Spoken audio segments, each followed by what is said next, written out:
Hello, hello everyone. How are we doing today? We are not alone today. We've got the great Havier. Hello, hello friend. Hey man, how's it going? Nice shirt, by the way. How Can't you help know it, it, man? you know, it kind of resonates with mine. I got my CSL polo on, man. I've learned that making merch that you actually enjoy wearing and is work appropriate is just incredible. It's a great loophole. True, I actually got to order one of those. It's been a long time since I've worn polos. I wore a lot of them when I played golf with my parents back in the day, but maybe that's the perfect time to start again when I rock my CSL merch. Everyone's going to see how neatly dressed I am at the golf course. Like, all the heads are gonna turn. We'll see if we can't make some golf caps, CSL. Oh, now we're talking.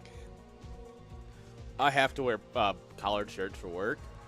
And so it's like, all right, well, at first I just bought 5 random shirts on Amazon. And I'm like, or I can get these. They're much comfier, a bit cheaper, and, you know. Yeah, it works. You have to be on brand. Yeah, you know. All right, so right now we're waiting on players. So I should probably look at the bracket. I haven't actually looked at it. Yeah. This is the perk of having an admin, right? Is that I just I get to show up and just do me, which is for better or for worse. 1 second here. We're gonna go ahead and do this. Oh, that's right. Okay. I was working on some puppy cameras, but I don't have it set up right now. But this is what we got. We got Ponger. Damn, we got Ponger. Oh yeah. I know it's Who's unfortunate, Captain right? Alex? I've seen his name. I don't know him that well, but I love the username, by the way, Captain Alex Epic. But have you seen who who are killed you? Captain Alex? Yeah, who killed Captain Alex by the Ugandan Hollywood? Awesome. I think it's actually gonna be Oh. like Ponger today. Just gonna throw that one out there. And we got Suri and IJ. A beautiful classic matchup. Into Fear. So And also CD Fire. PBT? Awesome. Oh yeah, CD Fire, of course. CD Fire and Fear are absolute staples of this event. Like you used to be before you got good. Damn. I will do my best to tank MMR, but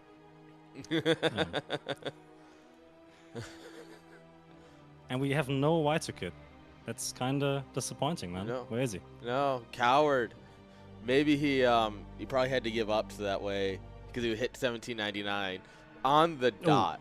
So you know BWCL, right? Little League is 1800 now because I'm in charge of it, and I'm like, I'm just gonna be mentally consistent here since I'm in charge. Fair point. Look, the key to power is you got to use it correctly. Anyways, Y2 hit 1799 at the end of the season and just stopped laddering. It's like, Suspicious. We might get Y2 Terran next. I just wanted to say, I don't think he's brave enough for that. You don't think he's brave enough for Terran? No, no way. Maybe we see Zy2 Kid or however he wants to name himself, but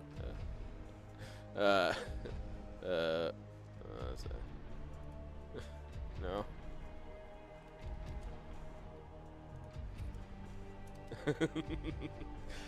Just fucking with Ponger a little bit.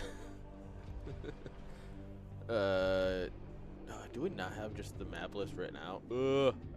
I'd actually have to type it out now. They can figure it out. The players can figure it out. yeah. And the map pool hasn't changed really since ages. Yeah, so We've been playing what on was the it? same story maps. We did CSL. I know CSL 8 was on the original maps. 9 might have been, because I know it was somewhere between 8 and 10 we did the map tourney. And that's when the year changed, and then the new year we switched over. Yeah. What was my first CSL that I played in? It was one of the earlier ones, then I didn't play You had for to have played like on the old half map. a year. I feel like you knew the old. Like I feel like you played on the old map. Might So be. there was a map, and it had the 2 reactor. Like you had it was very much. Like you main your natural, then you had like a long like natural wall that had 2 reactors, and that map just lives in my memory. Not sure. I don't know. It's been too long. Nah.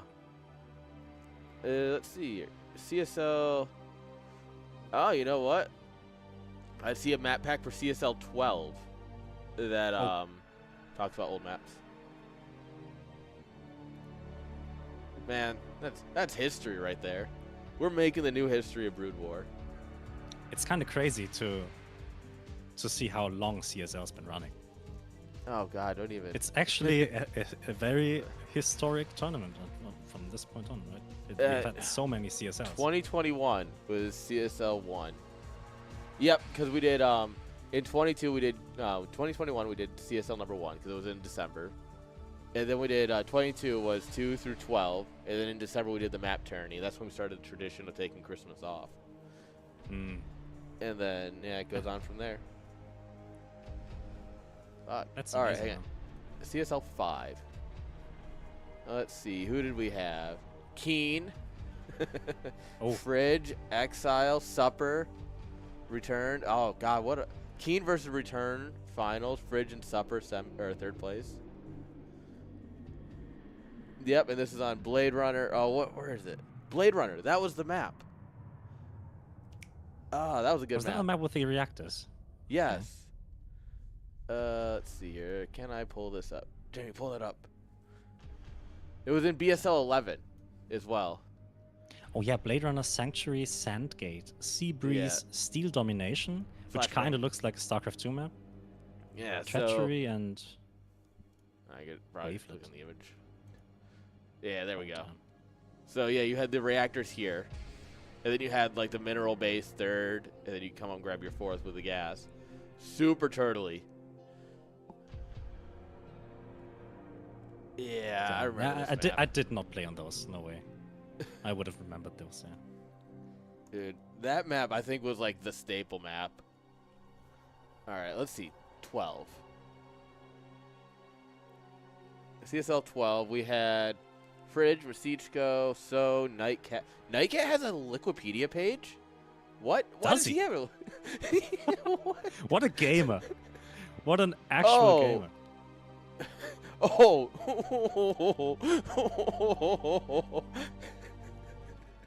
Hey, and I'm going to do this on stream, but I have to send him this link real quick. Sorry, chat.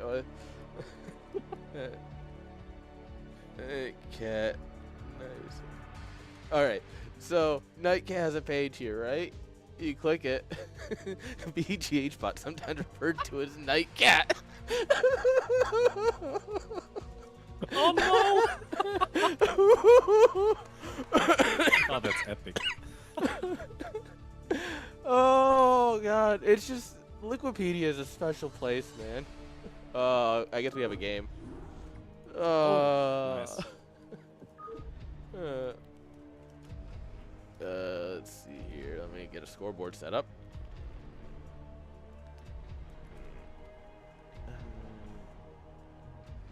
There we are.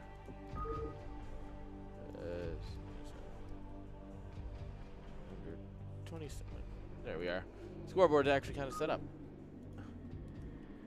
Fonger lying. He hasn't made the game yet. Why would you lie to me, Fonger? Come on, Fonger. I thought you were nicer than this. He doesn't even accept my friend request. I'm pretty sure I've sent him like 3. I'm gonna send him another one. What a douche. Yeah. Can you imagine not accepting your friend request? What the fuck? This one had So and Love Snow in it. That's a TBT finals for you there.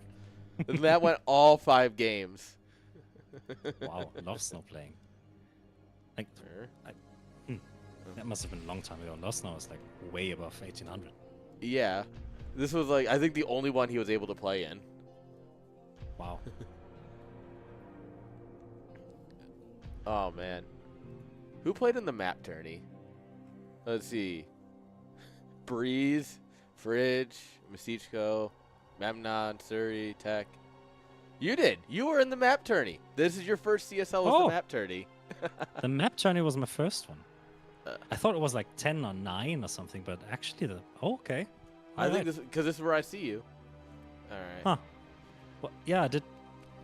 if it's the one I got third place, then it was my first one. No, in this no. you have 5th through 8th. Okay, no, in the first CSL I played, I got third place. Okay, yeah, I 'cause remember that. unless you beat Ding Whiskey and you lost to Return, who went on to win 3-2 against Fridge in the finals.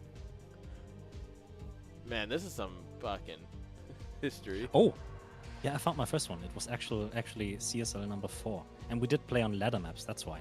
Oh, God, yes, this is before we had a pool. Yeah. Yeah, and you 3-0 Exile. Oh. You know what? Neptune Yes. was my second one. So, yeah, you just kind of disappeared for a while. Yeah, I didn't like have it. I wasn't consciously aware of the tournament happening every month, and it was just like something I got randomly sent by a friend of mine who said, "Oh, This look, is still it's a also the StarCraft tournament. You hexagon wanna play in logo.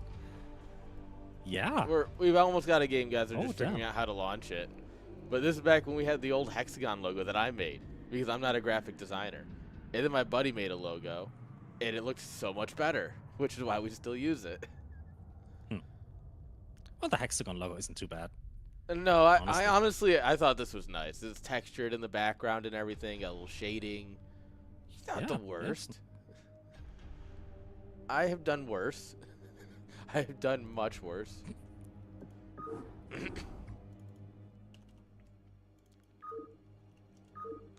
So which game are we going to cast as the first game of this tournament? Ponger versus Alex. Ooh. All right. They We're going seemed find out excited to who play each kills other, Captain so. Alex. Nice. Oh, this is gonna be a PvP. Sorry. Oh, Yeah, let's get the It's- Zerg and the Terran in here to talk PvP. Why not? This you is know. this is after all the PSL. We have to keep tradition. Ain't that true? Like we can hang out and talk all the time for the rest of the day. I don't mind. That's fair. You coming to CS Land in Chicago in August?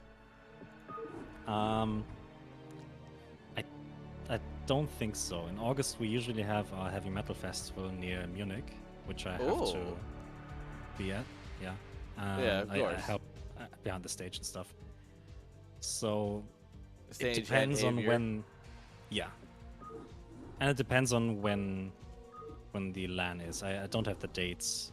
August Oh, in my 23rd, mind right now. 24th. Oh yeah, that's exactly the weekend where we have a Yes, festival. love it. Oh. Great, I don't have to see heavy rock. Fuck.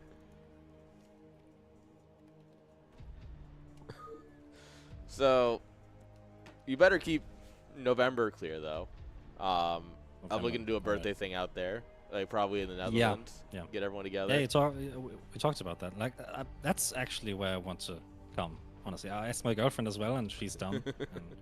Nice. Because she's a Netherlands citizen, although not being born there, not having lived there, but she's from the Netherlands, and Oh.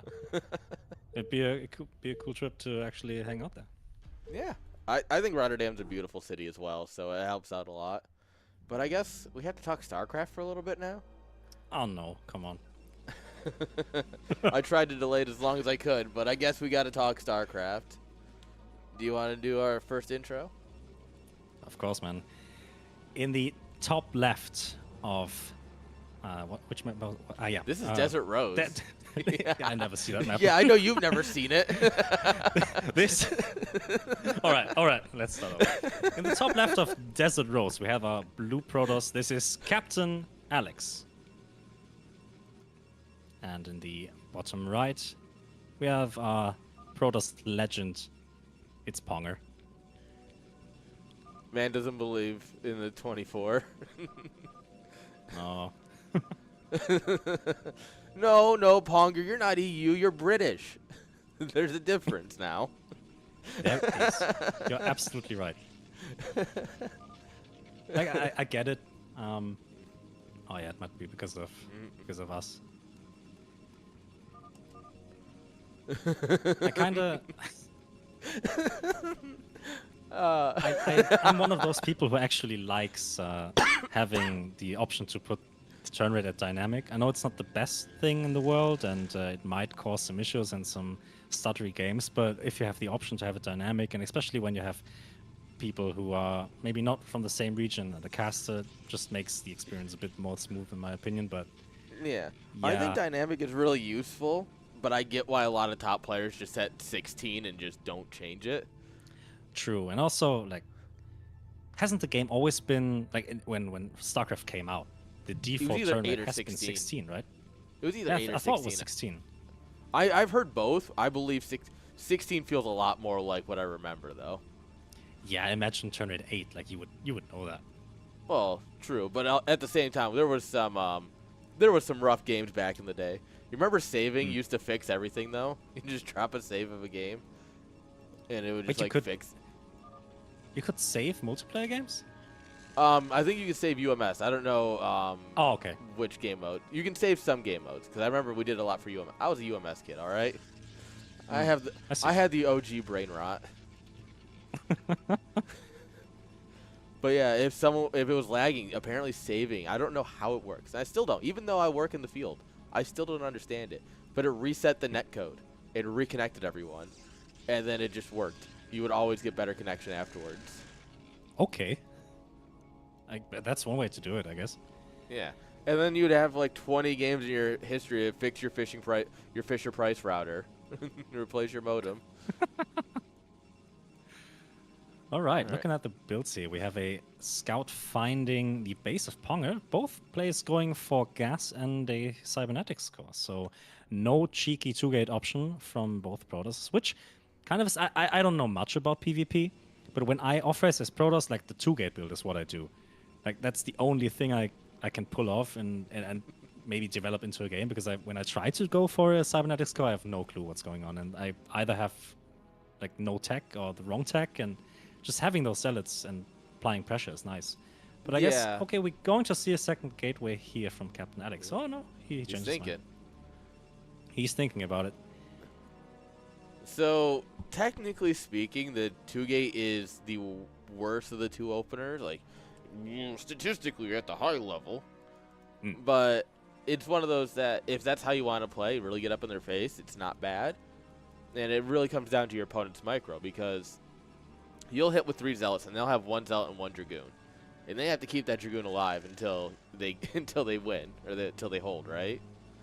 Yeah. So if they don't have the micro to do it, it's not a bad build. And also the dragoon is just so microable compared to the zealots. But like it feels like when you're going for the double gateway and okay. So you wanted to hide his This is a PvP, not a PvT. What are you doing? It's actually, I like that move, because like he waited for the probe to disappear, then threw down his nexus. Ponger right now has no idea, and if he's not going across the map, he's trying to catch that dragoon. Like, if this goes unscouted. But I worry that, you were going to lose your only goon. He's got 2 goons, 2 zealots, Yeah, he has to be careful. That's a lot of units here. Yeah, this is the main reason you don't usually see an early expand in a PvP, is because it's kind of hard to hold.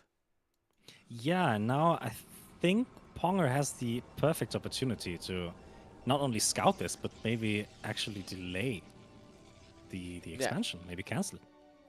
So Ponger knows something's up, right? He drops the Forge in a cannon because he's not going to go Robo yet for whatever reason. Silly man. Yeah, just for safety. So he's definitely concerned about something. He's going to come in here, see the Nexus, and go, oh, that's what you're doing.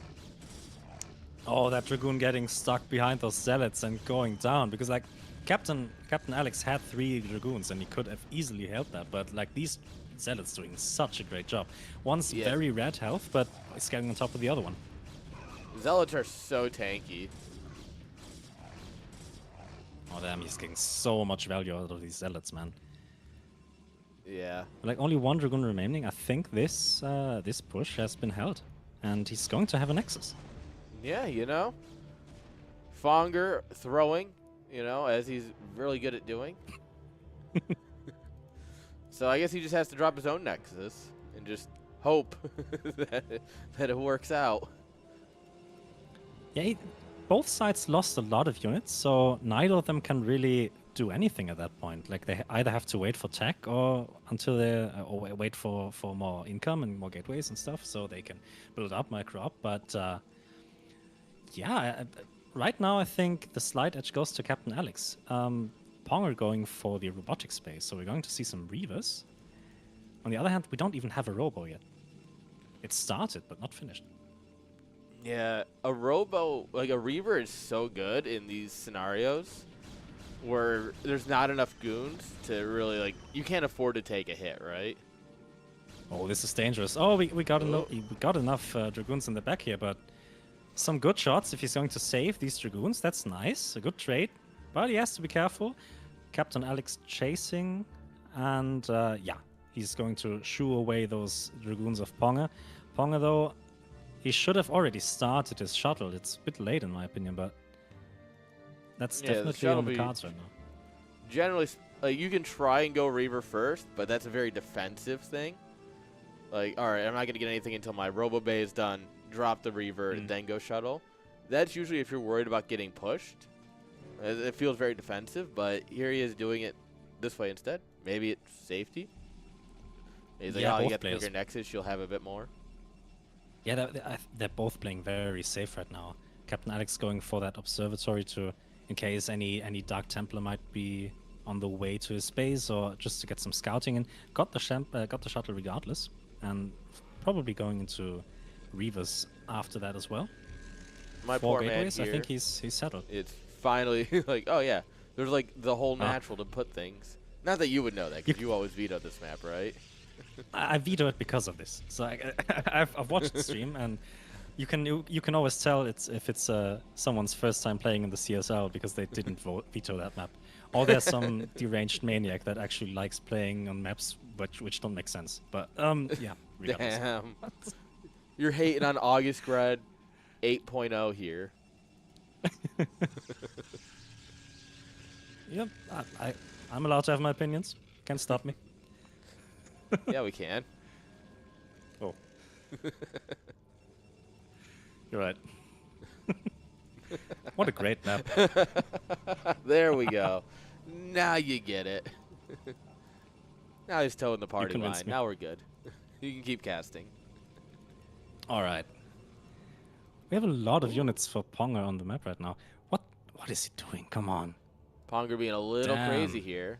But with the Reaver advantage, he has a bit of space to play. Yeah, and if he uses that Reaver well, I think he has the potential to actually bust this position. But look at the gateway count of Captain Alex. If these Dragoons are going to be caught, like Captain Alex is in such a dominating position, but actually the Reaver did a lot of damage, and those Dragoons are going to win the fight, essentially. It took one extra volley to take out the Reaver because we didn't have enough to one-shot it. And the amount of extra shots that Ponga got in that really gave him the goon fight, on top of the Reaver hitting in the middle of the entire pack, which is also very nice. But at this point, we have defender's advantage. Pull your probes back, get your goons in the fight, you know? Yeah, once that Beaver's out and getting his pot shots off, like, he has to turn back. Losing these Dragoons is a big mistake right now because he doesn't have the gateway count that Captain Alex has. And I think, yeah, he has that Nexus in the top right, but what good are probes if you don't have any units, right? You're literally on 3 gates. Brother. Yeah, 3 gates against 6. Like, we're going to outscaling Ponga in a big way, unless he doesn't press the issue. The nice thing is here is that you look at this. Alex has, like, no workers. I mean, there's a bunch of transferring, which, you know. But you really compare that to... Yeah, he lost a lot. And while that wasn't great for Fonger, he did get a lot of economic damage going up to the third base. If the game goes on for a few more minutes, this is really going to swing in his favor. But if Alex is consistently pumping out of these gateways, you better hold on. Yeah, you can even see it reflected in the supply. Ponga up 10 supply right now, and I think most of that is just in workers. And I guess the extra income is nice. It's going to allow him to get upgrades faster. He's free to tech and maybe add some gateways, which he absolutely should do. But unless he does that, Captain Alex still has a shot, even on lower worker count. Yeah, he's catching up in supply. just because of these gateways. Yeah, the powerhouse of just being able to produce out of more things is always good, because realistically, I like to say an expand takes about 3 to 4 minutes before you really see the effect of it. Because the time for the Nexus to build, then time to drop the extra gateways and stuff, right? So, if the game goes on, Ponger's really going to start pulling ahead. But right now, in this moment, you see Alex catches up in supply. And when that difference initially was just all probes, and now it's all army. Yeah. Like, that's very dangerous for Ponger right now. Like, he has a cannon in front of his natural, but unless he has got very good Reaver control and a lot of units here, this is very dangerous. But he's... come on, Ponger.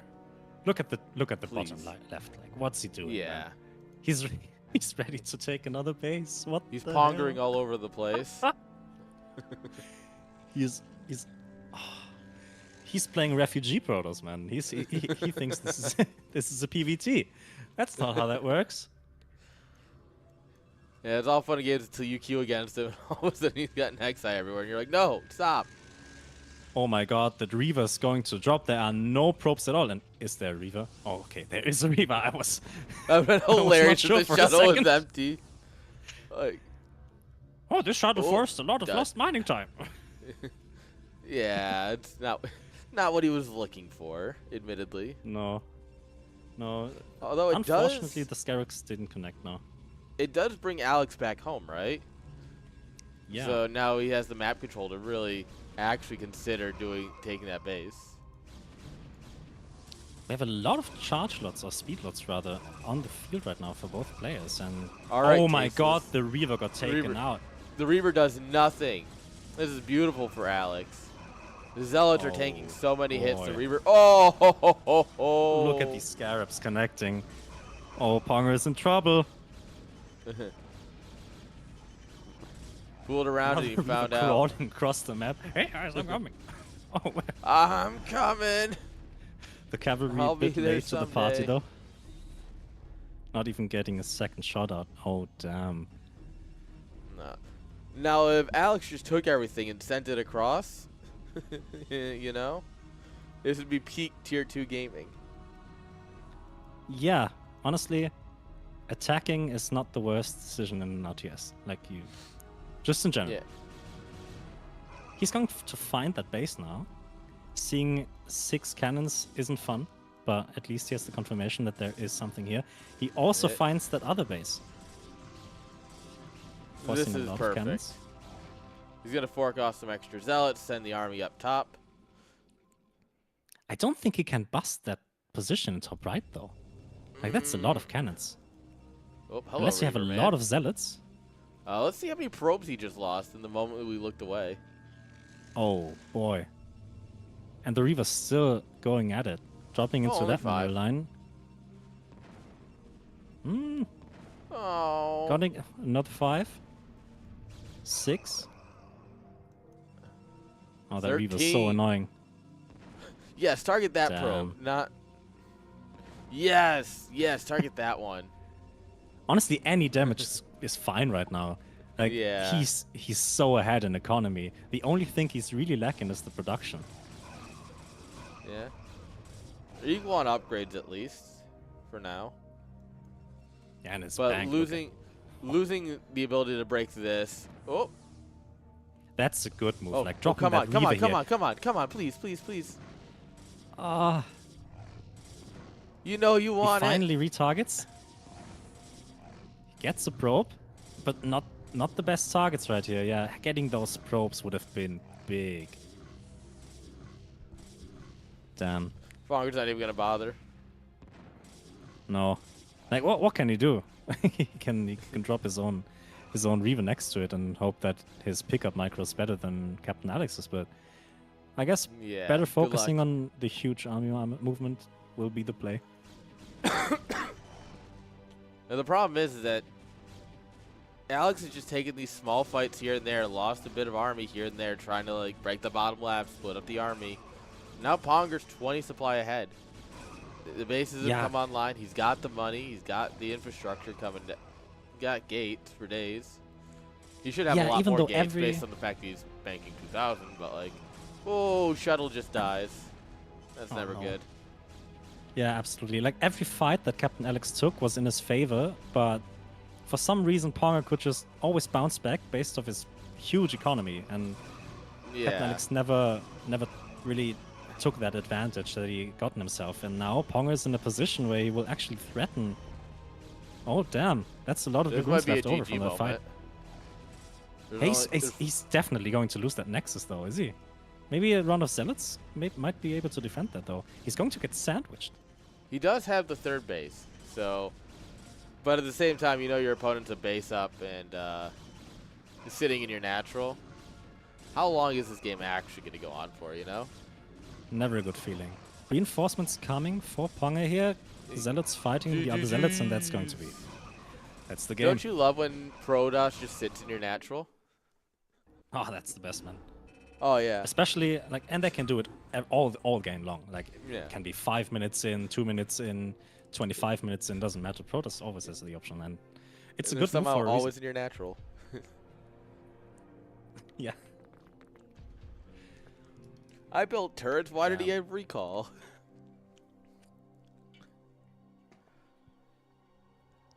GG. Game 1 going to our boy Ponger. I'm gonna try something here for the stream.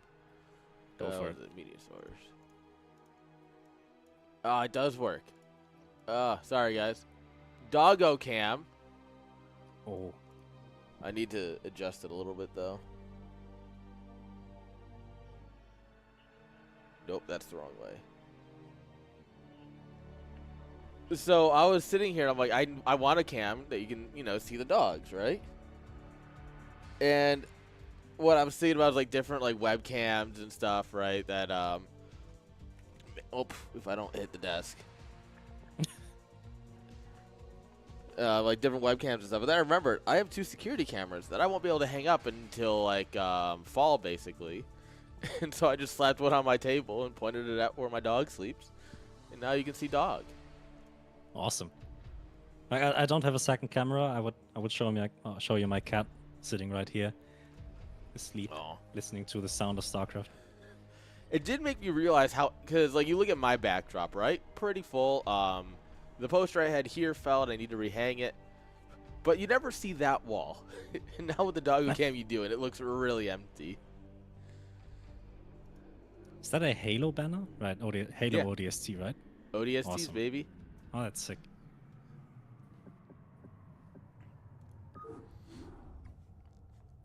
So we're going into game number 2. Or are we? Yes. Or are we? We don't know. Yes. More talk, more Talkcraft. You know, that's what we're really good at around here. Looking at sleeping dogs and talking. Oh, man. But yeah, I don't know. I ran out of off-topic things. I'm almost actually going to have to talk about Brood War again. Oh, come on. Like the lands that are at CS land. We got a lot of people in chat here. Greetings to Escalade. We got Julian here. Unfortunately, Escalade. NCX here. saying hello. Awesome, man. All the boys. Yeah.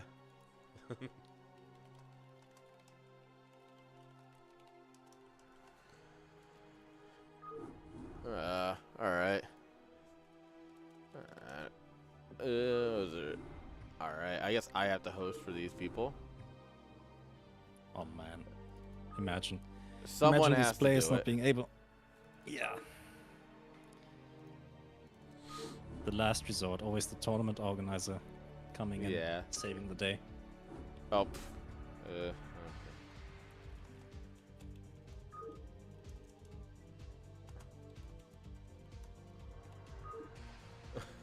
Not me forgetting to tell the players the lobby info before I just launch it. Here's the game. Come in. Do it. Just whisper. So game number 2 on Urban Jungle, a 2-player map, PvP. That's going to get dirty, man. Are two-player maps better for two-gate openings? No. However, No. have you ever have you ever played Protoss on this map, like against the Protoss? Against the Protoss, of course. I got. So this is the map I lost most games against Protoss because they make Yeah. two gateways in front of my base. yeah, I was gonna say the third base is great for proxying. Yeah. So Looking at you, Ponger. Oh, he's in the game. yeah, I have a strong feeling we're gonna see some proxy action here. Yeah, it's not too bad against Protoss as well. It's not only in the other matchups. We can also do it, No. and we see. You Why called do it, we even man. bother talking? The probe going immediately to the other side of the map is Ponger, and All right. Captain Alex. Anytime someone hits you with a U2, you know they're cheesing. Yeah. It is an immutable fact of StarCraft. Brood War, StarCraft 2, I don't care. It is a If fact. if it's anything else, then good luck, have fun. In that order specifically. Sometimes I'm a people GLGL guy. try to have luck.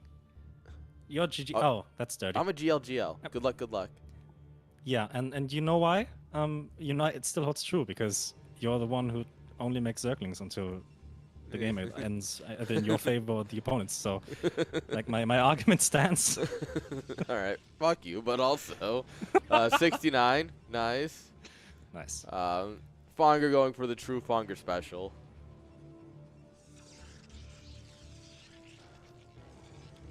Can someone stop this menace, please? Fire. If you're watching, this is what he's gonna do to you. Kick his ass. It doesn't matter which matchup. He could be doing it against Zerg as well. That's just the way Ponger is. Ain't that the truth? Gateway not in a good position to accidentally scout these proxy gateways in his main. Oh god. Nice little 9-9. All right, so we got a minute here until Fonger decides to win. Hey, hey, girl. Yeah, so what do you think getting no, 9-9 Captain in Alex. base? Oh, Captain Alex also taking a gas. This is not what you need in this situation. Yeah, but you can't fault a man for playing standard. Yeah, he's going. He should get over here, see there's nothing. No pilot, no nothing. Cancel the gas drop second gate. Yeah, that's when the alarm bells should go off in that second. Drop a battery, make zealots, get a second gateway. Did not cancel the gas though. It did finish. No, but he wants to just do his build order. And yeah, that's not reacting unfortunate. too quickly though. All right, guys, GG, go next. Yeah. This is a problem. Not even making a zealot if I'm seeing the supply count correctly. Oh, he did make a zealot, and it's going across the map. Oh, it's not. Okay. Oh, it is. Yeah, I'm yeah. okay. What are you doing there, bud? All right. There we go. He's like, now wait, where the heck did you come from? Ponger, of course, immediately goes in and gets surrounded. Loses the probe immediately. Classic. How does this man win games? Well, sometimes you get lucky, and sometimes you lose your zealots to probes. But it's not over yet. Like we still have the advantage here. According to I don't know, we have no defenders advantage for Captain Alex, and we are down one gateway. It's so over. Yeah. Unfortunate. I can't believe he keeps getting away with this. I genuinely cannot. Yeah, 6 workers is really not the worker count you want to be on in this situation. He got a battery up though. Like, the dream is still alive, but man, this is tough. Good surround at that zealot. Dropping a reacting forge. with a forge. Yeah. It makes sense because he'll have no army at home, right? So he's gonna try and get a cannon and drill across it, probably. So that way he doesn't instant die. Yeah, Ponger has to get some more probe damage, and otherwise he's honestly not in the best situation. Like, yeah, he might have the economic lead right now, but there is a world where Captain Alex can actually come back from this. It's a very Protoss world. That might be just called the beach. Yeah, but look at Yeah. that. Yeah, all the probes going down. GG. Ponger takes it 2-0. He really. Someone needs to stop him. All right. Someone, please. Anyone. Anyone can stop him. Like, Yeah, come all on. the players that usually do stop him aren't playing, so... Yeah. Is this the time of Ponger? Is this when he's going to take another victory? I hope not. Ah, come on. Oh, you have a friend. We have a third caster.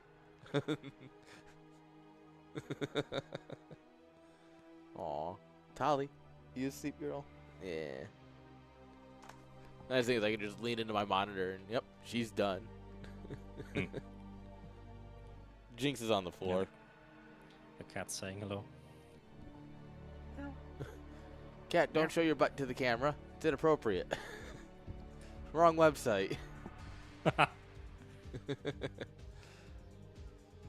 Oh God, Fonger's in chat. Now we actually have to pretend to like him. I mean, hi Fonger. How you doing, bud?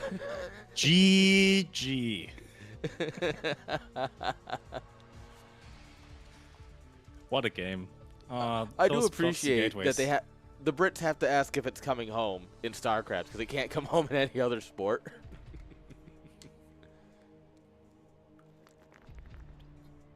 Oh man. You hear that, Fonger?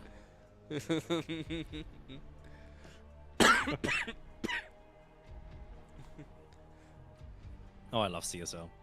CSL is great. I mean, it is, you know, fun to have a nice big official thing, but also sometimes it's good to just have some fun with it too. Yeah, and honestly, like the community CSLs, those are the staple of this tournament. And CSL Pro is a great step into the world of more professional StarCraft, maybe more of a I don't know, maybe better quality of games in general, but is it though? We have there are some great games in CSL Pro, but there's just some great moments in CSL. Absolutely. You can't beat these games here in the you can't beat the community.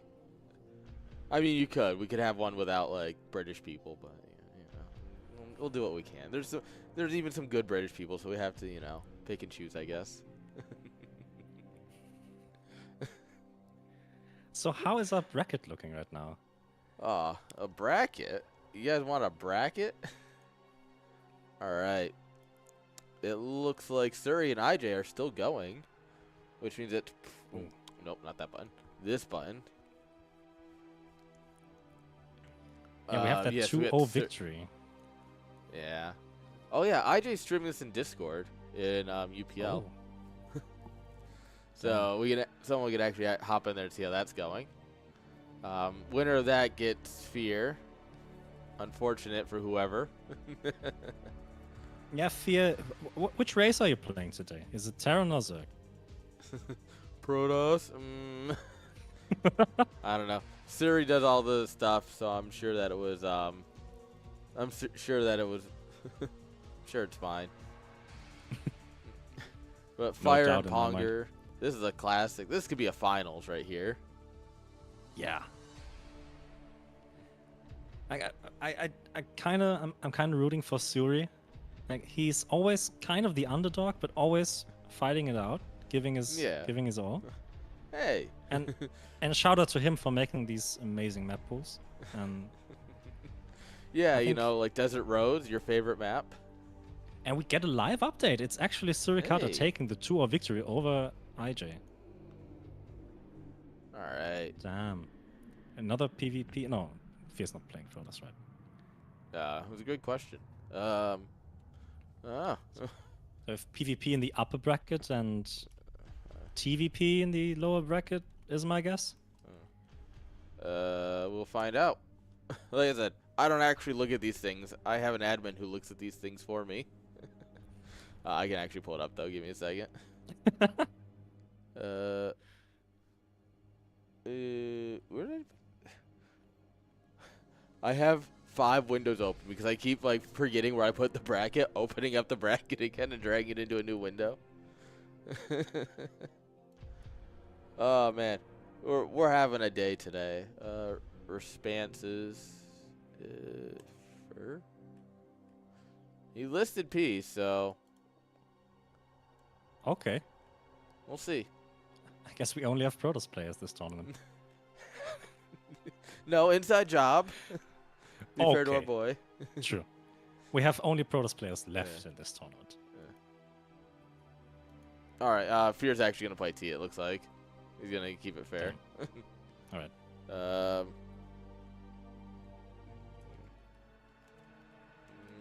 One second, I just gotta do some player organization.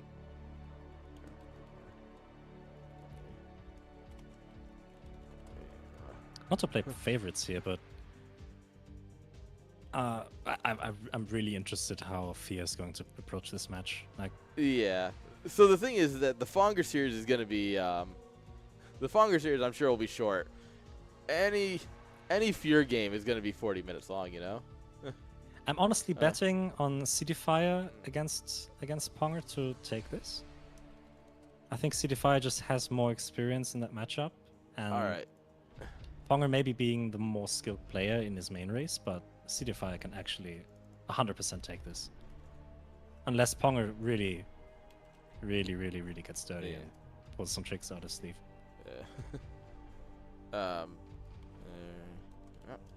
All right. So it looks like we're gonna don't do tell Fear him that. versus Surrey. Ponger, you can say that. Now your secret weapon isn't secret anymore. Now it's just a weapon. That's not how that works. Hey, if you're picking a number between 1 and 7. 4. 4. Oh, sick. I love Desert Rose. Oh no. All right. We're going to see Dragoon bust. Yeah, but so I literally, because I have them all listed here on the little like score screen thing. I should've 4 known. is Desert Yeah. Rose. Yeah, it's in alphabetical order, isn't it? Yeah. I should have known. Well, technically it's 2, 3, 4, and then it's alphabetical based on that. Yeah, but we Yeah, have Stargazer, two Urban player maps, one Jungle. 3-player map. And Yeah, Tempest, Desert Rose, Midnight Sun, Nightshade, Radiance. I love Radiance. The Radiance is a Nightshade- very Nightshade- nice map. Nightshade is kind of my go-to map. Like, this is the map I always Really? like to play first on. Yeah. I like Stargazer It's a really lot. nice for Terran. I Stargazer is honestly great like too. Stargazer. Stargazer, I feel like never gets picked though. Like, I feel like I because don't it's see it as as often. For Terran players, it's very dangerous to play on. All right, what about for Protoss players? They don't care. Honestly, like, it's either maps that are good for Zerg or maps that are good for Terran. Protoss players, they don't care. They make their stuff wherever they want and just make units. It's fine. That's fair. It was funny. I was watching Hexy versus NCX NSL, and while I'm not gonna spoil anything, there was a proxy hat tree. There was, because I was watching both first persons. There was one player just going, "Where can I build this? Where can I build this? Where can I build this?" Oh no. I had a good laugh over that. Guys, I need to first of all update the command, and then I needed to tell you to hit a button. Because I am what we call not smart and didn't do this ahead of time. So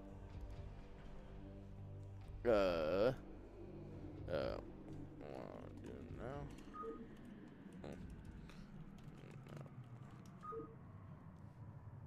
All right, guys. You should all hit. Well, I guess you don't really have to hit it after I type it. All right, guys. Exclamation mark Matcherino. Make sure yeah. you click that button. Get them Codies. Oh, I word. Oh, Fonger with the 10 Buckies. Hello. Let me just show this real quick. Sick. Fonger with the $10 Renos. So all you have to Fonger, do is hit true log hero. in. Choose any. Oh, I already authorized it. I don't know why I have to do it anymore. But you can choose any of those login options. And you just hit claim code. Ta-da! Oh god, You- I was wondering why I couldn't claim the code, but I already did. All right. Yeah. So that's all you got to do is just come in, claim code. See, you're a top contributor, Javier. Look at that. Yeah, look at this game. What a Chad. All right. Here we go. Perfect. So yeah, that's just all you gotta do is just claim the code, and guys, that helps out with the prize pool. Yeah, please. If you want to give a couple buckies, but it is what it is. Yeah, you don't even have to make an account. Just log in with your Battle.net account that already exists. You're all using it. We know, for a fact. So that's true. If you BNet, why didn't I think of using my BNet account? that's a good question. Am I stupid? You're gonna go through incognito and just log in with each one and claim a code on each one. Oh, that's Get my Clash of Clans account out, so because they have a Supercell login. Yeah, I never thought of that, but you actually could just You could. take all your accounts and really push that price pool. It's free For money. legal reasons, I'm not suggesting you do this.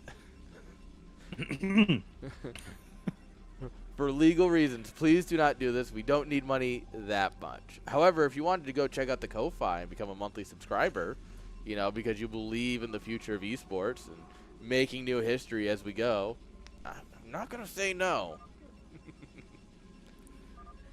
All right, here on Desert Rose, in the bottom left, we have a cream-colored Protoss. It is Suri. I don't like that description. I don't know why. I didn't know how to best describe the color. I don't know. It's light pink. Who cares? I think it's tan Okay. in the client. Maybe.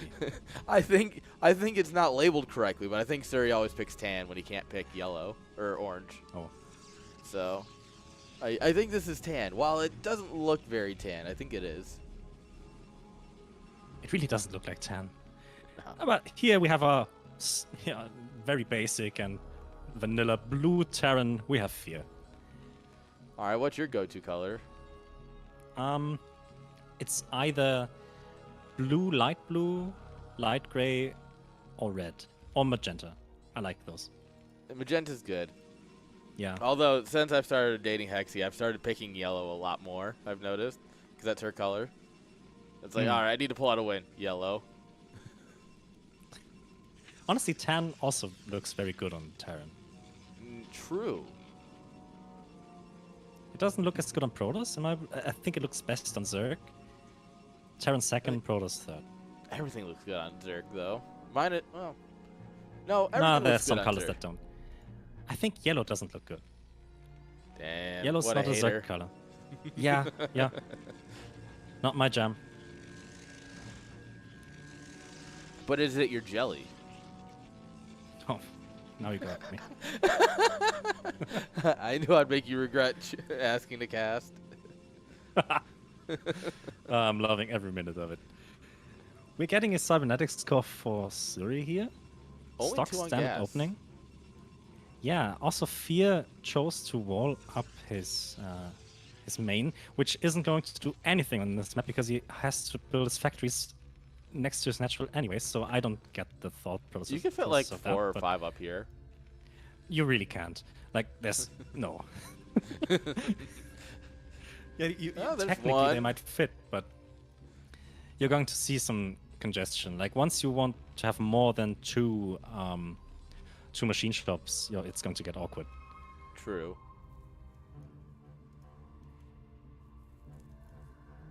Suri scouting cross map, or it's just he's just gonna last scout. You went up first, so there's no way Yeah. he's just randomly cross scouting.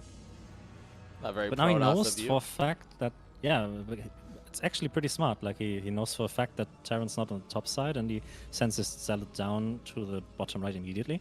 But he's going to run against this wall here, so Fear is in fact prepared. Like I don't like I was throwing shade at him for his decision because honestly it's not the best decision on this map specifically, but making a wall against Protoss is always a valid choice, especially if you're not that confident in your micro.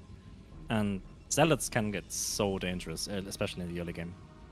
Yeah, if you don't want to deal with the Or if you want to go 1-1-1, like, you know, do something crazy like that, that's also a valid option to wall. Yeah. But Yeah. on this map, I actually kind of like walling because while Surrey says this is a standard 9 hexes, it doesn't feel like it, you know? It's... I don't know. I think he just made that map out of spite for Terran. So technically, that's why I don't play it. It's August Grad. This map is August Grad for all intents and purposes. Because I went, Surrey, I like August Grad. I know it's a meme, but I like it. Can you make like a playable version of it? And that's how this map came out. Yeah, the problem on this map though is like when Terran in the early game is very susceptible to harassment, and if you don't have a good SimCity, you're in big trouble. So on this map you are forced to make a SimCity on the low ground, which is never a good idea because Dragoons exist. And then you also have like when you get busted in the natural, you always have that high ground to retreat to. But if all your production's on the low ground, where you can't retreat. If, in case you're going to play a normal macro game and getting your production there, you're just in trouble. So getting that bunker here is honestly the best move. Play as safe as possible here, because honestly this map doesn't have too many bases that are easy to take, but also not easy to push into. So if you take it slow, maybe get a slow third base, Terran can develop a game here. Only thing I would be worried about here is possible arbiter drops, especially in the main base, because it's so closed off and reinforcing that is a problem. But also carriers might be good here, because there's so many paths, so then that Dragoons couldn't really...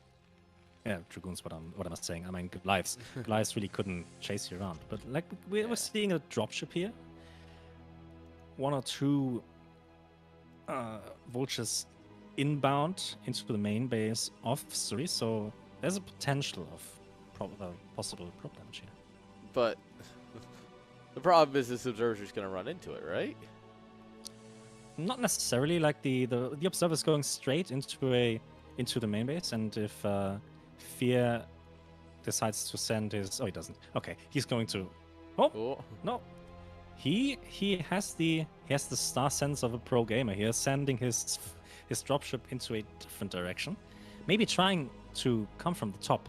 Yeah, he still has that one vulture in the top left here. So first going to pick that up, and then maybe dropping into the natural. Observer comes in here, sees it's a 1-1-1, and goes, all right. Wouldn't be surprised. Sir, you're not Snow. Come on now. I do like that every Protoss has tried to become Snow in the last 2 years. Where everyone's like, oh, yeah, I can go reverse. It's like, but even try. Yeah, Snow really showed how. Like, I'm going to parrot Tastos here, but Snow actually really showed how to play this matchup and was very formative for the meta. And the reason most Terrans went for that 5 factory style was these Reavers, and you don't even have to necessarily get so much damage. Oh, these mines sacrificing a Dragoon here. Oh, those are gonna get cleaned up. Yeah, but we still have that vulture here in the main base, though. Still a bit of a nuisance, but not getting any real damage. He gets a Dragoon. Yeah, just having the Reaver in front of your base and delaying the push out made it really hard for Terran to do anything. So you had to get up to 5 factories minimum, get some Goliaths, and then push that Reaver with the shuttle away to kind of make something happen. So, but we're seeing Protoss adapting to that and making it very hard for Terran to develop into that style. So, yeah, Fear going up to those 5 factories though. I guess he really only wants 1 in the main. I mean, he could easily fit like 8. You know, you just remove all these other useless buildings. Yeah, just kill him. Who cares? You can remake him. There's enough space in the natural, right? You build all your depots down here in the natural, and you can have all your production in the main. That's how you do it. Now we're thinking. Hayward's getting more upset with my Terran ideas by the day. Oh, no. It's alright. Normally you don't have a Terran caster with you, so I don't know. At least today's the chance to get some insight into this matchup. We see that Reaver here delaying a ton of mining time, actually getting that tank, killing some SCVs. This is good damage. It did lose that shuttle though. Oh! Second tank. Damn, 2 tanks for Reaver plus some additional SCVs. Not too bad though, but preferably you have that Reaver alive to delay that push-up. I think the shuttle died to the turret, so he had to drop probably like here and inch his way into the mineral line. Yeah, those turrets. Yeah. Honestly, props to Surikata to have the balls to fly in through turrets and just drop the Zealot, the Reaver no matter what. Most Protoss players would have turned around and maybe went in another angle, but not Suri. Yeah, but you know, the moment you stop mining is when you miss out, right? True. You miss every shot you don't take. Most Protoss players stop just short of killing the Terran mineral line because of a couple turrets. Yeah. This can's gonna finish up just as the shuttle flies over it, which is great for Suri. Oh, perfect timing. Yeah, this dropship going to get a lot of hits in, and these Dragoons ready to catch it. Mr. Dropship not very happy about that. Going to fall though. Nope. Ouch. Good try, This is painful. but no. Yeah, this is painful. Did you remake that dropship? Was it the second one or was it the first one from the early game? Not sure. I think that was the first one. Okay. Yeah, making its second dropship and losing that would have been catastrophic. Yeah, But, I think he got out because he it. dropped the vulture and then just left. Yeah, true. So both players just developing. Suri getting his third base could actually right now also go up to a fourth base, but we do have mines in the top bases. And yeah, Fear has his factories up, going to build up his army supply in order to at some point push out. Suri now getting ready to take that fourth base, which is so important against Terran. Like Protoss on 3 bases. Yeah, if it's 3 base versus 2 base, it's kind of even. You really want to have that fourth base because if you don't have tech units yet, like Templars and Shuttles or Arbiters or Carriers or whatever, like just pure gateway units, you're not going to have the economic engine to keep that going, and the tide of Terran would just kill you with cost efficiency. Yeah. So going to make that move, which is crucial, but is he? Almost going to find it. Come on, Terry, do it. There we go. Right. The thing I hate about this base, though, is it's so open, right? It's very pushable, yeah. Taking that top base would have been way more defendable. Yeah, it's one of those things where, you know, you'll be able to run some vultures in, push them against the Nexus, and kill a bunch of probes pretty easily. There's no, like up here, obviously, you have the ramp, you know, and you have cannons. This is just a mess, and Fear says, you know what? Let's capitalize. Yeah, he smells the blood in the water. Pulling the trigger immediately because he knows this is so easily pushable. But look at those flanking units from Suri here. Getting on top of these tanks would be huge. If the Zealots were out front, come on, Zealots, get there. Oh, the mines are dangerously close to the tanks. If he gets in, And that was Suri's army's kind of in a weird spot, though. Oh, this is... Oh my god, look at this. The surprise tanks from the right actually surrounding the Dragoons. Nowhere to run, nowhere to hide. But getting on top of these tanks here on the left side is going to clean them up. He's going to clean them up. But not without losing a lot of Dragoons, man. He killed... There was like 5 tanks here, and he killed 3 of them. Obviously, there's still more coming, but... You know, he made the best out of that, surprisingly. There was a world where he just loses everything, right?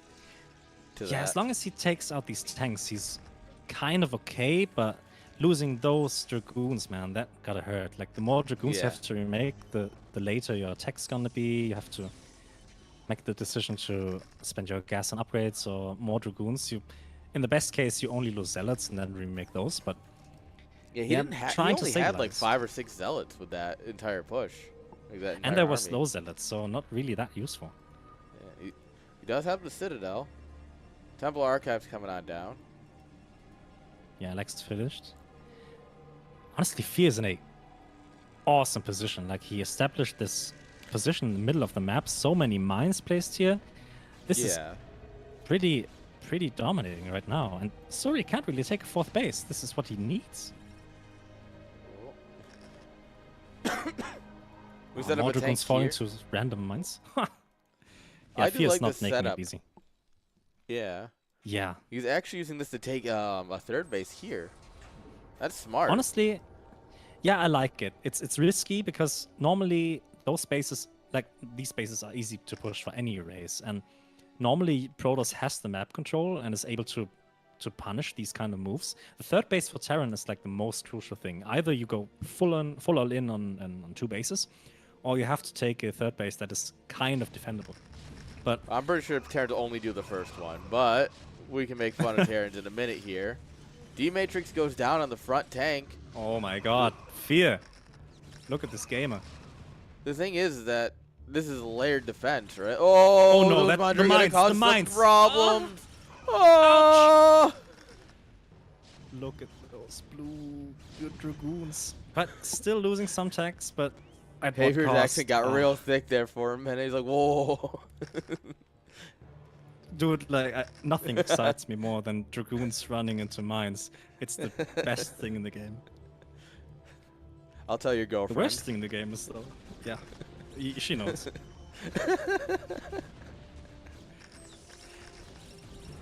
She just We got cosplays that as a dead Dragoon goon. You're like, cosplay, yes, this is perfect. Now we're talking. uh, And this is exactly what we were talking about. Like, this third base would oh, have been this nice mine's if gonna you were be a able- problem. Oh, Does he snipe the mine? Sorry. Oh, the mine goes off! Oh. Ouch! decidedly less worse than the first one was about to be. Yeah, still 3 tanks here. That High Templar getting good storm off. Great D-Matrix, though. Like, right as the storm hit. Ah, damn. Oh, no, no, no, no. Oh, our boy. These mines are so brutal, man. Fear really doing his homework, placing those mines. Suri getting ready to take a 4th base in the top left. But his 3rd base is... Oh, he cleared the mines at least. That's good.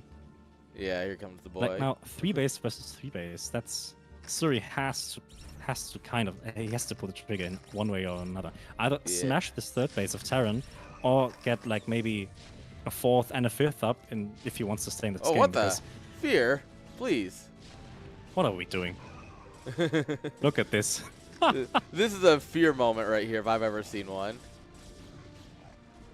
He's playing you know how you Zerg, just have like, some taking players all who the do, bases. like, players have styles, right? And this is absolutely a fear thing to do. Yeah, just take the bases. If he gets away with it, he's won the game. But And if it's not, Terran, so he you still can has just a fly 3rd base. away. Yeah, just Yeah, fly yeah. away. Well, easy game. Yeah, honestly, Suri could have gotten that CC, but deciding not to risk it, not risking running into maybe a hidden siege line on that low ground. But he wants to pull that trigger, but like that's such a good setup. We have mines, we have turrets, and we have so many tanks in the backline here. Jesus Christ. Oh, D-Matrix. Our storms are 8 miles behind. Oh, Oh, losing that High Templar also. about to lose another one.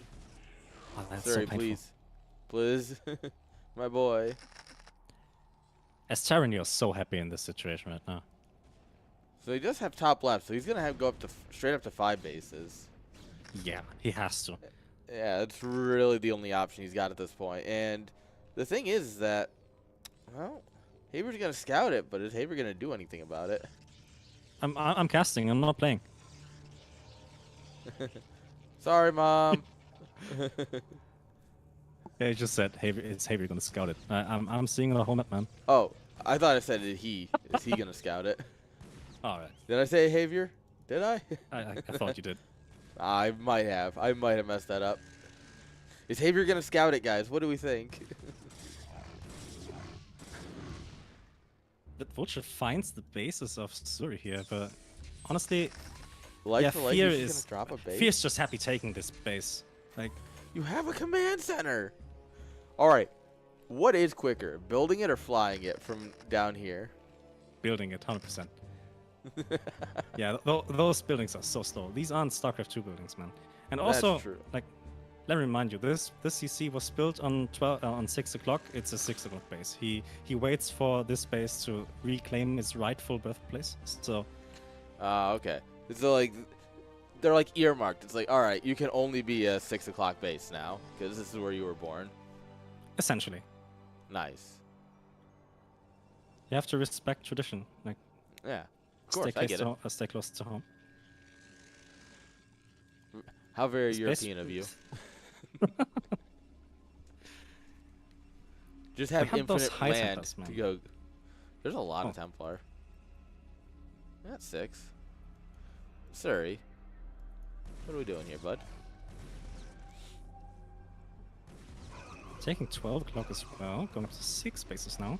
This is turning out to be a very... We have a very tumultuous... Sorry, stop! Oh no! Oh. Misclick! That's unfortunate. Oh, this DT! That was a storm. This DT like, body blocked it, so they all got stuck in the storm. That was beautiful. He has to be careful, though. I don't see any observers here in this space, in this army. Back. Yeah. It's coming. It's just like the other one's even further behind. He has to be so careful. Like, there's maps all over the map, and if he has one unfortunate move command, he might lose a lot of zealots here. Worst case, it's the High Templars. He might lose a lot of goons. Hi. Oh, he has to pull the trigger now. The siege tanks are on siege. If he can storm them all at the same time. Come if on. He gets good storms, look at these storms. This is such a weird fight. Yes, by observer. Perfect it's not a here for Suri. It's not a storm if you don't storm your own observer. Remember that. Oh damn. Actually, I think he killed both of his observers. He did? Oh my god. Sorry, please. My boy. Now this is the moment you really are looking for as Protoss here, and you have to capitalize on it, but there's so many mines, man. It's so hard to actually push through. He lost all of his zealots with that too, so he has to remake a round of zealots before he can really do anything, right? Oh, this is so painful. Oh no. Oh no. Ah, there it is. Alright, we brought Arby's. We got an Arbiter now. Damn. We got the meat. Arby's. Got them. Oh, hi, Mr. Templar. Time to get sniped. The guy's like, wait a minute, you don't belong here. Did not get to cast his Force Lightning. Unfortunate, he probably would have killed everything, as Storm tends to do. That would have been a juicy Storm if I've ever seen one. But Suri now, he's kind of back in the game, but 4-base Terran is so scary. Don't forget the 1cc, so it's technically 5-base. I can't talk. 5-base Terran, but not deciding to take that base. This is a scouting CC now. Oh, and just as we said that, he's going to move it back to 6 o'clock. So you see, Sir needs to build a queen and infest it. Oh, that's the move. Yeah. Yeah, that would be the. Oh, you have to pitch that idea to Suri. We have one base. We have one map where we have a neutral command center. How about we give every base a neutral queen to take, and a neutral command center? So we have infested turns every game, no matter the matchup. I mean, we did. Yeah, it's Radiance that has the neutral command center, right? If I remember correctly. Yeah. And then, yeah, we did that specifically so that way Zeri can always infest the command center, because it was fun. Oh, double drop. That observer's seeing it, though. Oh, he did take this space. Very sneaky of Suri to try, but those drops are going to shut that down hard. Or is he just going to lose 20 supply for nothing? That mine? Ooh, the mine's not finding the connections they need. Oh, that was a lot of zealots, actually. Yeah. But honestly, Suri has the bank right now. He has the base count to now be able to just flood units. He also got his gateway set up in the top left. So if Suri is able to take top right, it's essentially the checkmate move. Then Terran really has a problem, but the base count for Terran is actually pretty sick. What am I talking about? Both players maxed out together. And for Suri, you know, this is like where you normally are, but the problem is when Terran also hits that max out, it becomes a lot harder to take a real fight. You're going to rely on your recalls or your stasis a lot more. And also, you can't underestimate how hard it actually is to attack into a set up Terran army, when you have a good tank spread and a lot of them, like 2 groups, 20 tanks, even if you have all the tools, you have arbiters, you have good stasis, you have the storm. It's just so much Terran you have to fight through, especially when the upgrades are good. We have 2 upgrades now for Terran here, which is so scary. Working on 3-3 right now. The cannon almost did it. Yeah, has to reinforce here. Oh, and Fear is going to move out on the map, trying to find bases here. This base here in the bottom has not been retaken by Suri, and Suri is now going to attack into here. Is able to find a stasis. Oh, that's a good shot. Oh, that's a better stasis in my opinion. Because right now a lot of his army's kind of getting stuck on this stasis, trying to get down here, but taking these guys out of the fight where he couldn't reach for a while. This is a very messy fight, though. It is very messy. We lost a lot of dragoons. Like, I don't know. The thing is, though, supply count, right? Suri can instantly rebuild all of that, and he is. Like, he doesn't have a great bank yet, but like... Yeah, once Terran gets to a point where the army becomes unkillable, it doesn't matter how much money you have or how many gateways. It's not really hard. It's not really easy to break the Terran army again. But Suri's doing a good job of kind of loosening the position here of Fear and also greatly reducing the tank count. That's kind of the most important thing we have to keep track of. Only 5 tanks here now, 6 tanks. And I mean, they were both maxed out. And Fear went down to 120, and Suri stayed at like 160 and shot right back up. You know? Yeah, in the long run, this is looking really good for Suri. Also denying mining here on this base. I'm not sure if he can actually kill it here, but yeah, Fear is going to reinforce. And... Look, Arbiters will kill it. Event. He has +2. Where's his carriers? There they are. I'm like, wait a minute. He's got +2 on this. He's got to have carriers. It's Suri. Of course he's got carriers. Good choice, honestly. 5 Stargates. Yeah. My man, calm down. All right, we drop a scan. We now go. Oh, that's a lot of carriers. And to be fair, that explains why Suri's supply shot right back up. He just hit the carrier button a few times. And I don't think Fear scouted it. Like, I don't think there was any scan into the main base. I just saw his camera flick over here, like as they were finishing. Oh, not only carriers, but also supported by an arbiter. This is painful to deal with. This is what Blizzard wanted. The late game comp. This base is toast. Yeah, this is a. And Suri really should try and get a lot of infrastructure damage with this, right? Take out the depots, the turrets, the command centers. Yeah, honestly, the more tanks you kill, the more Goliaths you can remake. If he keeps Fear as maxed out as possible and just kills bases, he's going to be in an awesome spot because like there's nothing to kill the carriers. And I think he's fine losing that base. He still has the base in the top. He has other bases to take on the map. As long as he's killing other bases.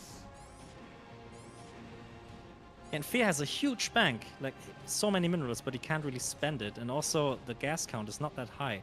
Remember, like every Goliath is 50 minerals. Oh. Yeah, this gas is depleted already. That's not great for Fear. I mean, obviously it doesn't matter because he's losing it, but like having like the bases. I mean, this one's probably depleted. Oh, this one's got some gas in it still. It looks like maybe a couple hundred. But it's its only gas that isn't depleted. I mean, you're not going to have a sufficient gas income to support the Goliaths. You really need to take down these carriers. This is rough. Right. We've now knocked Terran back to one mining base. He's taking top right though. If he's able to establish that, he might have a shot to maybe bounce back. But also denying mining in 12 o'clock. That's huge, actually. That's great. Yeah. So he's gonna send some army up here, try and deal with it. This should be pretty easy to clean up, especially if the carriers end up making their way over here. But Fear's not taking the worst fight here. Like all those units that he tried to take this army down with are toast right now. So. And I mean, this is a great little corner full of siege tanks, and then the vultures ready to help against zealots. Yeah, that's kind of uncannibal. Only the carriers can do the job here. Yeah, and Suri target down the also Goliath not and that big just- of a gas bank. No, neither of them. I think these gases have less gas in them. It feels like. He's also not. Or you're mining not this mining one. from it. Yeah, that might be. That might, oh God, They no. could also do it. I think we found the error, guys.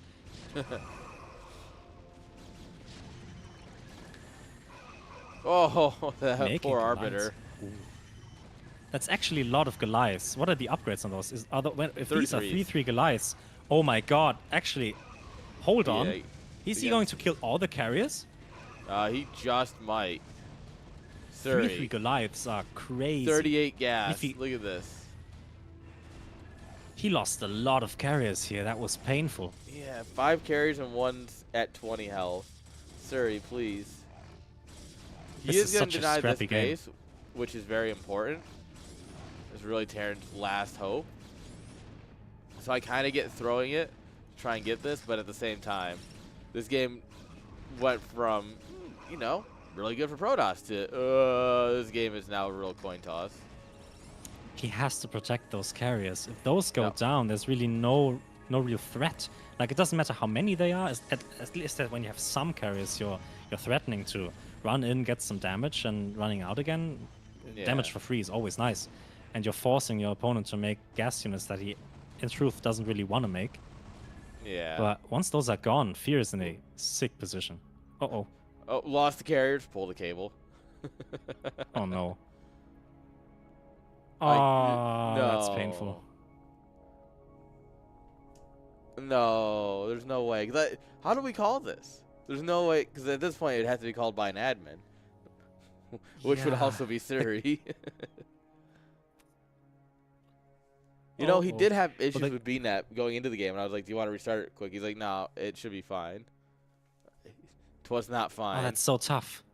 It's so hard to call because the game definitely wasn't over. No, It was and like scrappy while it for leans both. Terran, Suri still has 3 base. I wouldn't say it leans Terran though. Maybe I might be biased, but So it's weird because Terran has no mining now, basically. yeah. But Suri has nothing. He's losing his carriers, which are his only real investment. Oh, that's This so is painful. rough.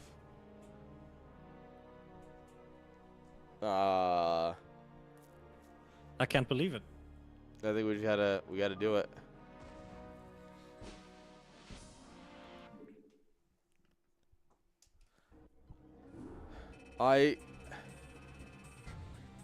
Oh no.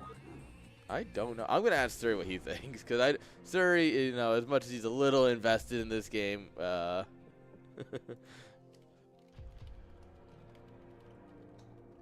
even Fear's like, what the hell? Oh, Jinx, you get your toy. Oh, well, I guess I'm still in there. I didn't actually hit the button, 'cause I'm stupid. I'm so wouldn't know how emotionally to call distraught that. over that.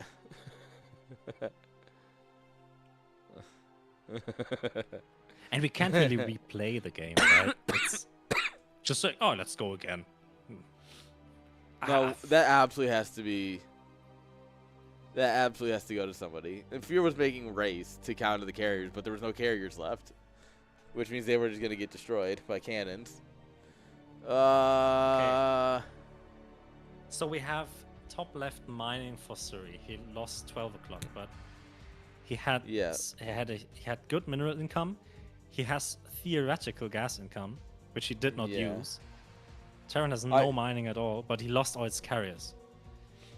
I think Terran loses in the long run, but I think I think we got robbed of another like 15 minutes of great StarCraft. If you gave the game to 2 really high level players, Protoss wins every time. Yeah. But the nature of StarCraft is that you can't really predict that, and we all aren't perfect players, and stuff can go 9 wrong times all the out time. of 10, he probably wins that. But what if this was the 1 out of 10? You know? Yeah. Oh, damn. It's rough because I think, you know, Fear had enough to retake top right too. Yeah. I genuinely think this And game he was about to was go on for another 20 minutes. So. also, I think, was Fear ready to take 6 o'clock? Or did that base get cancelled? I'm not sure. I can't remember. 6 o'clock? He had 6 o'clock. He had just, when Suri attacked, He he lost killed it. the workers, but it was still there. Welcome back, Suri. Alright. Oh, damn, sorry. That's tough. Yeah. It's great timing because the ads are about to run. So, thank you. I'll just click that button. But, like, oh. They should play a ZVZ and see who wins that. Play a ZVZ. Rematch match 1, but it's a ZVZ. Finally, some good content. Yeah, I think you're right. I think Terran loses this game in the long run. Because, In so what's 9 going to times out of happen? 10. In my opinion, what happens here is Fear starts to retake, but he's got too many Goliaths, and now he's got a bunch of Wraiths, right? Suri macros out like 1.5 rounds of Zealots and some Goons, and he's able to run over the Goliaths pretty well because there weren't that many tanks left, Yeah. and he can rebust top right. Also, the supplies were really in favor of Suri still, even though he lost the carriers. God. Oh, that's tough. Nah, walk into being an admin, it sucks. I mean, if you want This was something cute, StarCraft look 2, at my we wouldn't dog. have a problem, honestly. That's true. Because StarCraft 2, you can just replay from replay. They got us on one thing. Damn it. Jinx is holding her toy, though. You can see it on the puppy camera now. Sorry, Fear needs a minute anyway. He had to go to the bathroom. So I guess we have a minute to deliberate some more. Alright, bye, Jinx. I'm not going to... Like, I'm happy to give my opinion, but I don't feel qualified to make a call here.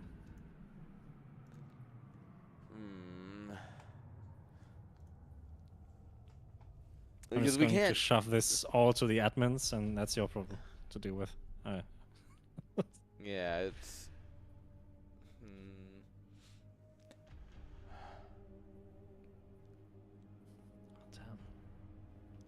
I feel like it has to go to Suri, but it kind of feels bad though, because I'm not convinced Fear couldn't do it.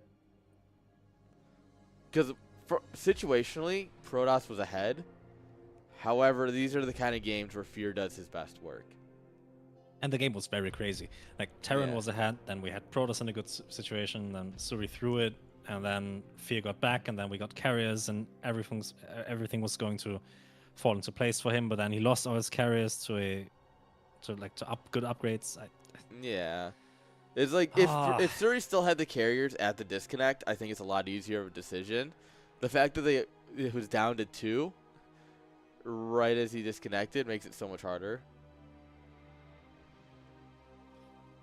Damn.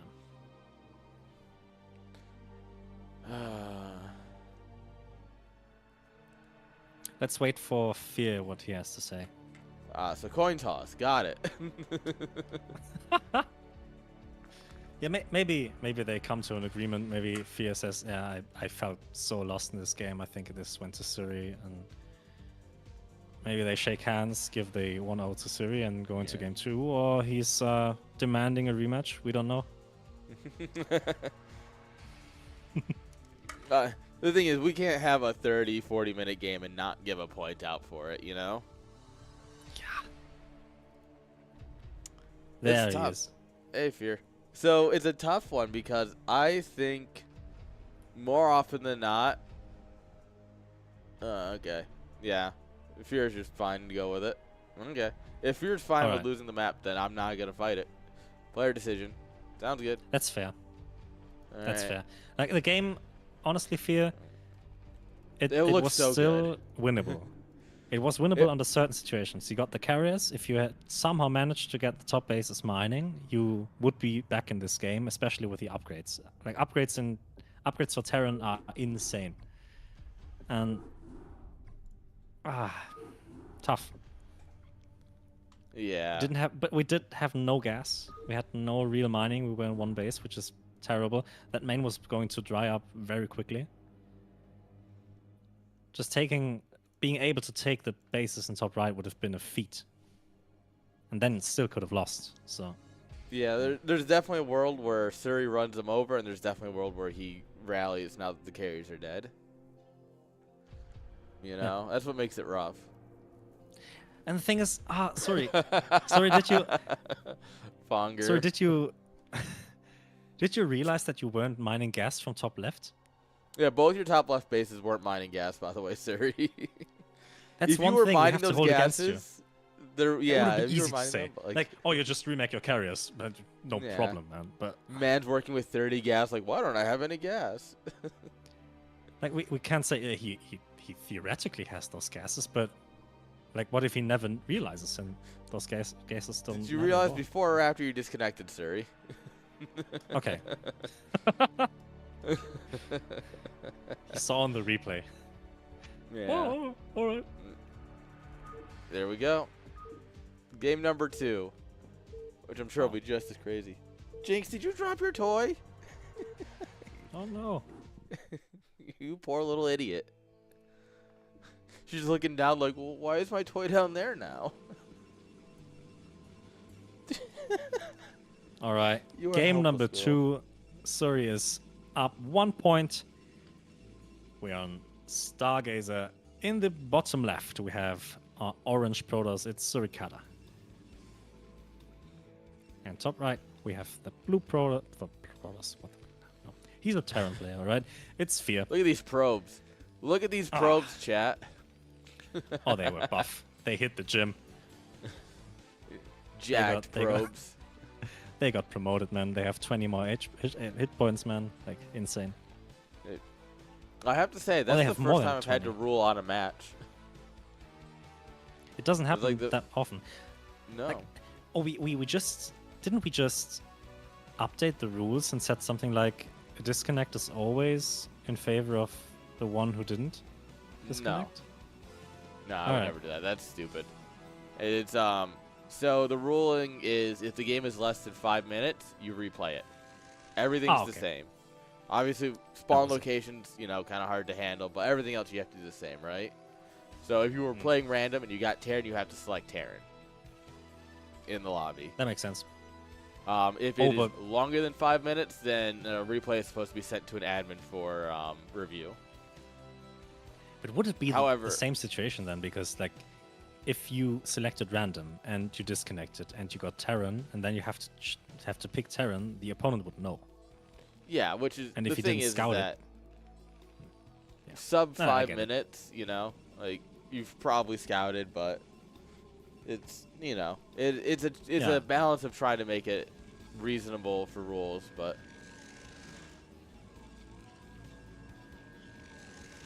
average Yeah, makes Terran sense. player versus average Protoss here, by the way, in the APM counter. Doesn't matter though. And Surrey's like 1 A 2 A. It's literally almost 1 click per second. Oh, he double clicked somewhere. Look at that spike. Slow down here. it's Calm down, we school broke zone. 100, chat. All right, so we're going for the same opening as last game. Very standard. Going for that zealot pressure, Yeah. which is the best move. Also, Not that probe was very late. Like, he 100% Yeah. could have gotten that gas if he wanted to. Yeah, I was about to say, no gas steal or anything. Hmm. Like, no real attempt for crazy openings, which is unfortunate because, in my opinion, the gas steal is just worth it. Even if you don't you don't do any zealot follow-ups or anything. Hold on, If hold you on, hold on. just steal the Fear's gas. going for 2 factory. He never stopped mining gas. He's going for 2 factory. Yeah, there it is. All right. Well, that is in fact the thing you can do. And he's I going to think scout that. Those 3 Marines are not going to stop that zealot. Oh, If he gets Surrey one just stands there in the immediately. That's good. gunfire, he might. That's true. Does he see the second factory? Oh, that would would be such a waste if you didn't see it. No, he only sees the one. I'm not sure. The vision Did would he have see ended it, about though? here. Well, everything Protoss Yeah, has it's hard more to vision see. than the other races, so it might have maybe caught the edge of the SCV building it. Yeah. Well, Oh, we'll find out damn. soon enough. Robo He gets goes the down. Robo. He saw it. He saw it, 100%. Yeah. Yeah. It feels like he saw it. Robo, second gateway. We're going all in on the defense.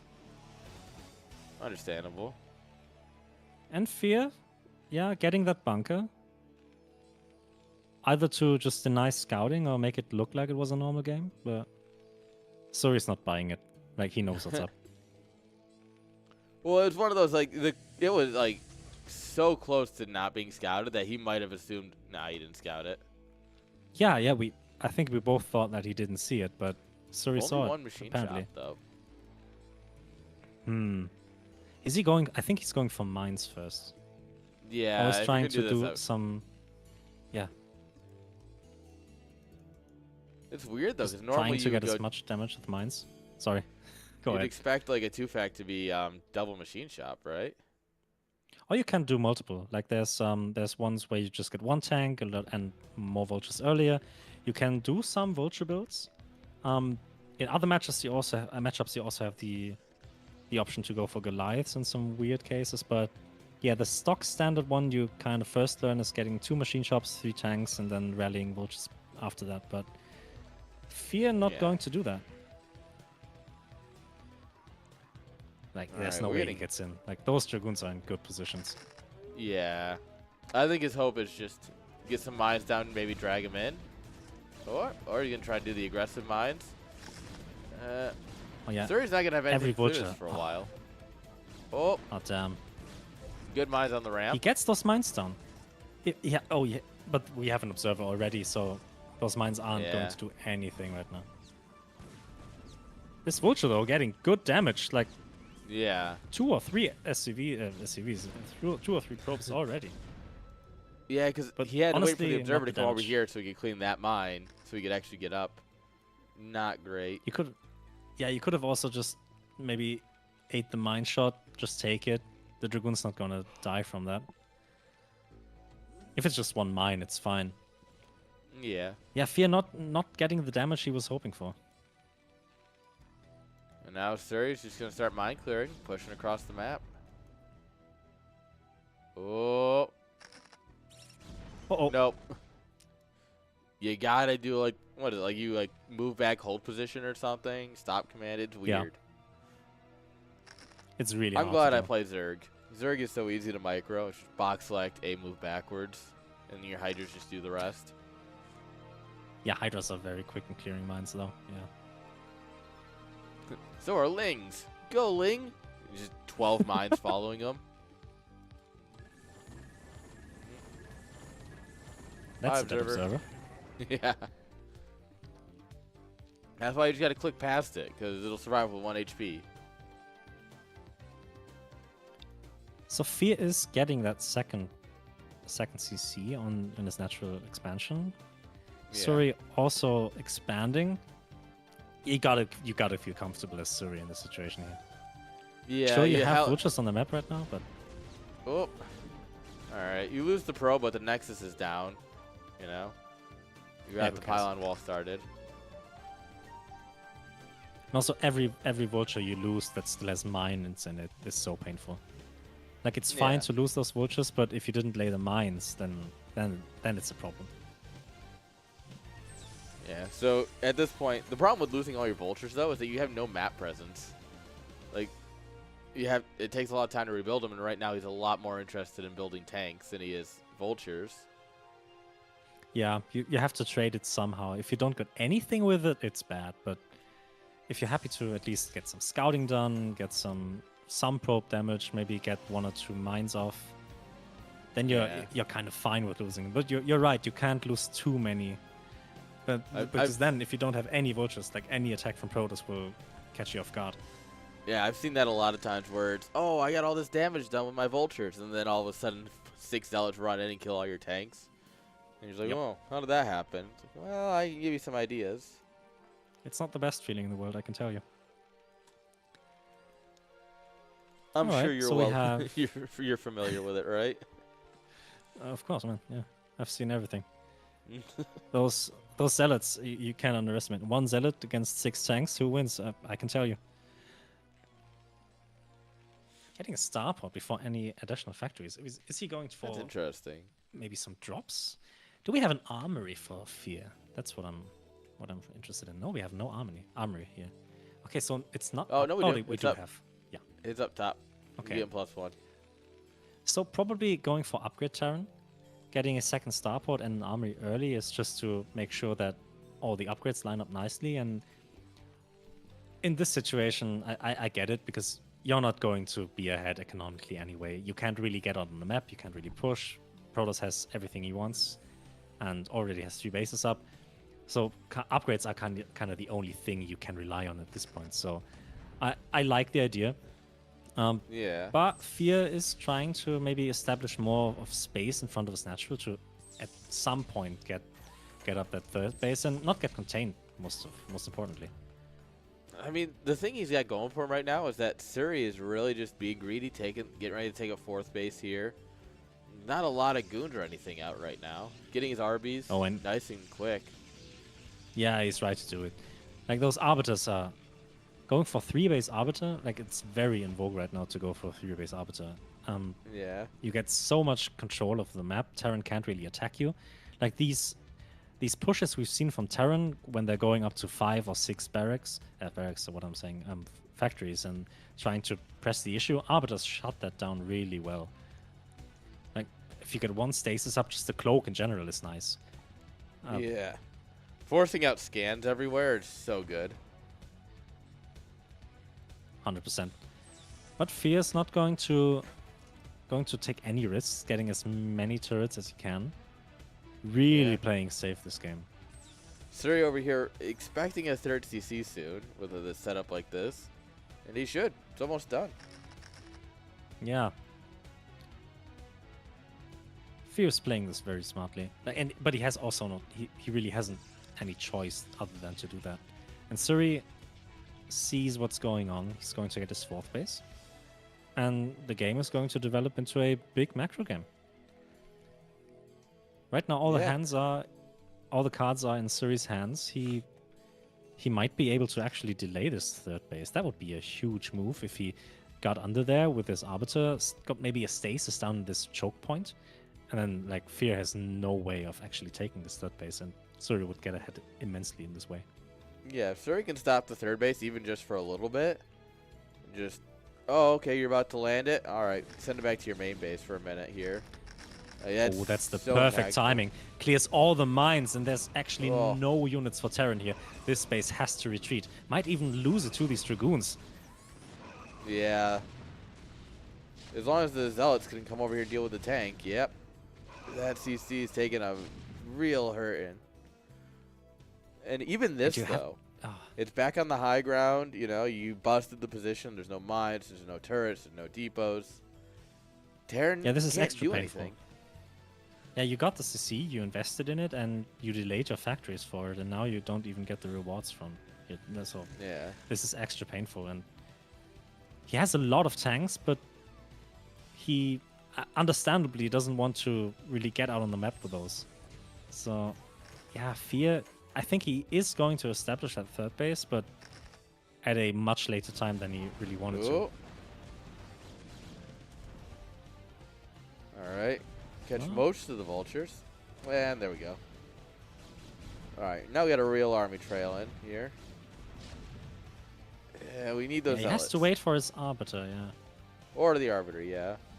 Also got Storm. Like, Suri is so ahead in this game. This game feels a lot better than last game. Yeah. Just don't lag out, Suri. Please. Also ready to take a 5th base already. Damn. Man's gaming. There is a mine down here, so you'll have to wait till you can build a cannon, but... Yeah, remember that Fear has been playing from behind the whole game. Like, his 2 factory pressure didn't really get any damage at all. It didn't have any kill potential, and Suri So I'm happy to take just make a robo in the gateway and delay my natural for a little bit because he's going to get third base up no matter what. Yeah. So Fear, he's just on the back foot and trying desperately to establish his base, get his army up, get his upgrades up, and then maybe play from there. But until that point comes, Suri's had the opportunity to just take the whole map and attack into whichever direction he wanted. He can max out 5 times if he wants. This is going to be tough to break, though, now. We're getting a depot here. We got some mines. We got a lot of tanks in this area. Yeah. But if you Fear's really doing it well. Even if you get, like, the 5, 6 zealots in here, past all this all kind of crumbles. True. Like, good stasis here would really break a dent here in this defense and make it really hard for Fear to kind of reinforce that area. But Suri kind of hitting a supply. Oh, he tried. That would have been nice. What a gamer. Gets a cannon down now.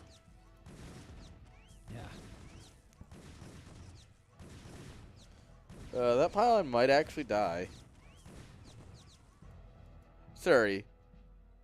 Excuse me. Oh, I love that move. It's downright rude. I think Fear might actually find it now. Just by maybe if he just has a unlucky or not so well placed A move, he might accidentally run into the space. But okay, got it. Sorry, the Chad. This cannon's gonna shoo away those vultures, but can't really send a probe down there either. Nah. Vultures bugging out in that third base, fourth base. You sure? We can send a probe. It won't make it, but we can send one.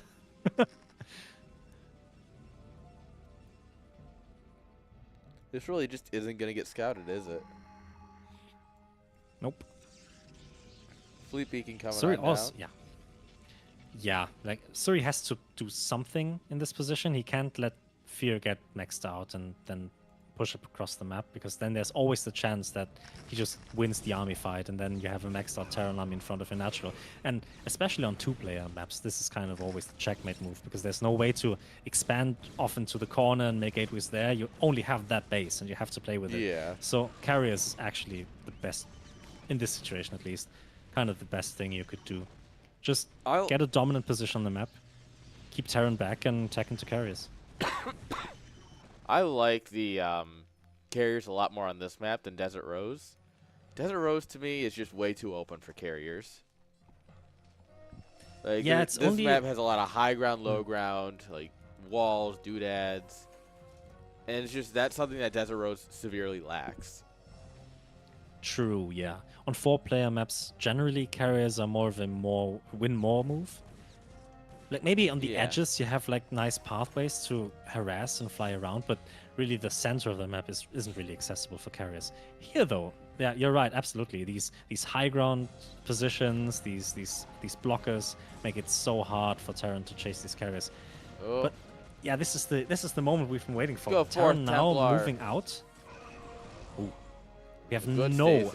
like 0 vultures with this army. What are we doing? Yeah, and Suri's like, oh, no vultures? Well, you just lose, I guess. Yeah. That was a free tank army if I've ever seen one. Yeah. Now we can fork Doesn't off even a need bit the carriers. Here. GG. GG. Suri dominating game 2. Map. Absolutely. My puppies have left. No more pup cam.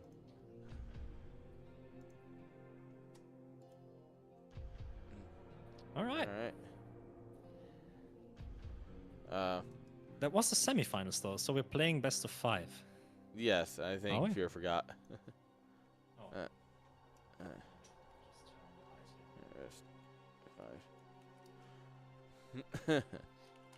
Might not have the best lighting in my room, but gotta make do. Good. I mean, you don't have professional equipment everywhere? Weird. No. I only have like my Focusrite Scarlet here and my stage microphone to record demos and stuff, but and a cat. I guess it works. And a cat. The most important. It's the most important component of all the setup. Can't really go without it. Yeah. I mean, my desk is a current mess, but yeah, my Focusrite, my Stream Deck, 3 monitors, you know. Everything Oh I damn, do and 3 don't need monitors. within arm's reach. Well, I do you don't have your even have the main one? space for 3. I, I, I have a not enough desk space either way, but I need like my TV monitor because that's for Twitch and everything, like all of my broadcast stuff. I have OBS and Discord on this monitor, and StarCraft here. Yeah. I actually really want a 4th monitor. A 4th. What would you gonna do with that? Uh, Damn. Real hacker man over here with 4 monitors, like in the big so movies, he's sitting in front of a wall of screens, just hacking away, putting in code, yeah, all in green, I've black. found that there's times where I need like 2 things to reference at once, and it's like, well, okay, so I need Discord open, like Tekken, right? When I'm running the Tekken tournament, another monitor would be really useful because I need OBS open to make sure the broadcast is good. I need Tekken open on the main screen. I need Discord open to help organize players and casters. I need obviously my Twitch feed to make sure everything looks good and see chat and everything. And then I would love another one for like brackets and information and stuff. Because I find myself just kind of overlapping so many things. Yeah, I've tried streaming for, I think last month I just did a stream just for the fun of it. And I realized having more than 2 monitors helps. Like, Yeah. a lot of people only have 1 monitor, and 2 monitors is nice. But once you really know how to set up a stream and have all the stuff, and like it's nice to actually have like a proper workspace where you can see everything. Yeah.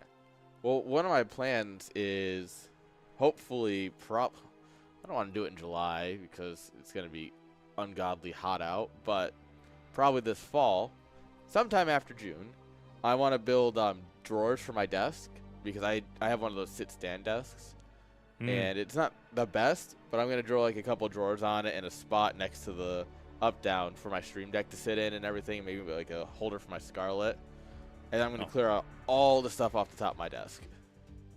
Oh, that's sick. Oh, And stand-up then I desks can- are nice, man. I like it. I don't use it that much anymore. I found that it's just because of how I have so much everywhere. I'm like, if I hit it, I'm going to ruin all my cables and everything. Oh yeah, that's So- right. You really have to be cleaning your cables, otherwise it's just going to rip up stuff Yes, everywhere. which is why I need to redo everything because, well, the big issue, you're going to love this, is that my PC is currently running Hot Rod because I bought a power supply off a coworker because when I upgraded my GPU, except the power cables aren't long enough because it's a standard non-modular. So it's sitting outside of my case, just in front of it, plugged into the GPU and everything. And I'm like, God. I need to fix this. It's a machine. It's supposed to work, and if it works, who cares? Exactly. Look, my grandpa's an electrical engineer. My dad's a practical engineer. I'm a computer engineer. I know how to make things work. And we never would have known unless you just told us. Now we know the secret, but Yeah. Look, there was a point I was considering dual PSUs and just jumping the pins on the GPU one. I'm like, do I want a fire hazard? Kind of be fun. Wouldn't be the worst thing I've ever done.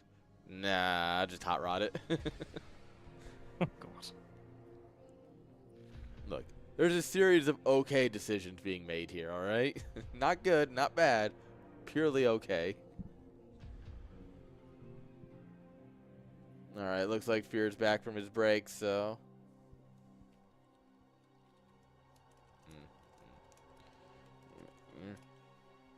All right.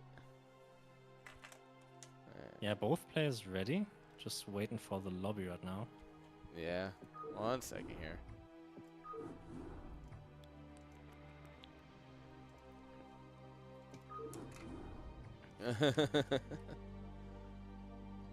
All right. Here we go. Next lobby is up for the players.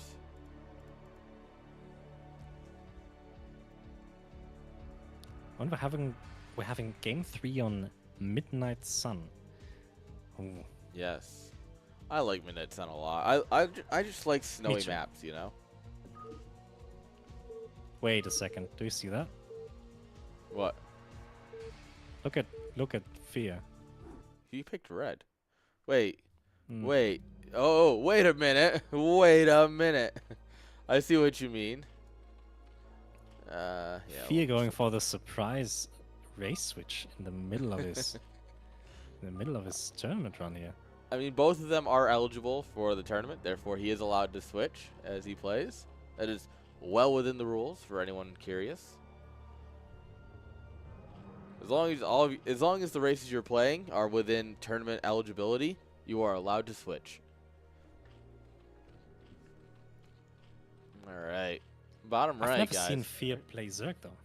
Really, you haven't? Oh, sorry. It's just as crazy when he plays his Protoss and Terran. Don't worry. It's Fear. That's for sure. Top left, we got Surrey.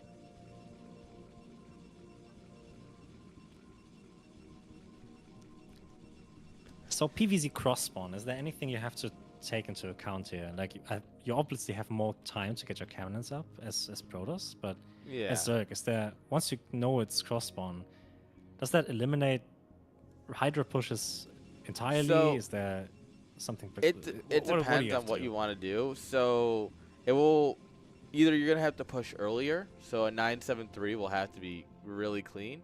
Oh, Surrey's doing the new wall. Nice. So because since it's gonna take so long to get across, sorry, I keep getting people are texting me. Stop texting me. I'm working. Since it takes so long to get across, you can end up running. If you run late, you'll run just into Storm. And if they see you coming, they'll just build. They have all the time in the world to build cannons. It doesn't eliminate them outright, but it definitely makes it a lot harder where you're most likely going to end up in a mid-game after trying a Hydra bust. I see. But also, like, it still leaves open the possibility for contains. Like, you might not get the damage you want, but at least you're keeping Protoss from getting out on the map. I think this map's great for contains, honestly. For Zerg contains. You have a lot of space for Hydra Lurker back here. And even though that's not a real high ground, just the graphics of it and the psychological impact it has of thinking it might be a high ground. Like, Dragoons are more likely to miss because they're scared. Yeah. It took so long for me to actually realize that that isn't high ground. When I first played this map, I thought, like, this is broken. What the hell are we doing here? We have, like, the high ground. It directly in front of my natural run. I don't see the issue. It's honestly very good. No, it's actually a very good map. It just looks deceptively hard. Yeah. This is one of those that you hate playing on at first, then you start playing and you're like, oh, you know what? I kind of like it. Yeah. And for some reason, every time I played this map, we had so many CSL games where I had to play on this map game 7 or game 5. Like, it's always game 5 for me on this map. Yeah, because no one vetoes it, because there's other maps that people like a lot less. Yeah, but generally no one speaking, picks this it. is like, yeah. It's like, It's we'll play it when we get there. Yeah. Everyone loves their Urban Jungle or Stargazer. Everyone loves their, Radiance. Radiance is, I think, I gotta talk to Iska, or however you pronounce his name, the guy who does Remastered. And because he obviously uploads all the replays, I kind of want to see the map pick rate. I think Radiance definitely is top. You think? I would lean towards Radiance, absolutely. Radiance is really big, though. True. It's definitely popular, yeah. But for some reason here on this map, it's always every game I've played where has been an all-in. I either have to defend an all-in or I do an all-in myself. It's average weird. Terran player mindset. Just all in, bro. But we're not going to have any all-in here this game. Suri is just taking a Stargate as a standard. Fear getting his third base on time. No Couple real links here, tricks. scouting. Yeah. Oh. He saw the cannons, no way to get in there. Getting Yeah. a creep colony just to be safe. Going up to his third gas real quick. So he's going up to his What does that second mean? gas. So if you're going to play 2 gas, Huh. you're going layer tech. And he He wants to hide it. He wants to hide the Spire. So he That's takes the gas down to here. He drops the Sunken to deny probes. He'll know when Zealots come out. Unless you have Ling Speed, you're not really catching a probe. So it makes sense. It's just, all right, we'll know when a probe's coming, so we build a Sunken. And if Zealots get out, well, we'll have plenty of time because it's cross spawn. And he made double sure that it looks extra weird in case he scouts it.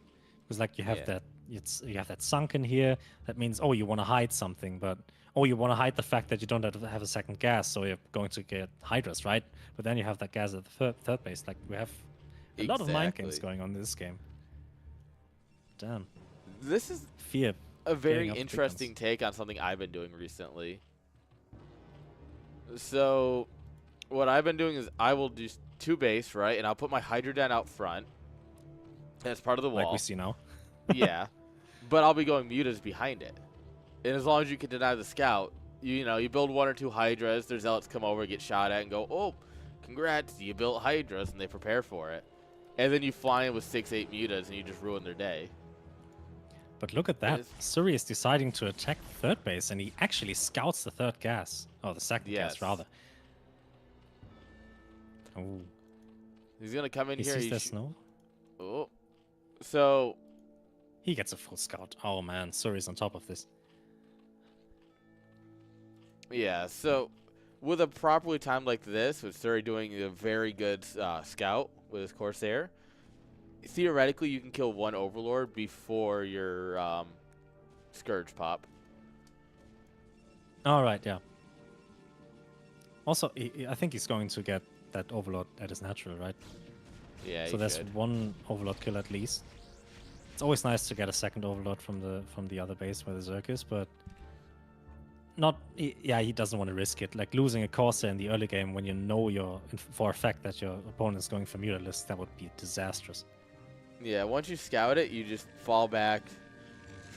We might even see a Dark Archon this game, because I know Suri's a big fan of him. And Maelstrom's really been popular lately. Yeah, he did stop Corsair production, though. I don't think... Is that on purpose? Like, is it okay to just stop making Corsairs when you have so many mutas here? He does have a lot of cannons, though, yeah. So, one thing is that you can go Spire just to go Scourge. To try and stop, like, Corsairs from just ruining your supply count. So he might have assumed it was that, and stopped, and now he's rebuilding. Saves that Corsair, nice. Oh, we're gonna box. That's a lot of Mutalisks, man. So you gotta remember, Fear is a Protoss main, right? So if anyone knows how to... he knows how to handle this, which is why he's doing it. It fuels my theory that every time you off-race, you just play whatever you've been abused by against your main race. Absolutely. That's what I do, 100%. Yeah. Have your 9/9s every time he plays Protoss? No, I go 12 next. Oh, even worse. 80% win rate.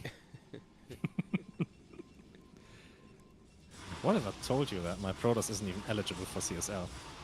That, not.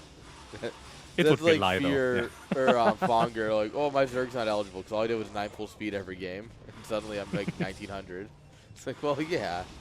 If you all in every game, you'll just macro out of 1800. It's not hard. Is Fear actually just going to win this game? Like, I don't see these mutas contested in any way. Like, how can he stop those? He has 3 Corsairs, no support, no Dragoons, no Templar, not anything. Like, those gateways are going to fall. Decides to run away, though. Alright. So, Fear is still scared of the Scourge. Having more than 1 cannon here is very important, but right now it's Fear's game. Depending on what these and this counter but the answer is not much. Yeah, he's got 2 Sunkens here. This Mutas returned to get these Zealots off. I think they're going to get home, at least most of them. But Fear already going into Lurkers. Yeah. And this is why I like seeing people who don't go back, like, either go Sairless or cut Sair production and go straight into Templar because, you know, we saw he made 2 high Templars and they immediately got picked off. If they were, 30 seconds earlier, 'cause we weren't building Corsairs, I feel like there's a potential to make an Archon, either storm them or burn them down with Archons. Because now we can't get our Templar out. We'll make the Archon. No! No! Robbed. This is painful. Fear dominating. I have a feeling we're about to see another so much PvZ trouble. after this. Yeah, do we allow Fear to play Zerg? He signed up as Terran. Like, stick to it, man. Yeah. Like I said, technically it's part of the rules. As long as your True. races are eligible. And as long as your opponent agrees. If you're going to do something like this. If I was Suri, I would just say, nope, you play Terran. I mean, we'll see. Wow. Even able to hit the Templar Archives, that would be the nail in the coffin, really. These cannons aren't really in the best positions to do the... Oh, he loses some. Bye, Templar. Alright. Oh, now he gets the No, probes. this is Oh my just god. nasty. Does he do the fridge? Does he storm his own probes? I hope so. That's what you're supposed to do. Alright, the mutas The are fridge. gone for now. I miss Fridge playing Protoss. The Observer's Alright, going he to come out switched here, Terran. see this, and just go, Yeah, imagine switching to Terran. What a life choice. What has gone wrong That's in your rough. life where you do that? You go from Protoss to Terran. It's rough. If you go from Terran to Protoss, I get it. You gave up, all right? You're just done. The other way around is like, oh, no, I want to have a harder life. It's a decision. Yeah. Sir, you saw It's a these. choice. Please. Tolly, When what are you I- barking at? when- Jinx. When Sorry, I my dogs first, are barking. that's alright. That's what dogs do. Oh. That's a nice storm, man. Damn, he's gotta spread those. He has a lot of zealots. If he gets Oh. those, ooh, Hi, Mutas. what a storm! Wow. Maybe it's not over yet. Actually, now the spread is so large that those zealots could actually just run over and get those lurkers without problem. Tried to boxer it. Yeah. Well, just go for it, man. Send it. Now it's just one lurker. Ar- Like, Archons are really good, by the way. wow. Believe it or not. Yeah, that Archon took almost no damage. That's crazy. Just make sure you play Going the up to Archon. 5 bases, man. 5 base Zerg. Ooh. Yeah, there's Ouch. going to be a lot of Hydras.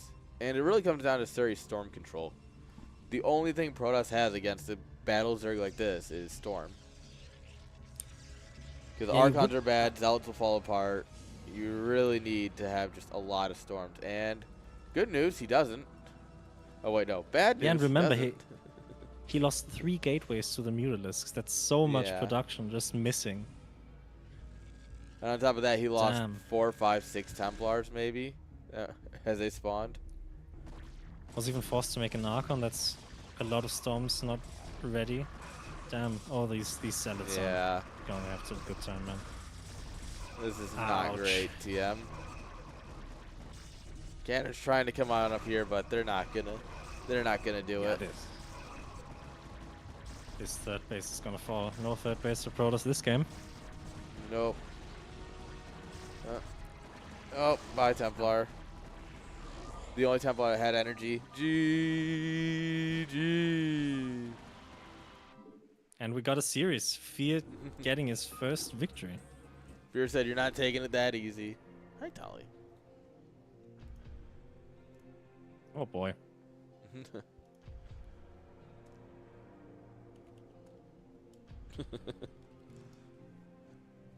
Fear's like Zerg is OP. It's like, yeah, a little. It must be hard to just switch gears. Especially because you kind of got used to how Fear plays as Terran, and then Yeah, and you have suddenly to he's playing just start Zerg. from scratch again. Yeah, you have no idea. That's just you just cut in the middle of the series because normally you have these mind games in between of games, and you kind of know in which direction the series might Yeah. develop into because these are the options Terran has, or that race and stuff. But now you just have a clean sheet and can do whatever and make new. Like, it's a really strong mind game to just switch race. Yeah. And I mean, especially if you can get away with it. And he got away with it, man. These mutas Yeah. were insane. They got so much damage. Like, not necessarily probe damage, but Mutas getting are just kind of gateways good. and 3 of them. Yeah. Tali, not on camera, please. He didn't even have to micro these mutas very much. He just had them in his base and then just could drone up and make bases and stuff and get into a position that I can't really lose him from. Insane game from Fear. Really well played. All right, waiting on the players so we can get into game number 4.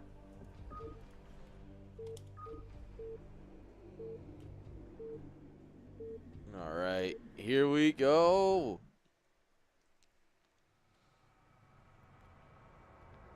In the bottom left of Midnight Sun. Oh, that's not right. It's Tempest. In the bottom left of Tempest, we have Fear as the blue Zerg. And bottom right, we have Suri. That's your Suri. He is on match point. He could do it. All he has to do is beat Zerg. Every Protoss player's dream, right? Also, I think we're not on chat, on CSL chat LAN stuff number 27, but 37. Oh. Right? Yeah. Sorry, I accidentally hit 27 instead of 37. There we go. That's fine. No one reads that anyway. Right, chat? No one actually reads things I put on the screen. I have the eyes of a hawk. You can't hide them from me. I have eyes, and they work sometimes. Fear not going for an Overlord. Getting a 9 hatchery? Okay, we're doing a 999? That's weird. I mean, it doesn't have to be a 999, but so far it's just a 9 hatch. Is that a build? I've never seen that from Zerg. What, 999? Yeah. It's a ZVZ build, and realistically, it's much more of a 2v2 build. So if you're doing like 2v2, you do 9 hatch, but you put it right near the ramp so you can sunk in it. But Fear's gonna just go ahead and do it here. Yeah, and Suri scouts early enough to see that these buildings are up on weird timings. So, and he sees that the drone count isn't really that high, so there must be something off. So what does Protoss do in this situation? What's the response? It's a great question. Nexus, apparently. All right. So the thing is that you have, quicker. It's gonna be. This usually signals Ling Flood, in my opinion. Okay. Right? Because you're gonna have all this larva. You have no economy. Like, he's gonna have 6 drones mining minerals, right? That's not much, yeah. Yeah. So he'll get his link speed and then go, and it's useful in ZVZ because 9 drones in ZVZ is still a fair amount, And then you can eke out 1 or 2 here as you build mutas. But against a Protoss, I'm not sure, Yeah. Like, as long as Suri gets his cannons up and has something in the wall, like, it doesn't even have to be zealots, but even gets 2 cannons, like, I think. Yeah. He's going to be really behind from this. This is going to be an easy game. See 6 circlings spawning immediately. So. Oh, sorry. Suri doesn't bother microing. It's fine. Link speed started. Yeah, he knows what's up. Yeah, and all you have to do is hold at this point. If he holds, well, that's him in the finals. But let's see. Maybe Fierce Control is good enough to maybe get through there. I don't think he can get the cannons, but if he gets into the main base of Suri and gets some sick probe damage, that could get him into the game and maybe even just be able to snowball from there. But against 2 cannons and a zealot, yeah, that's rough. Oh, Get the Zell in position, please. Yeesh. Oh, that's very risky. I wouldn't want to leave. I wouldn't want to take any chances. Just let the probes there and get as much stuff in front of your stuff as possible. Yeah. I get coming out here because if you come out here and there's nothing, then you can just go back to mining as usual. Oh. Yeah. You really can't bleed off lings like this and take free damage. All right. We're droning behind if you got it. Yeah, like that. Like he realizes that this is not going to work. He took a risk, and maybe it could have worked. Like, you never know. If it was gateway expand, maybe he would have gotten a better chance against that if there were no cannons at all. You can easily get by. But now he has to switch gears, get into heavy droning. Maybe. Then, I mean, yeah, we have a very you have late the advantage of early contain, right? Because Protoss can't do anything right now. Yeah.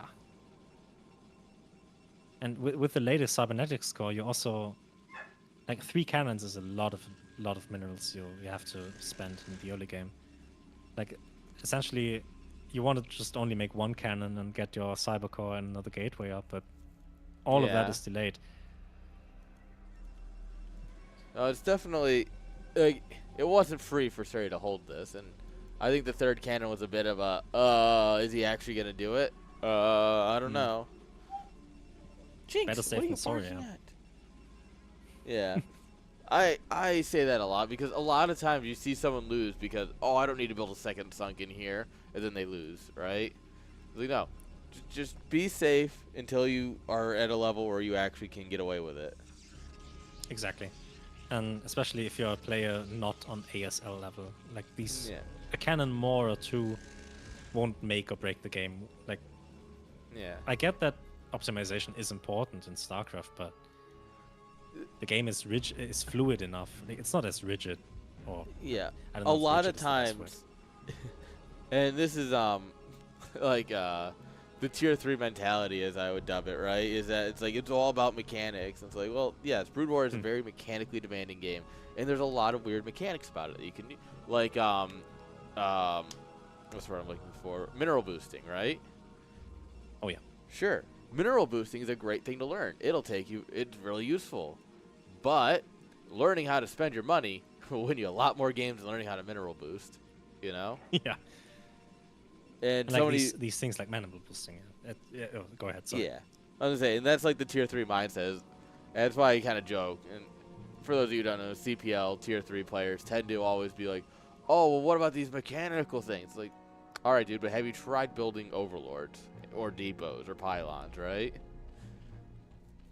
Yeah, especially mineral boosting. These things, it's so important in the early game on paper. Like, if you can get your stuff out maybe 5 seconds earlier, this is huge. You can get an earlier unit, you have an advantage and stuff.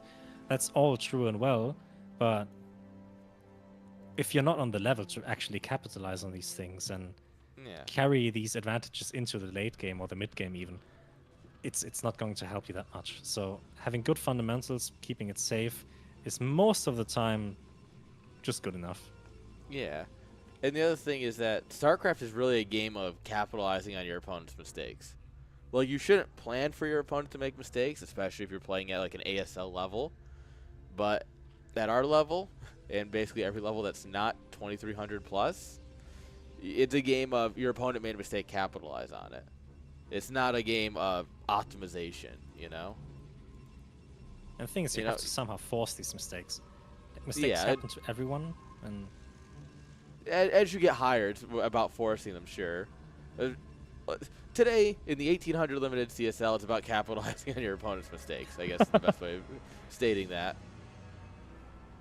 Because, honestly, sure, you had to throw down an extra cannon, but Fear might miss a macro cycle, right? Or miss an overlord, or this, that, or the other thing. All right, we can jump on that, and we're back in. Yeah.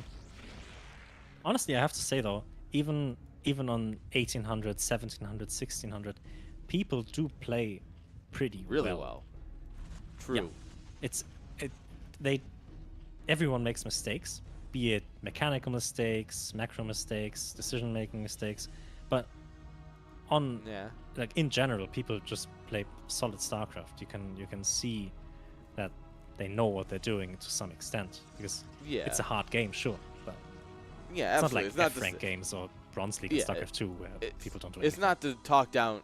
I'm not trying to talk down to anyone because like I'm not even 1800, right? I can still play in CSL, so I am part of the people I am including in this broad sweep. But what I mean is like, if you watch, you know, Surrey versus Fear, and then you watch DeWalt versus Striker, you know, like what they're looking for and how they're capitalizing on each other's like play is very different. Absolutely, and especially both games as are great to watch. who, As someone who just cast DeWalt versus Striker last weekend and is now casting Surrey versus Fear and finding this also to be a banger, you know? and you can really feel it. As someone who has played both in the regular community CSLs and someone who has had the, you could say, misfortune, but honestly, it's been a pleasure to play against Striker so many times. It's so different.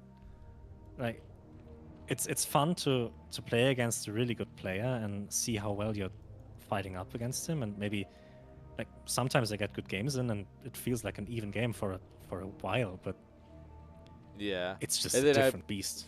And then I play against G5 and he moves out with his first zealots and instantly kills me. There's nothing I can do. Yeah.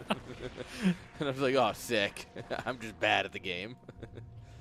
Once you play against someone who kills 3 workers with his scouting probe, you're just, yeah. Oh, yeah, I don't even want to talk about moments like that.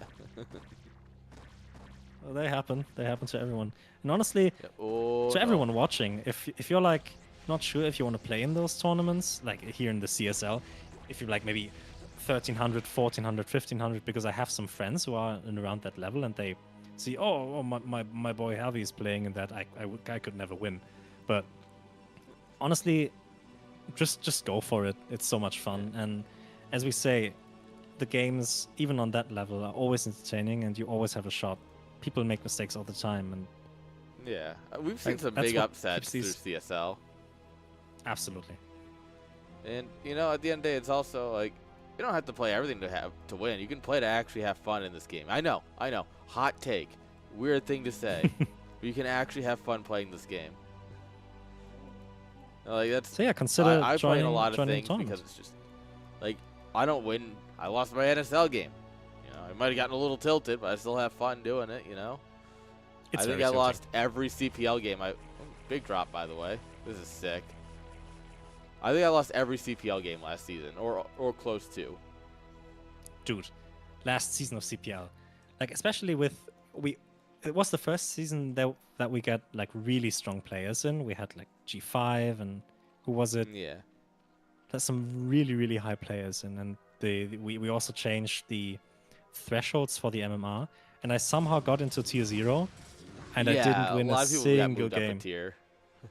Yeah, they didn't move down a tier because like we had to adjust for the good players, and we had to make tier 0 stronger. So I somehow got into tier 0, although I've been in tier 0. Okay, but let's talk about this game here. Massive drop of Lurkers and Hydras here. Surrey getting caught off guard. Great. I mean, as a Zerg lover, this is great. Don't get me wrong. This is painful, man.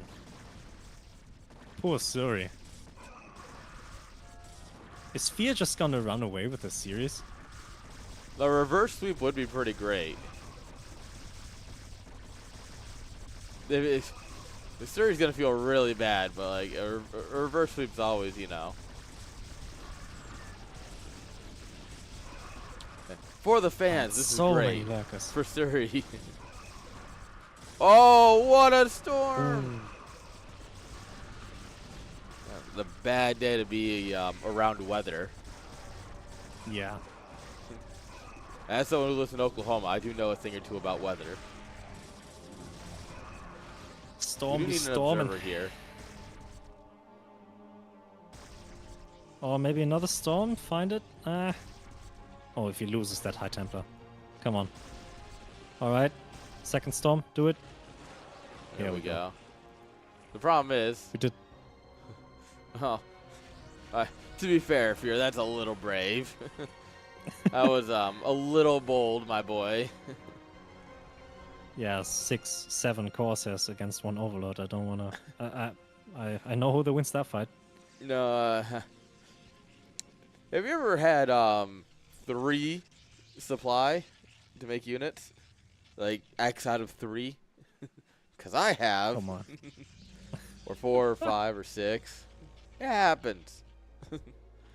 I don't play Zerg that often, but it did happen to me. Yeah, it's not the best feeling in the world.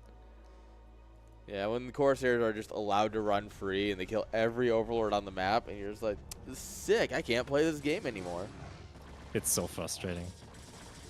And you think, I have a Spire. I might be able to get them with Scourge, but no, not always. No, because once Corsairs aren't a high enough number, although Surrey is lacking +1, which he should have at this point. And he has to be careful. If he loses those to the Hydras, that might be like those causes are what keeping him in the game right now. So yeah, he didn't even kill the second Overlord. It kind of feels ouch. I don't want to be too critical now, but do we want to allow Fear to play Zerg the next game? Is it fair? I'm just saying. Surrey, in my opinion, really deserves to win this series, but. I don't know. He technically only won 1 game because the first game was a disconnect. Huh. Fair point. I'm just shitting. Realistically, we will have an answer for that after we finish this series, and not before. Surrey is going to break this position now. Like getting this 4th base of Fear is going to make a dent into his production and economy. So. Oh. We found the farm.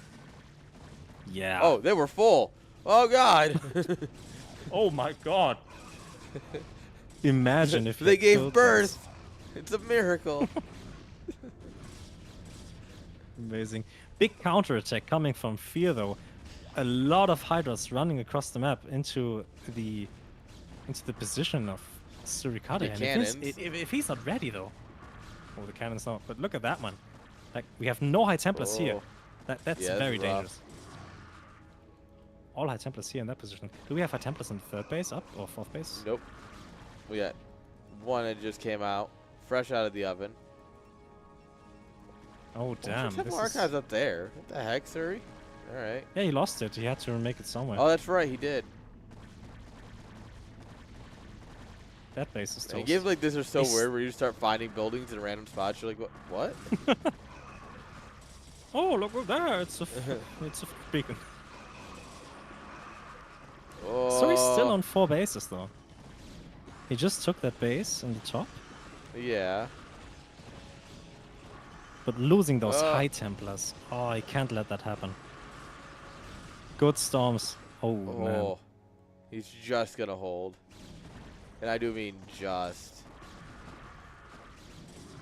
So kind of the counterattack found some damage, but realistically, Fear is in a bit of a trouble, right? Is he? Like, he's trying to triple expand. Oh my god, Fear. Come on.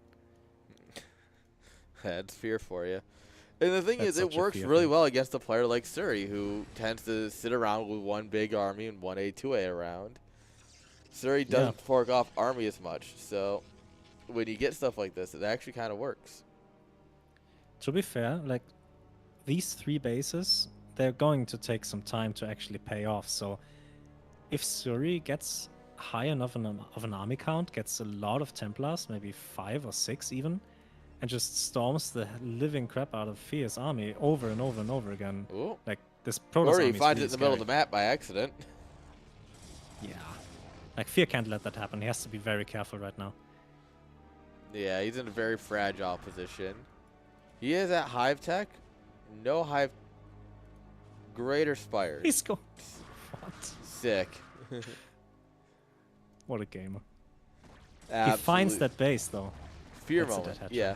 He scouted all 3 of them with the Stairs. Oh my god. So he's aware of them. He's in a great spot to power through them, but. Again, those counterattacks, very scary. We got 2 High Templars here, but no energy. These cannons alone, maybe not enough. Although trading 1 base for 3, if we can kill this one too. If he finds it, I don't think he expects another base. 6 storm. Oh my god, that was just what he needed. That's just enough to hold too. Yeah, he Suri knows might about take it. this. He finds the base. Oh my god, Suri's running away with this game right now. Let's go, Surrey.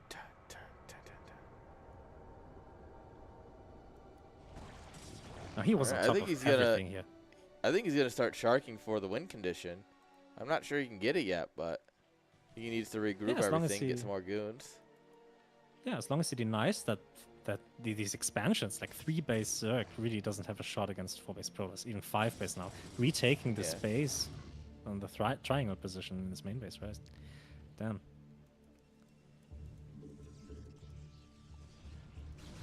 We might as low on well. money, It's the though. base. Yeah. Look at the supply. GG. GG. And with that, Surrey goes into the finals. Well deserved. Gotta say, GG. like Suri played that really well. That was great. That was great for our boy. Aw. GG's. All right, Fonger, you know what time it is. And you know Fear what? Not out yet, though. Yeah.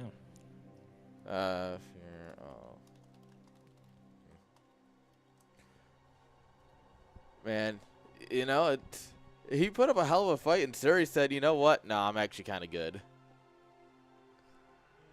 Yeah, that drop was really scary there for a minute. Might have taken the game if he got an Nexus maybe, and had maybe more Hydras reinforcing and shutting down the production. Then it would have been lights out for Suri, but he was able to defend. And Yeah. with those Corsairs shutting off that pathway for new drops to come in, taking more bases, and squashing the expansions for Fear. Like, very well played. All right.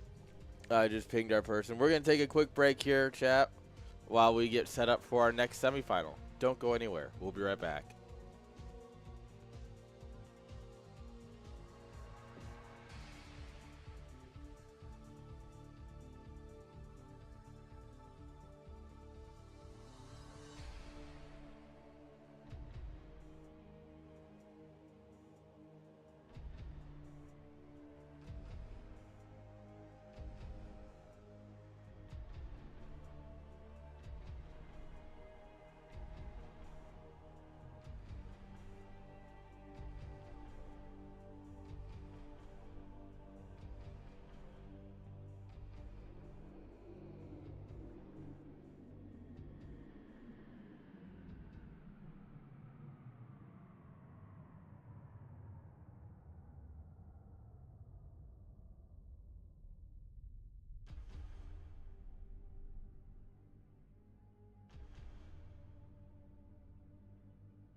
All right, we are back.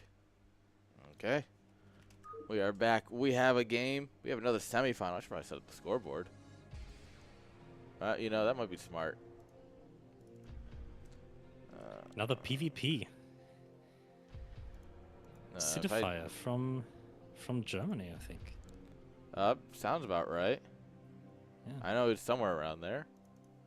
Not an expert in geography, but it's basically all the country of Europe, right? I think he's from Belarus, living in Germany. Oh, neat. Yeah. All right.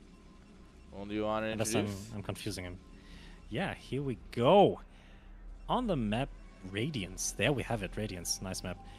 In red, we have the Protoss player. In the bottom left, it's Ponger.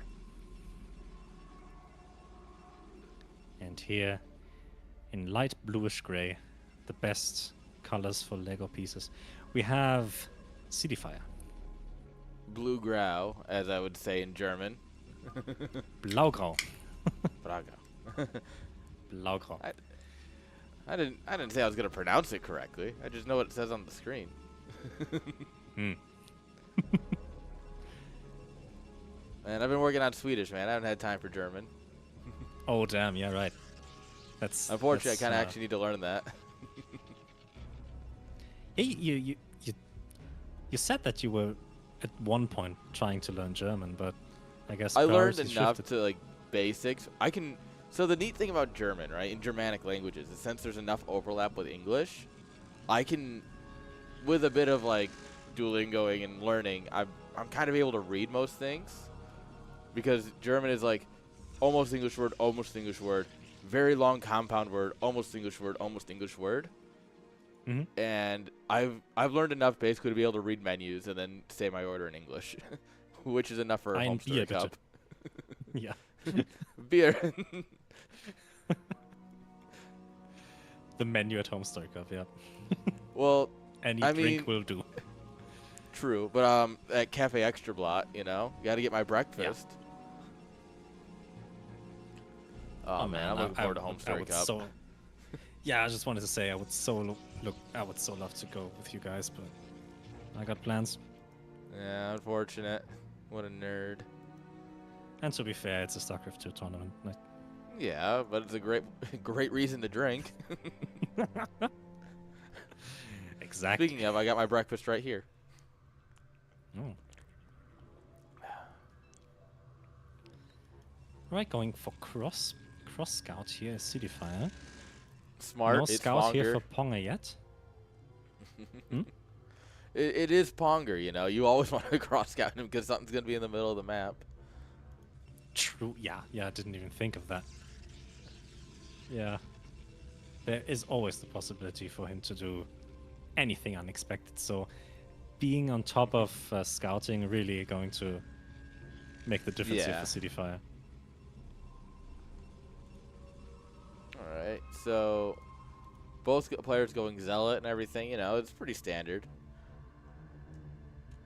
Yeah, again, nice. no 2-gate play, which I always thought was the norm in PvP for a while, but apparently the meta's shifted. It was, and then everyone figured out, oh, you actually can just hold this if you micro. So 1-gate kind of came back into vogue. So what's kind of do you still have that rock paper scissors stuff of Robo, Dark Templar, Gateway, and kind of you just accept that you have a rock paper scissors game? I would say pretty much every macro game kind of goes 1-gate Robo into 2-gate, and you just play Reaver Goon and until somehow you accidentally get long enough to start building Templar. But, you know, every once in a while you see someone pull out the DT tech, especially mid-series. You know, it's never a bad idea to pull out. Having a cheeky DT build or similar in a series is such a good thing.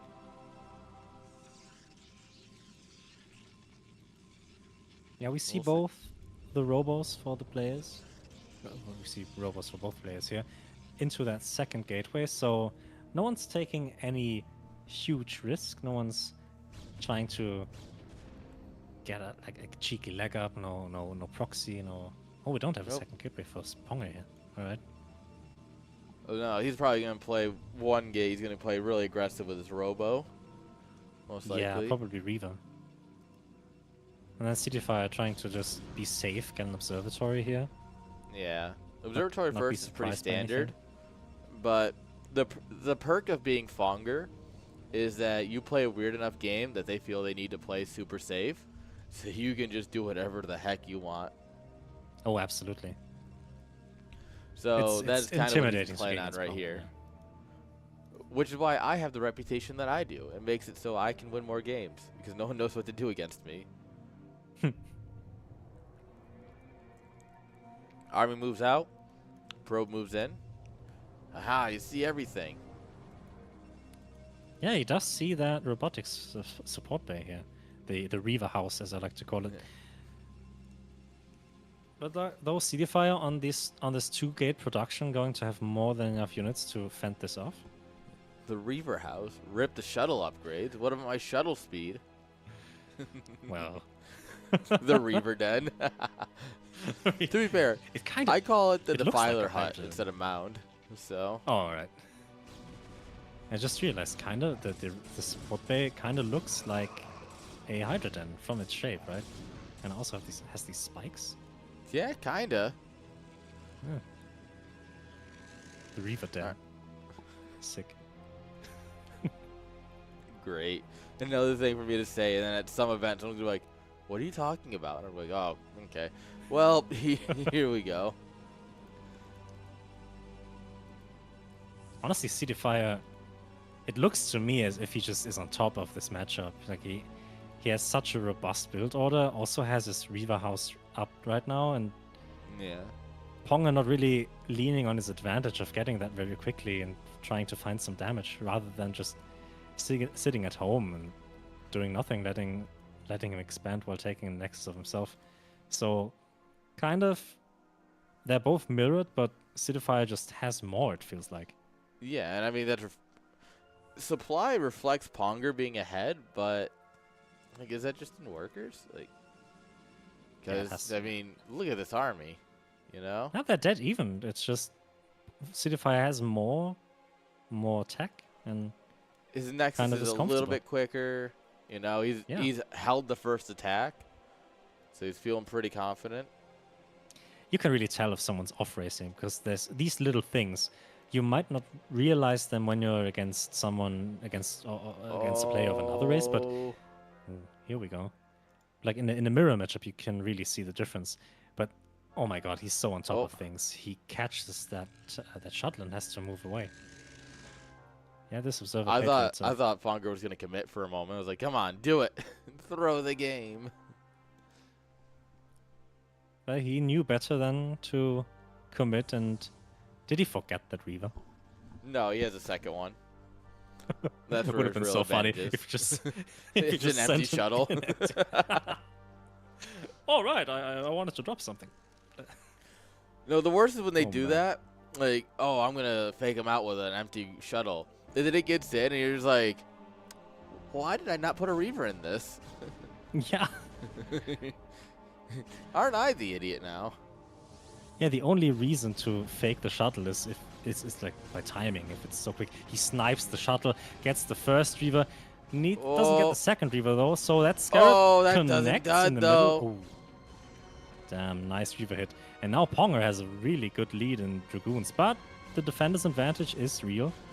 Yeah. So that. Oh, damn. Having a shuttle versus no shuttle is so nice. You should be able to just bully this Reaver. Yeah, this Reaver needs to get sniped though. He can't let any more Scarabs shoot. Oh, Wow. never mind. That was a Scarab. That's fine. when you get hits like that, everything else is fine. Absolutely. So CDFire is going to clean that up. He did lose a couple of Dragoons himself, but I guess that's worth when you completely clean what your opponents had. Even just having one Reaver and winning the fight against two, you cleaning up so good.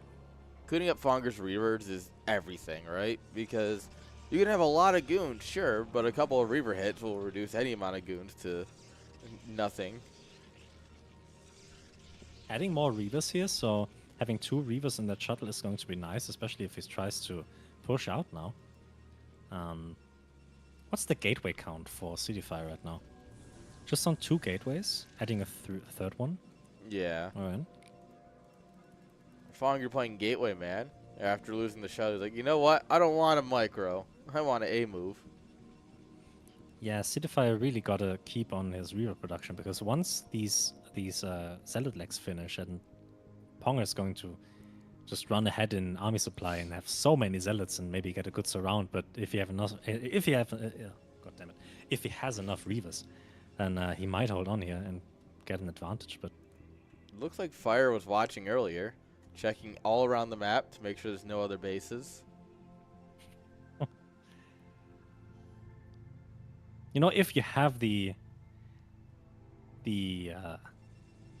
if your reputation is the one that you're the guy that hides bases, like at some point it's gonna be to your detriment. Yeah, which is why I only proxy hatchery in half of my games now. Keep you really on your toes. That's smart. You should consider playing this game more often, man. Yeah, you know, one of these days. When I have time. We do have a drop now in the natural of CDFire, maybe even... Ooh, that's a speed shuttle. But he did not drop anything?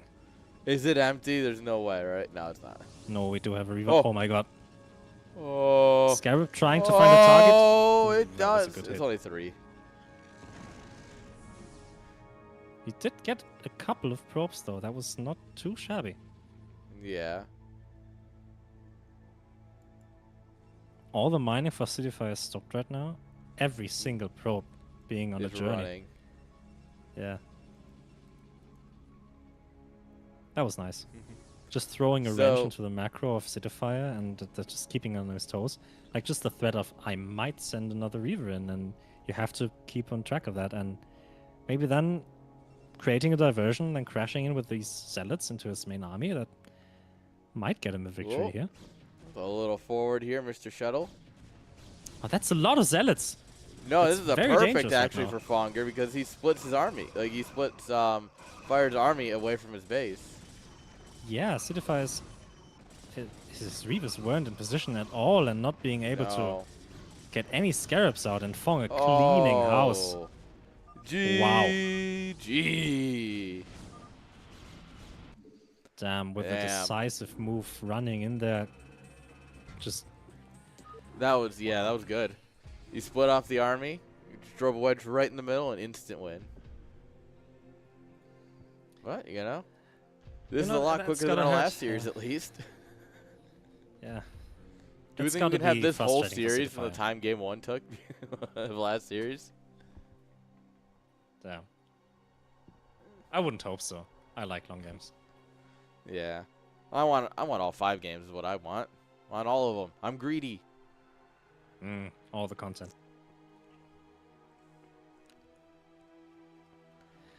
So, Ponger takes game 1. Yeah, solid start.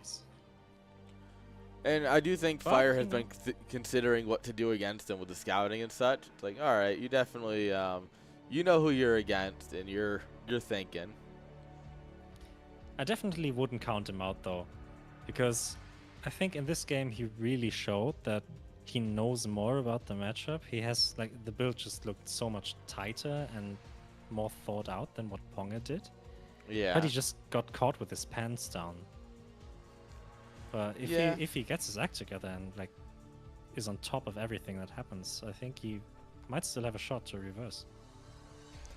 No, absolutely. This series I think actually has good potential to go all the way. Yeah. All right, just wait on them to host. We're going to find out. Let's see here. Oh, here. You alive, bud?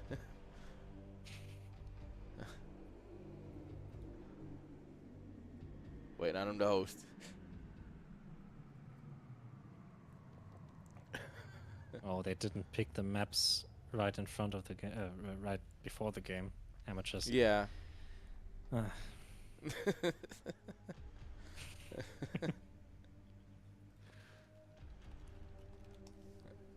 Apparently, you didn't Always see the do message. your map packs and before the games, man.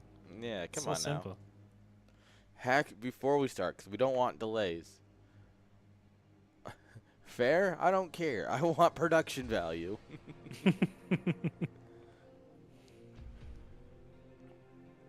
Oh, Ponga's BattleNet is broken for some reason.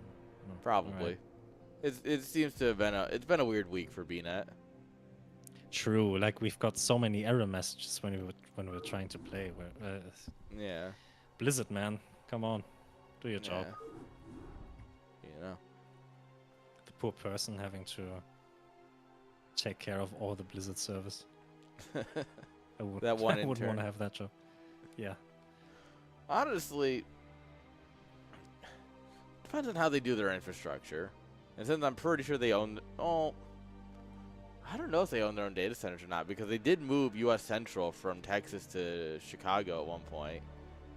Huh. And if they owned it, it would cause a lot more issues. So I'm not sure if they actually own their... Because if they're just renting, then it's a lot easier.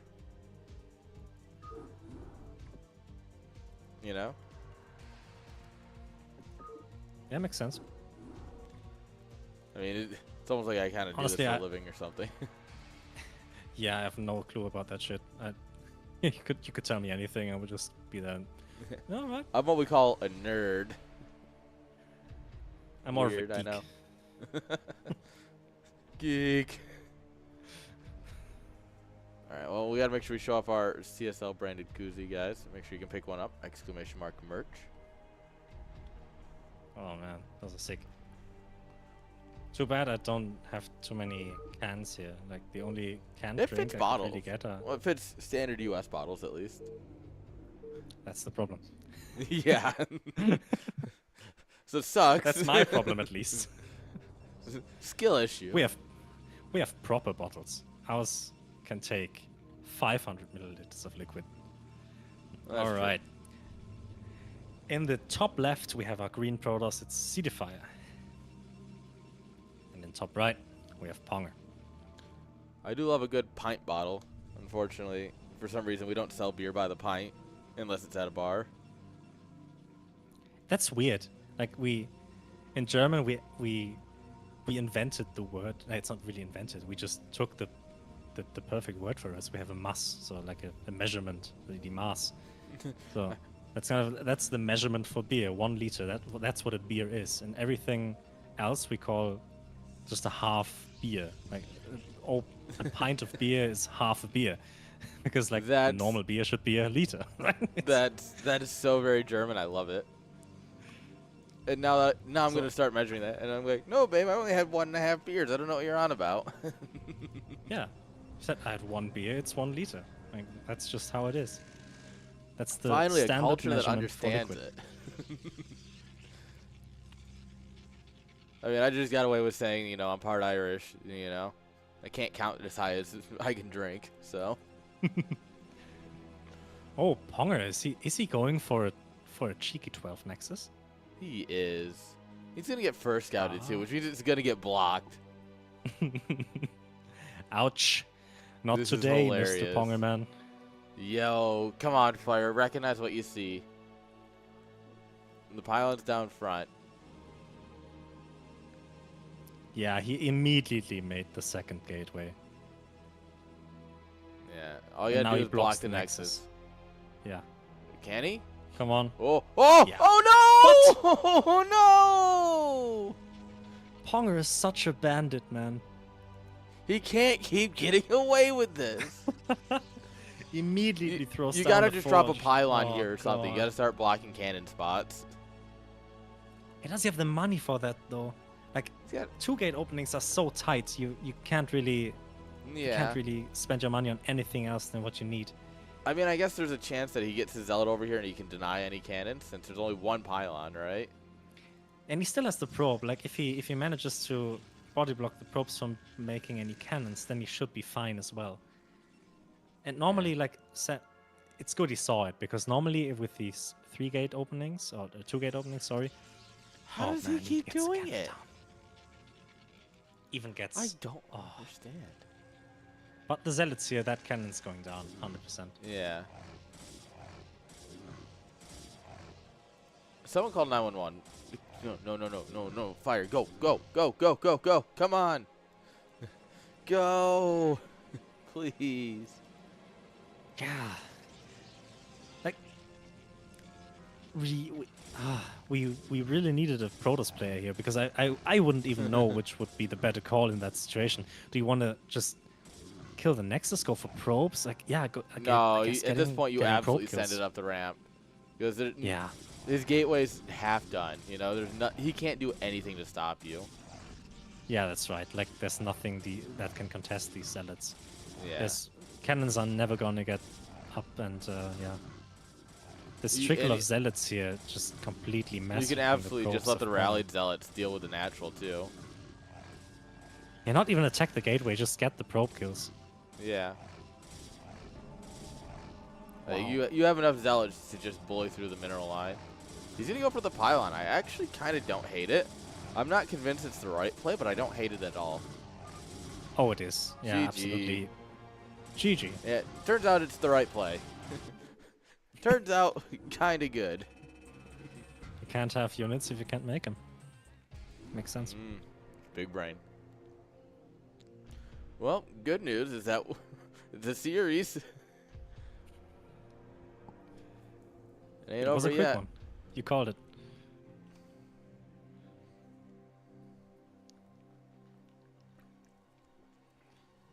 All right, 1-1. All right, players are hungry for more action.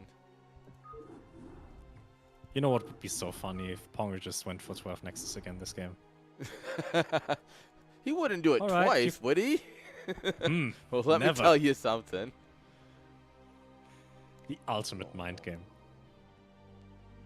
I could see him do it. Yeah. If someone can do it, definitely Ponger. If anyone was crazy enough to do it, it's our boy Ponger. 100%.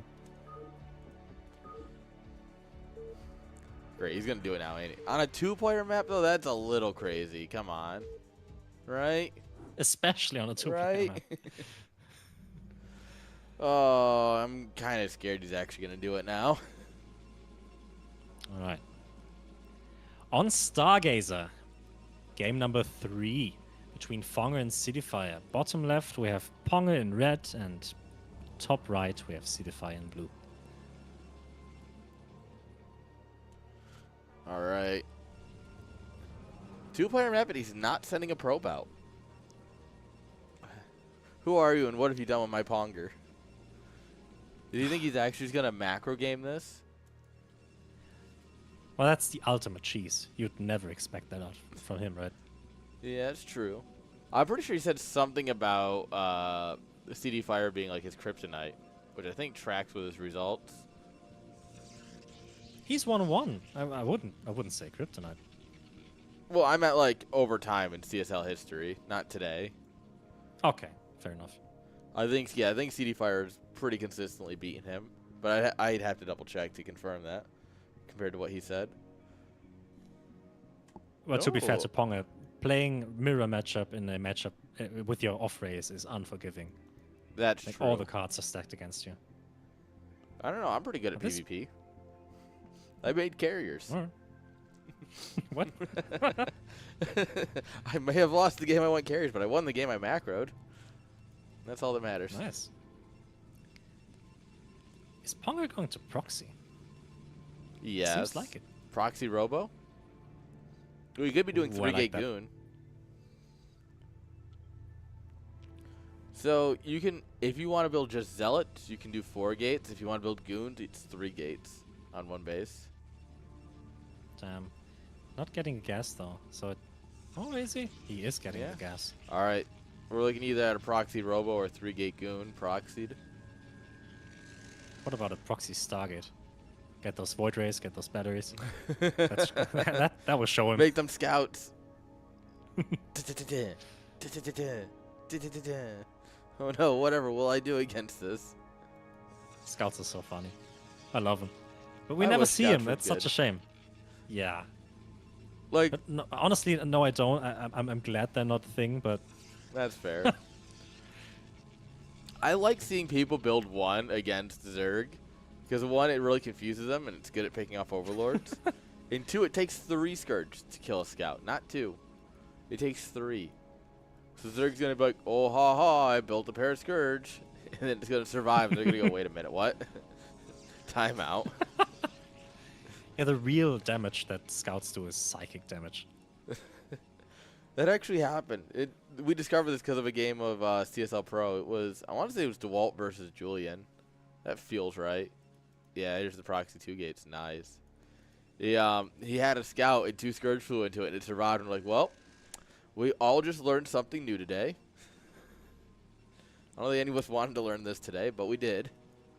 Hold up, is CD Fire the greatest gamer ever? What a gamer. He smelled something fishy. Is he going to get the He got title into his of Bonjour? base. You know what the thing is? I don't think Fonger noticed. I feel like Fonger would have put something in chat if he had.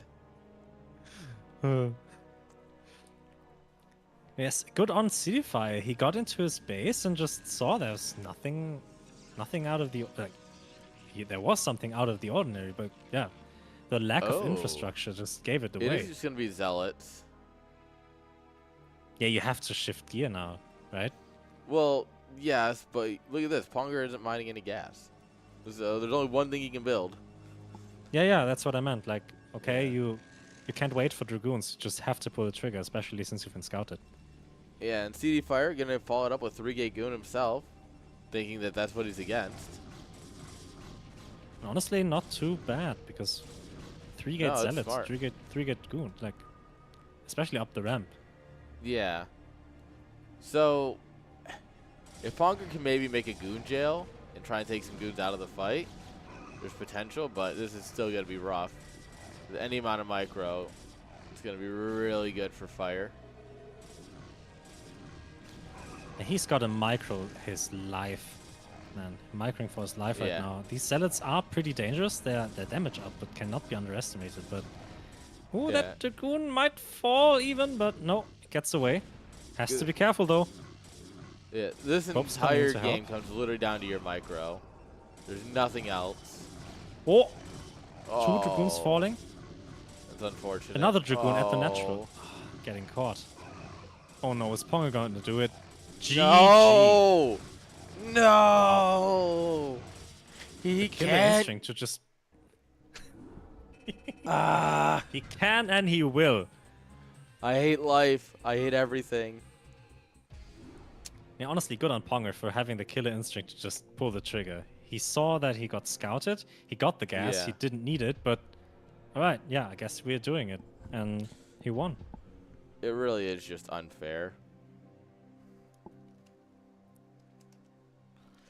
Well, but yeah, in theory, you gotta remember, every all-in kind of doesn't work if you know how to defend it, so... Alright, Reddit. Think I didn't catch that. Alright, guys. Game 4 coming on up here. Oh, man. I like the puppy cam, by the way. Totally off topic. But I think it actually looks like it looks better in my regular stream than it does this It's kind of redundant because yeah, it's similar angles.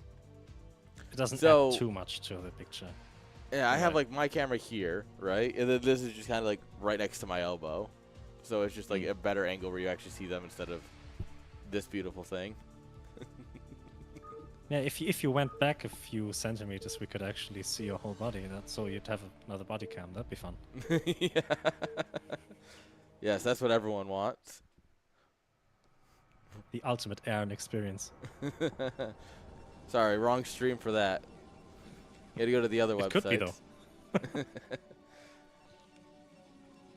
You only need a pool in your room. Then you're raking in the big bucks. One time I streamed with a buddy. We were like playing co-op something. And I took a photo of him and put it next to my camera and just put a photo of a hot tub in front of us. Like, there we go. It was a hot tub stream. Technically. Oh, man. Streaming is weird sometimes. Anyways. Bottom left, we got Ponger. And the bottom right, we got Fire. Wait, no, sorry. It's CD's nuts, you know. I can't go a whole series without making that joke. And considering we are at match point, I have to make it now. Got him.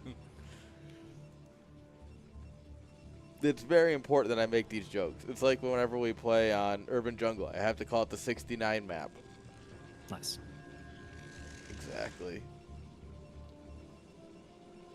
So Ponga opting not to go for anything too crazy, right now at least. Come on, Ponger. Let's see if that changes. Where's your spirit?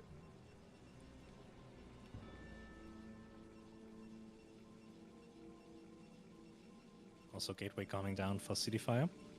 Yeah. Straight into the gas. Alright. City Fire going for 2-gate, I like it. Yeah. So, like we talked about before, it's maybe not like technically the best opening, but I think you could probably bully someone like Fonger with this. Yeah, as long as you get probe damage, you're fine. And the build that was very popular, the one that I learned for PvP, was to go for like 10-gate, 12-gate, get 3 zealots and your probe, and just kind of, you just try to get into the main base of Protoss. Get as many probe kills as you can, and then just straight tech into Templar. Yeah, that's a pretty good build. You just have to be able to get the damage, and these days it's a lot harder than it used to be. Yeah, but if you're up against Ponga, who might not be, like he's not that practiced in PvP, so no, these things I can like it for a definitely series work. build especially. Yeah, you gotta mix it up. So for those of you watching who maybe have never played a series of StarCraft, you know, you're just an avid enjoyer of the game. When you play a series, it's a lot different than just playing a one-off game with somebody. You really have a lot of time to think about, oh, well, game 2 I could do this, game 3 I could do that, and you really it changes how you play over time. Here we go. And it really Zealot's shows coming like in. the different styles of people, because some players will be more comfortable with just mixing it up. There are some who always will do the same thing, and some might even have prepared the most crazy things. And The Goon's a little Just late the- here, actually. oh, is it? The Goon, Okay. the Goon's usually at the ramp waiting with the Zealot when you push across. Granted, I think he came a little bit early as well because his third Zealot's trailing behind. So he might have just Honestly, those pulled the trigger a Zealots- little early. Either way, Yeah. it's looking good. Yeah, Oh. these zealots getting a ton of value. I could go for these probes right now, but getting the Dragoon Oh, is he nice pulled the as well. Dragoon into a beautiful spot. Ooh. Now we can get some probies. These zealots are a headache, man. At the same Yeah. time, look at the minimap. We have Cityfire making a proxy gate in the third base of Ponger, and Ponger at the same time expanding or doing something crazy on the top. Like, what is he building there? Citadel. Oh, he's getting- going DT tech. But doesn't matter though. Like, all his probes are in danger right now. Yeah, he's just that confident in holding it. I don't know. Even the researching of range to throw him off right there. Yeah. One gate range. So What are we range is getting range with DTs is kind of a good play. It's also pretty common these days. So that way, because DTs don't really win the game anymore. So when you inevitably have to fight afterward, you'll still have goon range. However, you know, it is kind of weird to only have this, you know, at this point in the game. Yeah, and I like the idea to go into Dark Templar and catch your opponent off guard, especially when they're going for 2-gate and everything else would be late. But we're having 3-gate with one proxy. That's so many zealots coming in. And Yeah. I Fire looking for a base is going to find a gateway. It's like, wait a minute. he finds it. He's so on top of things. He doesn't even Damn. actually dig deeper. He only sees the gateway, so he might actually still lose to the DTs. Well, it depends on if these probes are surviving, but I don't see the Dark Templar actually spawning. Not without Yeah. having a massive hit to the economy. Yeah, it's not exactly a great spot.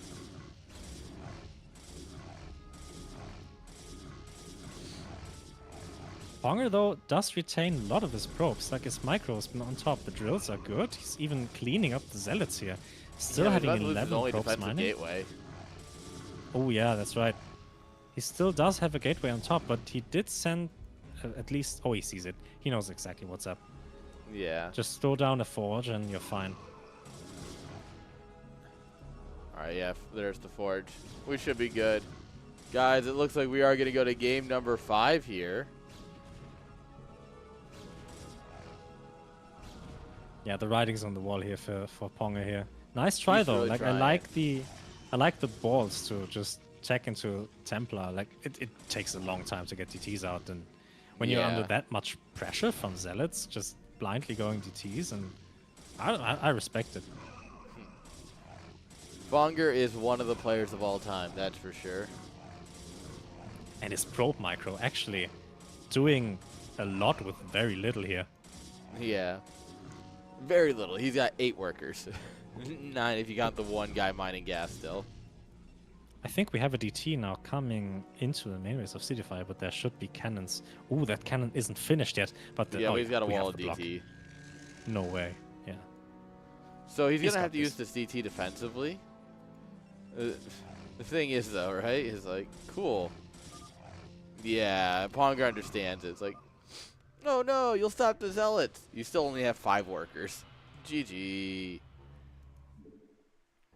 Because at that point, all Fire has to do is tech into observers, and it's over, right? Damn. Very technical game from these players. Very different Alright. build orders, very different game philosophies, and Cityfire just maneuvering the game more, I guess, more adeptly. If that's a word. I don't know. I don't speak this language. Don't worry, I don't either. Man, I don't know what I'm doing here. Alright. There we go. Game 5, guys. We were going all the way.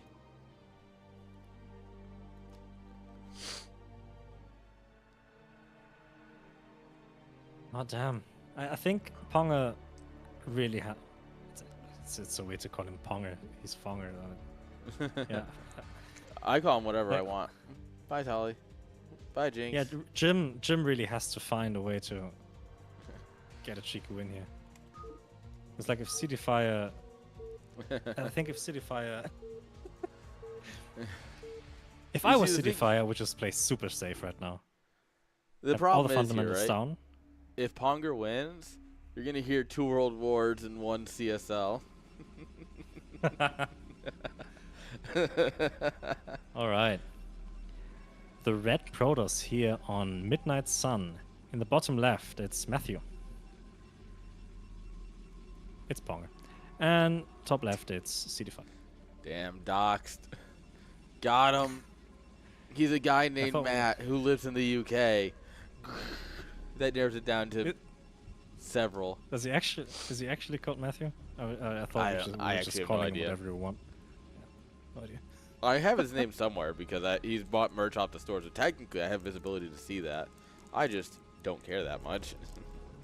Yeah, you're right. You have all the power in the world to Yeah. expose all the And it- CSL players. It's weird because like data, like as someone's worked in data like security, like working a lot with hospitals and stuff. I've done a lot of medical IT over the years. Like it's weird actually just having all that PII on hand, or it's like, huh, I could find out a lot of things. I'm not going to because like that's the whole point of trust in the fact that your data is being handled correctly. Like, huh, Yeah. you could. It's weird, And it's It's- insane. It's insane to think about that most of the stuff in our world right now doesn't really work without handing out your information. Yeah. Well, like merge is like I see his name and address, right? Which is a powerful thing to have, but That's all you need, basically. I go out of my way to make sure I don't have more data than I need because I don't want to have to handle it. That's a security nightmare I don't feel like dealing with. Ooh. All right. Ponger. What are we doing here? Both players going for the 2-gate play right now. So we're going to have a action-packed early game here. Yeah. I like it. A lot of Zealot stabs. Pop, pop, pop, pop, pop, pop.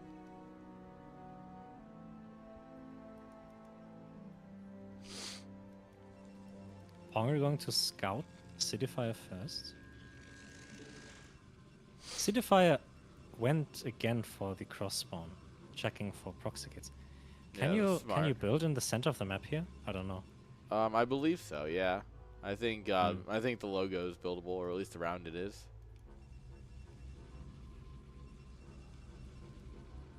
And it's Protoss. They don't care about buildable terrain. They'll build anywhere.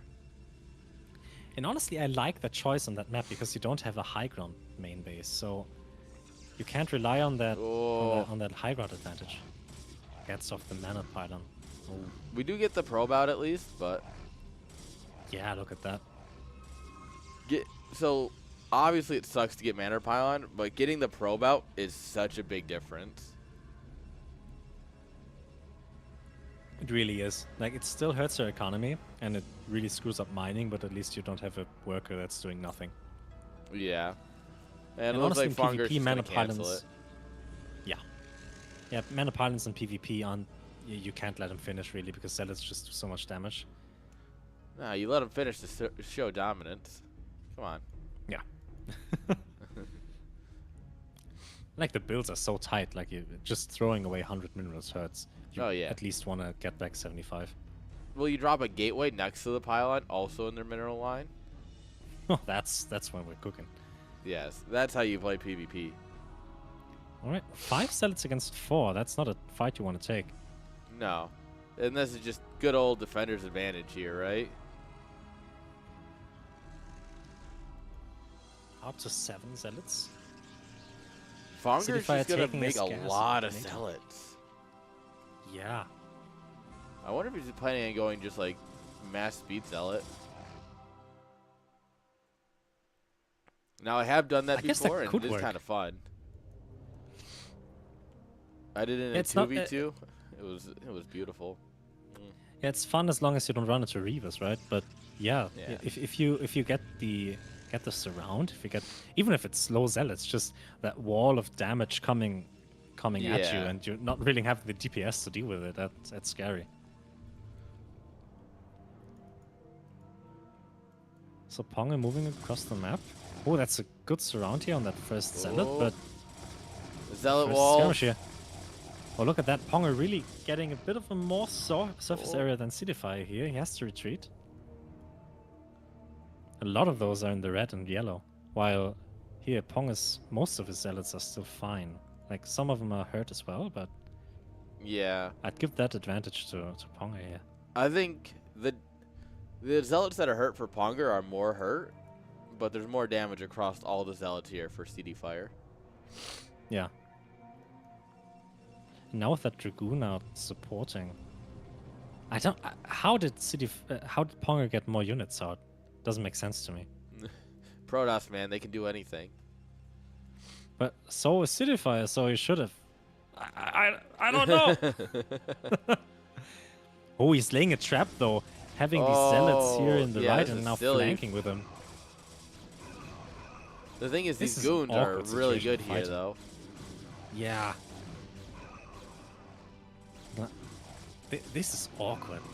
But now Cityfire's in a very good position here to fight these Zealots, and they're gonna fall eventually. So only these 2 Dragoons remaining, a third one and fourth one coming down to reinforce. But yeah, I think he's got to retreat unless his stutter step micro is good enough. But wait, what happened in the main base? Look at Cityfire's main base. He's not mining. What the heck? Oh no! Must have misclicked, or a Zealot just ran past. Yeah. Either way, he's not in a great spot. And you can really see the difference. Look at the supply. Like, Ponga being up 10 supply right now. That's huge. Oh, free Zealot. Did he just micro his way into victory here? I can't believe it. Come on. That Dragoon taking so many shots, it's going fall immediately without making any real impact. Good surround, though, on the Zealots here, on these Dragoons, and if he's not careful here, Ponger is, then he might lose more than he can really take, but reinforcements coming. Yeah, we took a little bit too much damage there. That bit of unnecessary damage, right, for Fonger. Yeah. But we do have enough where it just doesn't matter. Ah, damn, GG. FGG. GHG for a good hacking game. Oh, Ponger takes it. The cheeky boy. This is illegal. Sir, you better GG's. stop him. Wow. Well played by Terran in disguise. Oh, Great series, man. Going all the way to game 7. Every game was different. That was sick. Yeah. Honestly, great showing from both of them.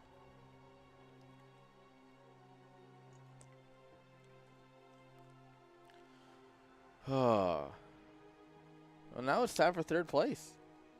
Yeah. 2 more series It's going to to go. be a fun series. Yes. So Fear is that against CD Fire CD versus... Yeah. Fear, yeah. Is Fear going to play Zerg or Terran? What do you think? Is he greedy and wants the money, or does he stick to what he picked? That's a great question. I feel like he'll play Terran up until he's losing, and then he'll switch. Like a real gentleman, yeah. Yeah, like a real Protoss player.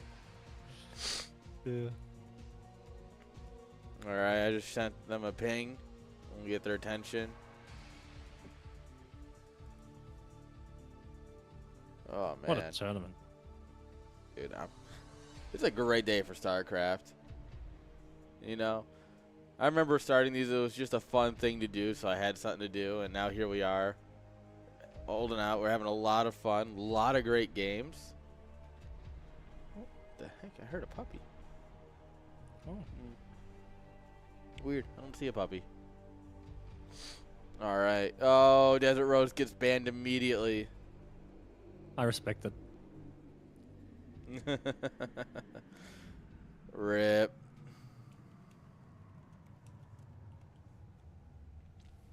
Alright, guys. These players are ready, so we might actually be able to get right into this. Alright.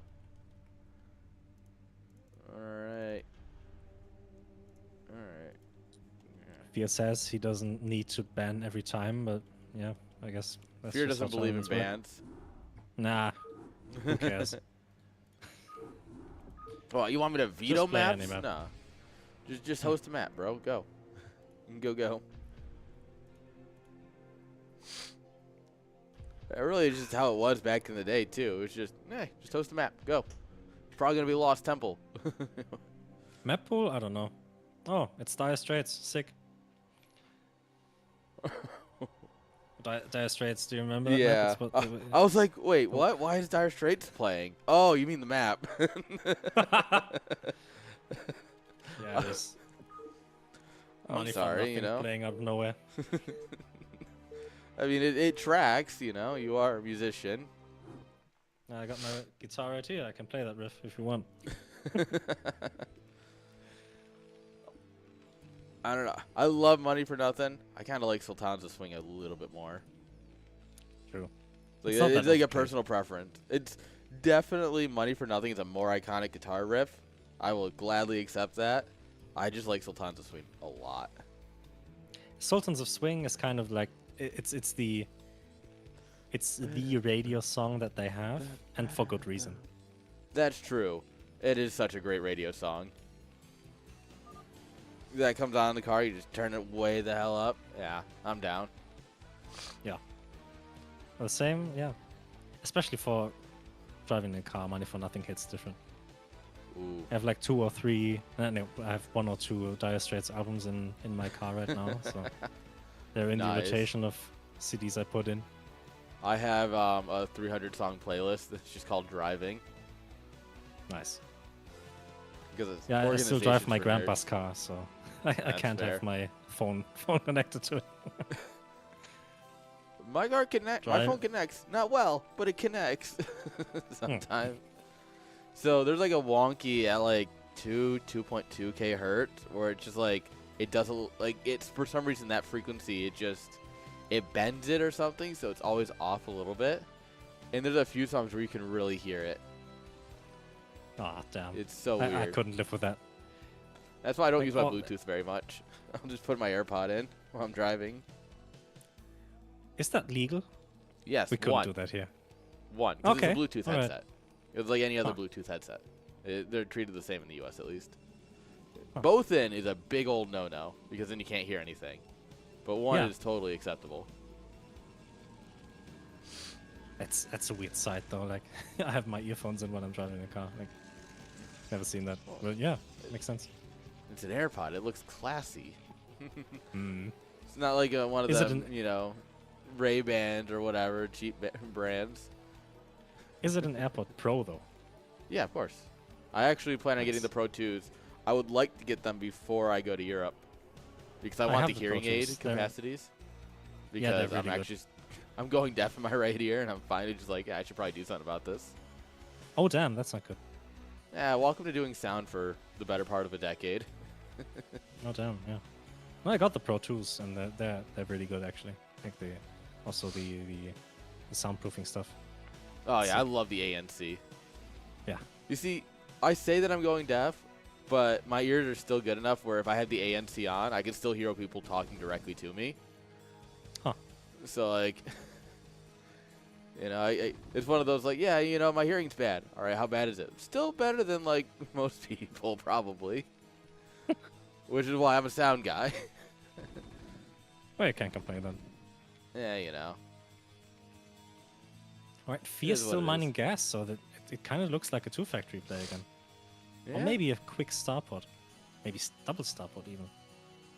I didn't pay attention. If you went 10 or 9, 11 gas, then it definitely would have been double starport, but Maybe one maybe port it's just drop. a Protoss player. Or it's just a Protoss player that doesn't know how to play Terran and expands. Like, I don't know. I don't know. That's what Do you happened. think Terran players know how to play Terran? I've watched Artosis At play. least at least a little bit better though. Oh yeah. I don't know, I've is seen you actually play. taking that second. Screw you.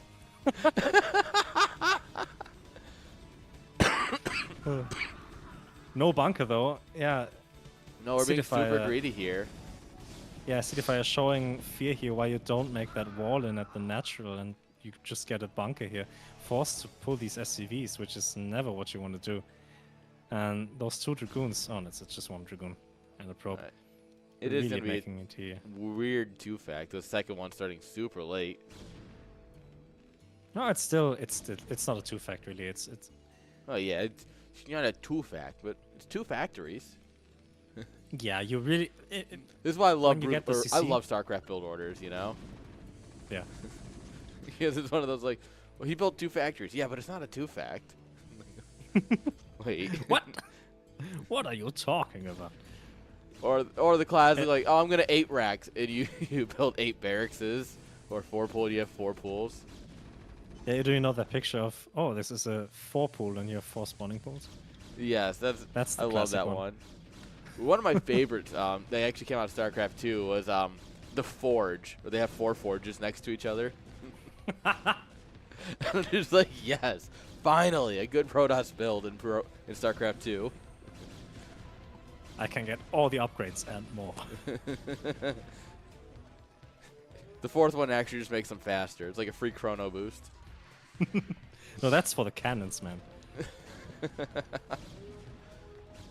That would be cursed. Chrono boosting cannons.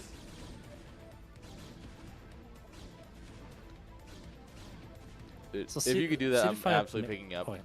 Oh, sorry. You're actually talking about the game. It's probably not a bad idea. No. I don't want to stop you from talking shit, man. Go ahead. I was just going to laugh because if WTL happens again, I'm going to try and run a team again because it was fun. And if I do that, I'm going to get Bone on, a 6K cannon rusher on my team again. Because he was great fun to have, and he actually carried us into Code S. Or would have carried us into Crazy. Code S, because we got screwed by a random player. Ouch. Yeah. Looking at you, random players. But actually, like when I play StarCraft 2, I just tend to play random. I mained every race at one point, but now I don't really play StarCraft 2 anymore and just queue up random unranked and I guess have fun. I'm thinking about going random because I only cheese in StarCraft 2. I don't macro anymore. Like Wow. That's brave of you to admit. I'll macro if I need to, but I just, I just like having fun in StarCraft 2 because in Brood War, like I feel like I'm actually rewarded for macroing in terms of like how the game plays. Well, even though I don't do it anyway because 4-pooling is just easier. Yeah, but I was gonna say 2, you say that, but you don't really macro. I've never seen you play macro game. I've actually played a lot of macro games recently, which has thrown off a lot of my opponents, and it's great. That's the best cheese is not to do what you expected from me. Exactly. But like I was in the Roddy's big brain bouts, and I'm like, all right, I'll play some macro games, and that'll teach me. I lost the series. Should have just cheesed. We have to do what we're comfortable with. All right, so Fear actually, yeah, he managed to just stabilize here really well. Yeah. City Fire forced into that third base, which is not as quick as you would like it as a Protoss player. Maybe even tempted to double expand at this point because Fear opting for that. Yeah, he did open with a factory, but went into siege very quickly. So using that second factory here to get his missing upgrades more quickly. But like this is kind of the perfect opportunity for City Fire to just expand, maybe into the top positions. So you really just you can do whatever he wants. Exactly. I'm kind of surprised he's not sitting like a couple of goons here, a couple of goons here. It wouldn't really change anything because like you can't. What are you going to do? Like, it's like then you have tanks sieging forward. As long as you have that observer here and see what he's doing, you're fine. So yeah. But yeah, it wouldn't really make a difference to send them here because like they're not doing anything good at home, right? Once the observer's in, it's a different game for sure. And he sees the third base going up here. Yeah, that CC is getting spotted. So very quick 2-factory into CC. Not the most standard build from Terran here, I have to say, but I guess it works. I mean, it's a Fear build. We didn't want standard, we wanted Fear.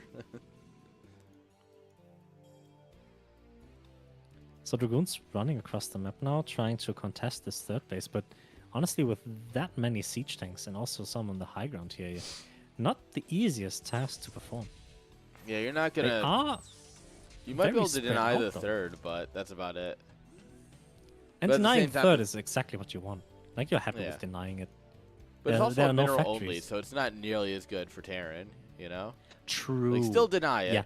Don't get me wrong. Still deny it because any money is good money, to stop. But yeah, especially especially. Oh no, he got a mineral base. But it doesn't make that doesn't make that much of a difference in TVP if you get the gas base or the mineral base, because that mineral base is honestly worth a lot because you get a lot of factories and you're just trying to pump out as many vultures as possible, and you're not as reliant on gas units. Like unless your opponent goes for carriers and a lot of Goliaths, you're fine with making tanks and vultures and trying to like establish more area on the map. So you can't taking a gas base here is difficult. True. Like now I realize why I don't like. Yeah, I realize right now why I don't really like playing on this map, because the gas bases are really hard to take here. It's not like on Polypoid, for example, where you have the option to take a gas base, but one depot blocks this, by the way. Yeah, but if you have the vertical entrance. If you have the horizontal, it's weird. Like, he kind of like fills the middle, but if you have the verticals, it's one depot fully walls this. Oh, okay. And I think it's like a fully tight wall, too. Interesting. All right. Oh, that's good to know. Man, if it's fully tight, that's actually pretty sick. I think it is. Surrey would be able to confirm, but the this map lives in my memory from CS Land, the first one, with Arcane versus No, was it Arcane? It might have been Arcane versus Inside Job. I think it was. Might have been Turtle versus Inside Job. But he was, I want to say up here, or one of the top bases. He unsieged. And like Arcane was just waiting for a moment. Then he unsieged and just, oh, perfect. It's just A moved in across all of the ramps and just crushed his army. And I'm like, oh, no. Because he had it built up like this, too. He had it like so beautifully defended and everything. Like a little friggin' like city builder going on here. Yeah, you're really happy with that, with S-Terran in the situation. Like, when you got these setups, you just feel so impenetrable. Yeah. And then Protoss runs in Walk sometimes and kicks, yeah. And sometimes Protoss does and succeeds, and then it feels like someone came in and destroyed your nice sandcastle you built, and you have to play a series, and you feel really bad about it. You wouldn't destroy someone's sandcastle. That would be mean and against the rules. It's not very German of you. That's weird. Fear sending an SCV to the top instead of to 6 o'clock. Does he want to sneak in the base right here when he has that perfectly defendable 4th base right down his door? That's weird. But alright. At least he's kind of. I mean, he's taking on 5 bases. He's taking all of this. I was talking about Fear. Sorry. Yeah, sorry. I realized you were, and like just you said it. I was like, wait a minute. No. Other play. I'm sorry. In my head, Fear's still a Protoss player, even though he's off racing for CSL. He's not going to find any damage with those vultures here. There's too many cannons, too many units. Citify is on top of everything right now. He can't really. Ooh, that GT's sick. Yeah. Just a nice little cleanup here. We're gonna get so our what's the vessel game production plan going. for Fear here? Oh, sorry. Macro, unsiege, move across map, pray, siege, win. I guess. That makes sense. Isn't that Pretty what most tough though players on do? cross spawn. Yeah, it's kind of it's kind of the situation Fear got himself in, because it's not really what you want to do as Terran, because 3 that's shuttles here, by the way. Ooh. Fire might just push the issue here. I don't think you should though. Like, that's such a good defensive position with that many turrets. Those shuttles aren't going to do anything. No, but you could land a couple of if you get like one shuttle up here on the high ground, you should be able to kill this tank and then run them over and try and kill this tank too. And then the other 2 shuttles will bomb through here. Yeah, and also maybe try to get the turrets and get some more drops as a follow-up. That might work, yeah. Yeah. Like, I think CD Fire just has to accept that Fear has this base now, because, as you earlier said, it's just a mineral base, so it's not the end of the world to have Terran have that. As long as he denies the other bases, he's basically fine. And when he grows himself, maybe he attacks into arbiters or carriers and has enough storm to deal with any army that's trying to push across the map. Because, don't forget, cross spawn as Terran, like, the reason why Terrans are so mad about that is just because, yeah, you're building up your bulk of an army and you have good upgrades, but the distance you have to cross is immense, and Protoss has so many angles to attack from.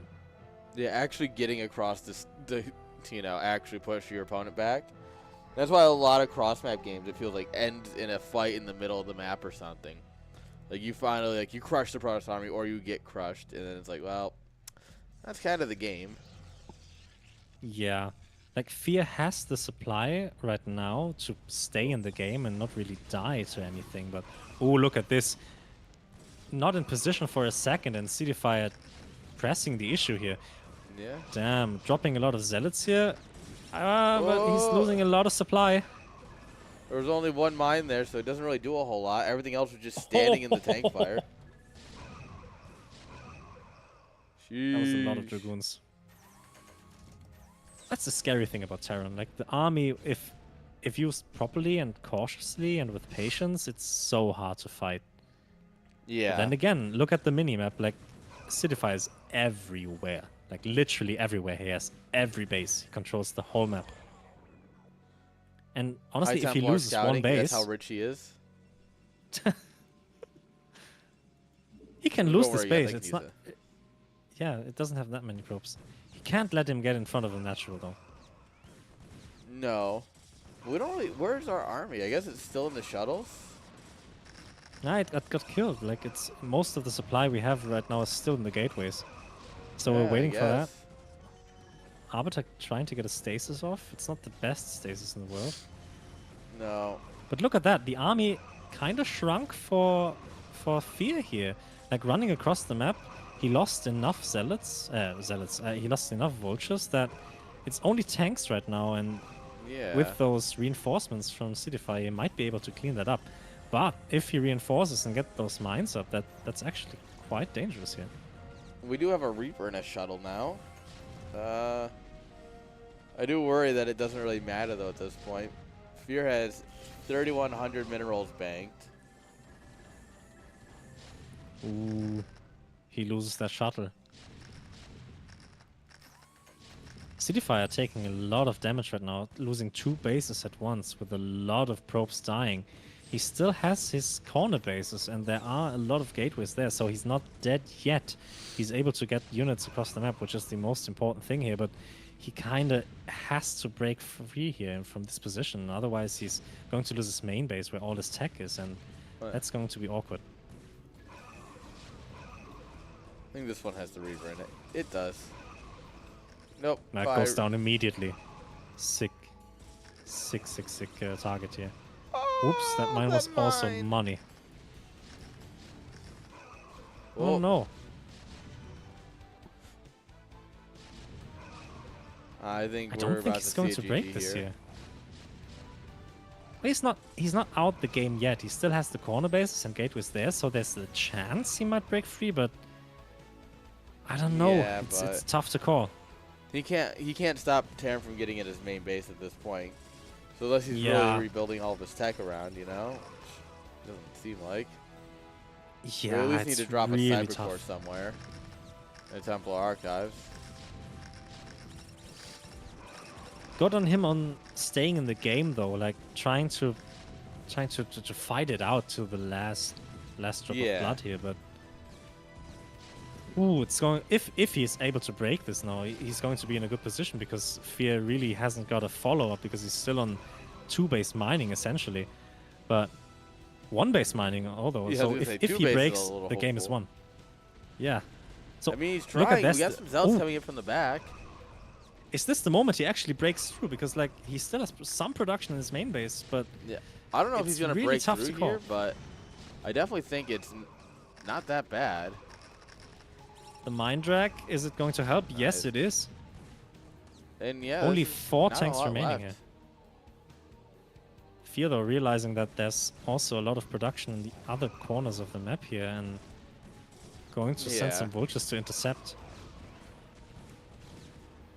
This isn't as over as we thought it was, so there's still No, some this game's fight gotten left weird. in Cityfire. I mean, as is a staple of a Fear game, it's gotten kind of weird. Yeah, Fear is really on the clock right now. He's taking the 4th base at 6 o'clock right now, so he realized that he has to have some follow-up at least, but is it too late? But he's getting a lot of damage This is about though. to be a problem. Yeah. So Cityfire is still on. After all that though, he's still on 4-base mining. He has 12 but o'clock, all he his has the production's being bottom. shut down. Absolutely, yeah, true. Like, look at his gas bank. He has all his gas and no minerals, and he can't really spend any of it because like, this is all, well, actually not that bad covered in mines. I thought there would be more mines here, but I mean, this is just going to get wrecked. Yeah, Fear is inching forward here with every unit coming up to reinforce. It's going to be harder and harder to actually defend this base and bounce back into this game, but yeah, Cityfire is trying to make some Dark Templars, which is a good idea here, but yeah, he's just going to call it GG. GG. The problem is Wow. mines kill Dark Templars, and therefore they're not. They're limited in what they can do at that point. Yeah. Fear going for it, then succeeding in his push. Like, Yeah. Just keep all inning. Guys, if you're playing Terran and your all in doesn't work, just keep all inning. honestly, it was his only shot because like Cityfire took the whole map, and he might maybe he spent a bit too much money on Nexuses rather than more infrastructure, gateways and Yeah. stuff, and being able to reinforce maybe from multiple angles. Maybe he should have gotten like maybe 5 or 6 more gateways into the bottom right base, and then he could have had more life in him. But yeah, Yeah, bottom tough to right had call. production maybe, but I don't know. It's a rough spot, that's for sure. Once Terran's in your main, there's only so much you can do.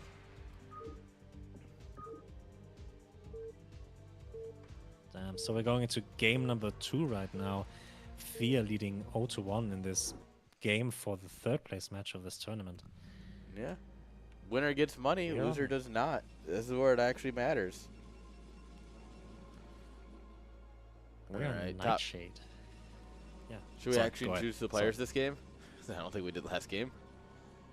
Oh, alright. Go ahead. Alright, top right, guys, we got Fire. CD Fire. Bottom left, we got Fear. Fear playing Zerg? What the heck? Oh, this man, you can't stop him. Yeah. Bound by no rules, he's just doing what he wants. I need him to lose now so he can go against Ponger and beat Ponger. That's what I truly need. Oh, it's already. He's not going to Yeah, I play know. against Ponger. Ponger's I in the know. finals. Alright. But I need him to lose and then play against Ponger and win. It doesn't need to be in CSL. It needs to happen. Yeah, just play afterwards. Ponger again. just needs to be stopped. End of story. I don't care where it is. I'm a simple man. This man. Stop right there, criminal scum. You violated the law. Pay the court a fine or serve your sentence. Your Dude, stolen I goods are installed not forfeit. Oblivion Remaster. I have not had time to play it. Oh, okay. Yeah, I Do didn't you think even when you have a bother to buy business it. dedicated around playing video games that you'd have time to play video games? Weirdly enough, I don't. What a life. Yeah, I know. Gate first. Interesting. Cross spawn gate first is gonna suck. Like, it's just... It's no bueno. Yeah, you really... What options do you have? You can't really find any damage. Sphere did go hatch first, though, so this cross spawn is going to play into his hands because these zealots are going to have a very hard time getting across the map and find some damage, but maybe Yeah. if he's too greedy.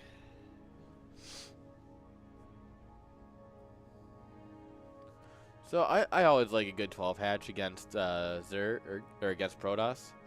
12 hatch against Zerg. Don't do that. That's a great way to lower your TVZ win rate.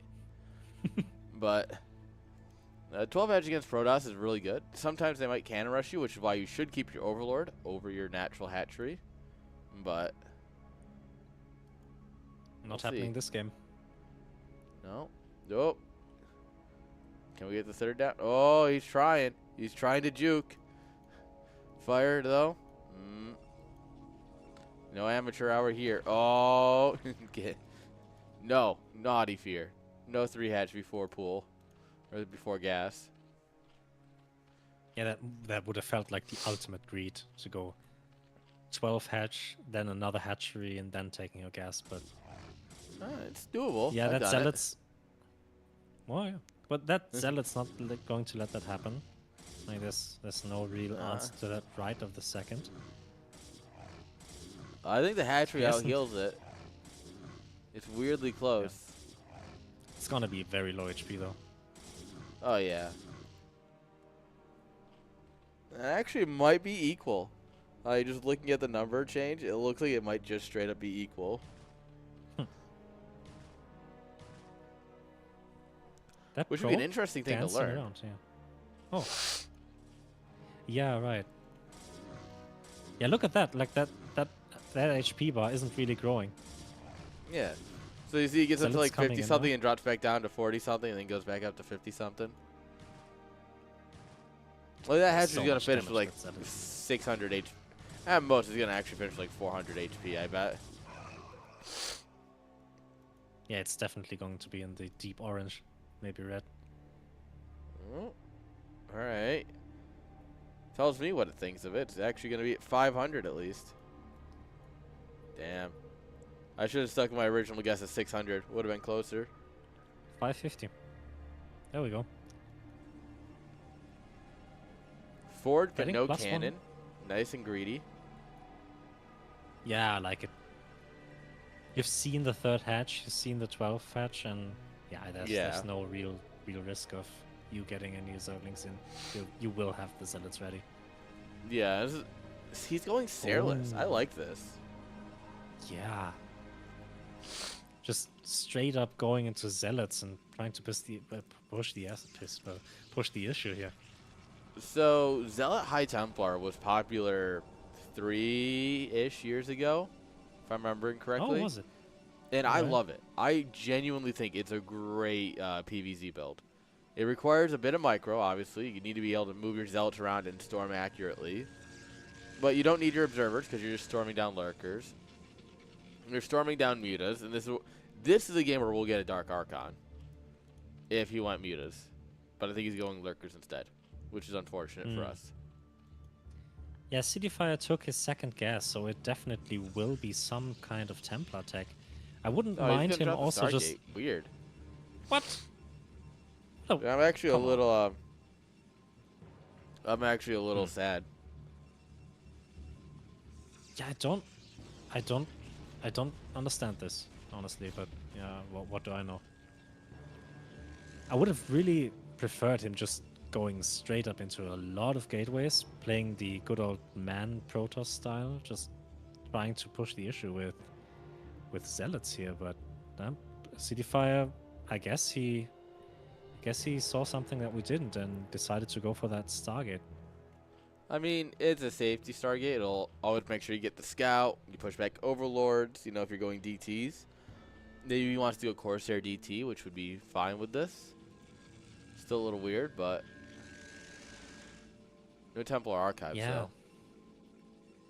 You know, this Templar Archives, the lack of Templar Archives now kind of indicating, like, was he really sure what his plan was? Feels like he got kind of confused of what the plans of Fear are and not really in his element right now. It doesn't look too... He did get the Zealot Lex though, so at least he will get some good map control. Maybe trying to even kill that 3rd base because it's so low in HP. So, normally you move out at 730 with speed and +1, right? He's not moving out at 7 with +1 in speed. So it definitely feels like he cooked back getting that earlier Citadel and such, really just trying to kill this 3rd base knowing that it's so weak. Yeah. Oh yeah, he literally just gonna right click on it. That's just dirty. I hate this game and I hate Protoss. Honestly, yeah, kind of going for that Evo chamber also right now, and he's actually gonna kill it.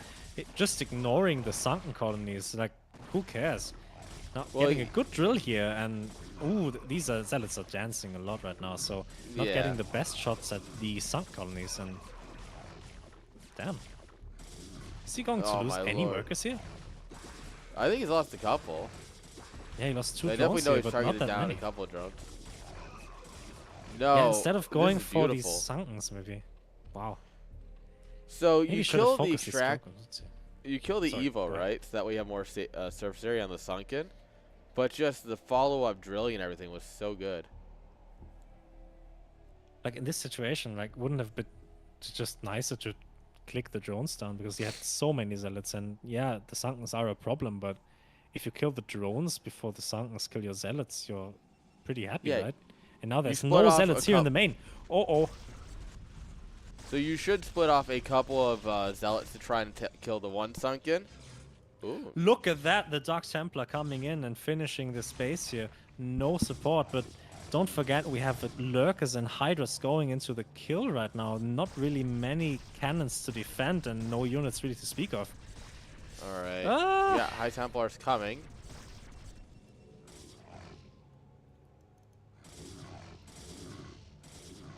This is going. This is a bit dicey. Position. Yeah, those Dark Templar's not going to get in. Whoa, whoa, the whoa, whoa, whoa, whoa, whoa, whoa, what? What are you doing? He got a bad rally here. Not the best rally in the world, so... Ooh. Now the main base is right open, only 5 cannons with the 6th one finishing. Got a lot of gateways though, so... So 6 is theoretically enough to hold this, especially with Storm. Like, we should be fine here, realistically. And he completely cleaned that 3rd base here. Fear now on 2 bases with no hatches to speak of, really. So this is a very dangerous spot for Zerg, and as someone who's been in this position many a times, I can attest to that. Losing your 3rd base puts you in such a weird position. Where oh, look at that, the Overlord is out of position. Yeah. Oof. Whoop. Sorry. It slowly makes its way back. But you're going to end up where it's like, you're always just behind while he's just going to build up, bust out. You're going to be behind because you're trying to get your 3rd base up, but you're really struggling. And then it's no bueno. It's really the answer. 6 Storm here, getting all the Hydras and some good damage on that Lurker here. Forge falling though. I don't think the upgrade finished here for... No. That would have been +1 armor. Did he start another Forge already, or is he just remaking it? Just finished. Oh, okay. That's painful. Like, because that upgrade was going for a long time. If you're going for a hidden 3rd base here, Cityfy is not going to find it, but also double expanding. So I think Fire actually saw it earlier, because I think I saw a dead Hydra over there. I think he might know it's over there, but it's still going to be a problem breaking it. Still 2 Lurkers here, and we don't have detection. He does. Yeah, that's a problem. He broke free from the contain, though. Fear losing a lot of Lurkers, a lot of Hydras in the process, and now Cityfy is free to move around the map again and contest this base, really. He still has no idea about the 9 o'clock base, though. No, not a single clue. And that's going to come back to bite him for sure. Oh, these Dragoons are getting caught. Oh, no. Ouch. Even gets the Observer. No survivors. Hi, Tally. Nope. No Russian.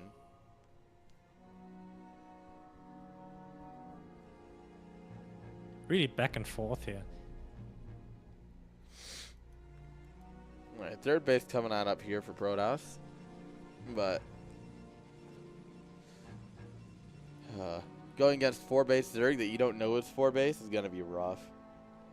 You know, those games where it's like, oh, you're on 2 bases. And then all of a sudden you scout and like 3 cannons shoot down your unit. And you're like, fuck, how long has that been there? Yeah, you play all game. Oh, he's on 3 bases, and I'm pretty good in shape. And oh wait, how does he have so many units? And what's going on? And then you see the base in the replay, and you go, ah, now I get it.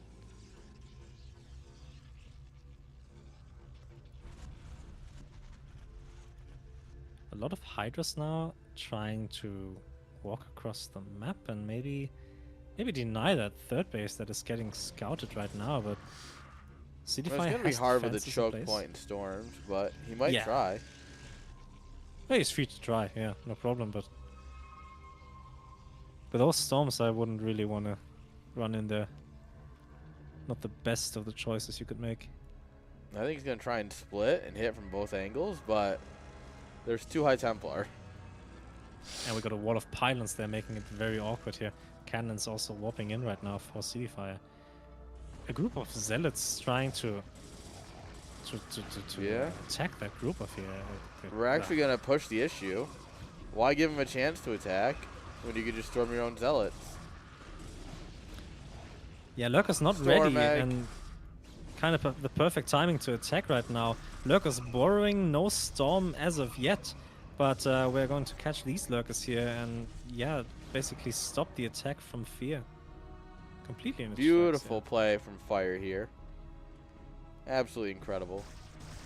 These Lurkers, though, getting some sick shots in me, but yeah, getting a Dragoon and a lot of Zealots for their money, but getting and a High Templar. Oh, we went too far.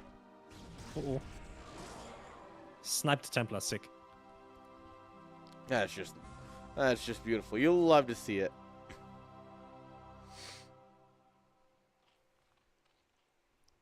Sophia's droning up.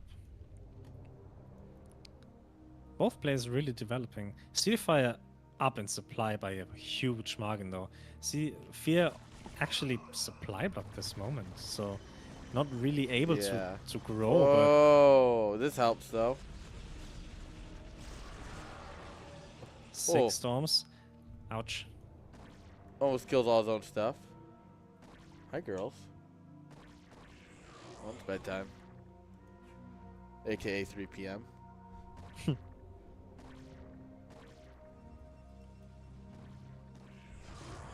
Really back and forth. A lot of action going on right now. Both players expanding, developing, and trying to get as much damage as well. Oh, this is a 6 storm drop here. Getting a lot of... Oh, but no second storm, though. It's so close. Does he have the energy? Come on. Storm, storm, storm, storm, storm, storm, storm, storm, storm. Nice. Nice. Did you you, that did you you love see to the... see. Oh, yeah. Did you see the poll on... Was it on the CPL Discord or the PG Discord where it was the poll of which is the best unit sound death or the best sound... best Except sound he has of the me workers? blocked, so I couldn't reply. But it's definitely the probe. You think? Yeah. I said the drone, and I thought of that in the second right now because like drones dying, it has like this very satisfying click to it, especially when you storm. Oh them, yeah. dude. They absolutely pop. But there's nothing like the sound of a sad probe dying. You know? And it was up in a little puff of smoke. It sounds all sad, and it's truly beautiful. I guess I don't hear the sound of probes dying that often to really know. But one of my best clips on my channel was I was playing, I think, Lamb for CPL preseason this past season. And I morphed in 2 lurkers. I just got him to burrow. Like, this was like a crazy game where we were throwing everything. And I got 2 lurkers to burrow at his natural. And his main was mined out at this point. So all his workers are his natural. And just 2 swipes up and just kill like 30, 40 workers. Oh my god. That was Do you have that clip somewhere? It's on my personal channel somewhere, I believe. Ah, nice. Gotta see that. Yeah, I gotta find it. It was one of those moments where I was just like, I did a thing. Epic. Like this is the moments you kind of hope for when playing StarCraft, and they're rare, and you're not getting them often. But when they happen, oh, they're satisfying. Lurker is going to borrow, but getting stopped, not getting any shots off to speak of. But yeah, gets one off, but GG. Just leaves. All right. I think he's realizing he's too far behind. Yeah. Yeah, getting crushed down at 6 o'clock really was not good for him. Very different game. Like it was a calm game. Just 2 players developing and trying to find some damage, and I guess Fear saw himself in a situation where he couldn't win, and yeah, and I mean that's how it goes sometimes. Yeah. Maybe early, you know, you can always argue, oh, it was a little early, it was a little late. Honestly, I think it's a fair time to GG. Like, you're really your last hope. You get in there, you realize how saturated this base is. All right, I'm going to drop some lurkers. And then, you know, that fails. And you're like, well, now that's just a base that's better than anything I have. Like, I get it. But, and you also, know, like, 4-base, 5-base Protoss. 4-base or 5-base Protoss, that's just scary to fight against a Zerg, and it doesn't matter how many bases you have. And at one point, Protoss army just gets so cost efficient with Storm. Once Reavers get mixed into it, and don't tell me about Reavers. Really Reavers are scary. I don't like Reavers. they do very good stuff. Absolutely, like Reavers are a sick unit. So good. All right, looks like Fear needs a minute, so let's go ahead and just hit that add button. So that way they don't run mid-game, because we use our brain cell around here. Singular brain cell. Oh man. No, don't say that. You're smarter than you let people to believe. So. Yeah, you know. So as a joke, all right, because Hexy had said something about like, I made a joke about being like you know, working in IT, right? You kind of realize like where you sit on the bell curve is a bit higher than you might expect. And I made it as a joke, right? Because you work in IT long enough, you're like, wow, people are kind of just, And so, love everyone, but like, welcome to IT. Very diplomatic. And so, I took an IQ test, like a generic online IQ test, because I hate IQ tests. I think especially online ones are stupid. They're not consistent, and unless we get everyone in the world to take the same IQ test, it's not really worth comparing, right? Yeah. Because they all administer similar concepts, but in very different ways. I got a 135. Sick. And so I was immediately like, hey, guess what? I'm smart. Which puts me in like the top 2% on the bell curve. We can shit on IQ tests all we want, but like getting that high of a percentage is like, even if the test is shit, it's like the BMI. It's not really helpful, but if you're really fat, it tells you that you're fat, and you gotta trust it. So, I don't know. Well, because the entire test is just true false, right? So it was literally just like, here's the thing: is it true or false? And how fast can you do it? And I was like, this isn't really hard. All right. All right. Okay. I've never seen a true or false IQ test though. Yeah. Huh. So yeah, that was just one of those fun things where I was like, huh, whoops, I guess I'm smart. Like I said, I don't put any stock in it, and I did it just for you know, for the funds. Yeah, and you really shouldn't put too much stock in it. I've never done like a proper IQ test with psychiatrist or something. Maybe everyone's done these things for fun, but it's whatever. Like I said, I don't think it's worth doing if it's if you're doing it just like in a random undisclosed online. I don't think it's really worth. It's fun, you know. It's fun to say like, yeah, I'm looking down on the peasants and their pitiful IQ. But realistically, I'm not as stupid as everyone else. Yeah, I mean, I kind of am, but that's the secret. Is I know I'm dumb. Ooh, we're back to Terran. That's the thing. Really stupid people don't know they're dumb. So if you know you're dumb, you're smarter than them. That is true. All right, Socrates. All right. We're on Midnight Sun. Fear reverted to his Terran ways. We have in the top left, though, sorry for you jumping the camera up and down, we have CD Fire. And the bottom right, now playing Terran again, it's Fear. Striking fear into the hearts of his opponents.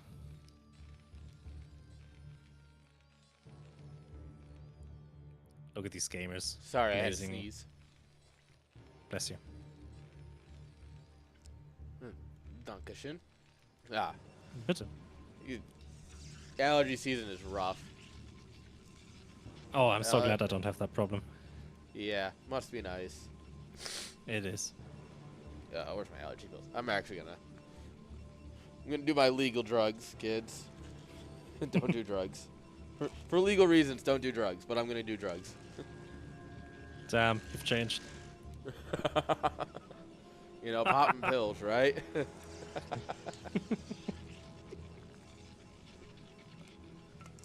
Dude, I always carry allergy pills on me. It's one of those things that you grow up with allergies and you're like, nah, this is now something I carry everywhere.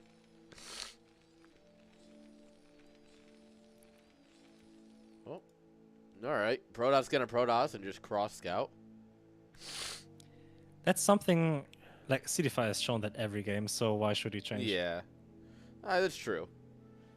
I mean, he even did it against Zerg, I guess. Yeah, I guess he just is a big fan of not trusting Fear. Which I mean, I guess.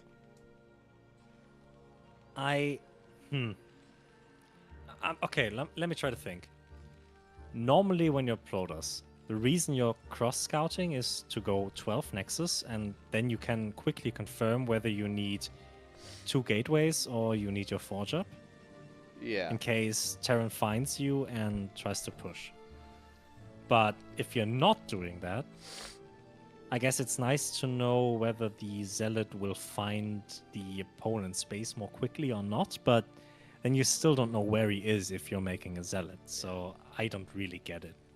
Alternatively, BBS exists. Yes, but like I think that's a I Zerg know. player speaking, but like BBS against Protoss really sucks. Like it only works against 12 Nexus. So if you're to all the Terrans here in chat, if you're playing against a player named User76, please go BBS, it will work. But oh god, that's a name I don't want to hear. but to I everyone love else, losing to carriers in PvZ at minute 40. sick. No, not sick. I've gotten to the point where he dodges me every game, so when he sees my name, he leaves. But I've Nice. played against him one time as Zerg, and that was not fun. No, I have no it's idea what to do. it's rough. I don't know either. That's why I lost. I was a little Really tilted is. too. Yeah. He did get better Oh. though. He changed it up a little bit. Nice. Denies the scout. That's good. Yeah. Fear doing the stock standard stuff you could do. What's his factory looking like? Is he getting an add-on? Is he making a tank? Okay, it Add seems on, like but he's no got research yet. So he's going for a tank right now, but I guess it's going to be siege expand, which would be the only thing that really makes sense here. But getting no upgrade is kind of a waste. Yeah, you should Unless he always has have your something machine else shop planned. spinning at the early game, unless you're Yeah, at really least trying for to do something. something. There we go. Like, I know siege is expensive and all, but like, you gotta get something, otherwise, it's just kind of wasted. Yeah, I just missed it. I didn't look at the gas, so I have no clue what it is. Could be mines, could be siege. Speed, I don't think. Depends on whether he makes. It's another Goliath tank or range, not. obviously. Come on, Aaron, you don't. Fucking Zerg player here. He doesn't even have an armory, man. Go away. As far as you know, he doesn't. I'm the observer. I see what you see. Yeah. Oh yeah, look at that.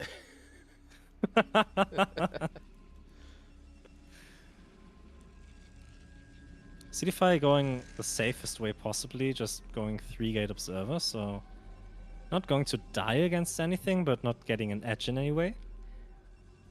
Also delaying his third base, so I get it. You're up against Fear. He can do unpredictable stuff. So playing the style that the Koreans from the golden age of StarCraft showed us, it's pretty solid, especially against Siege Expand. Like, well, yeah, you're not going to find any damage. Like, that's the thing.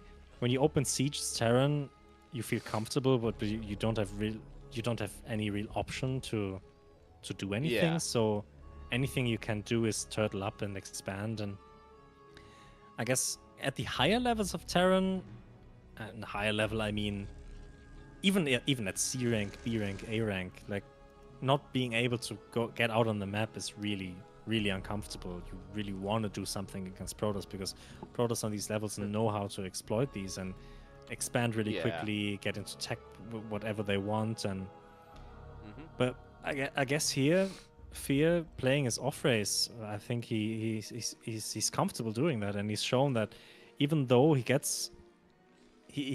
actually doesn't need that. He sticks to the basics and is good enough to capitalize on just having a good army and drawing it out. Yeah. He would rather survive and play a weird game than try and play a more standard game and lose. You know? I get that. Yeah, especially when you're not comfortable with the option that stuff like a speed opening or a mine opening gives you. Like when you're not 100% aware of what you need to do and what to do in which situation, where to place mines and how to react to stuff. It's hard to play Terran. Like any Terran will attest to that. But You can make it easy for yourself. You can make it really easy. Just pick Zerg instead. No, Zerg's pretty hard. I have no... This, I don't know. I just make Hydras and win. Huh. No, real talk, I like to make...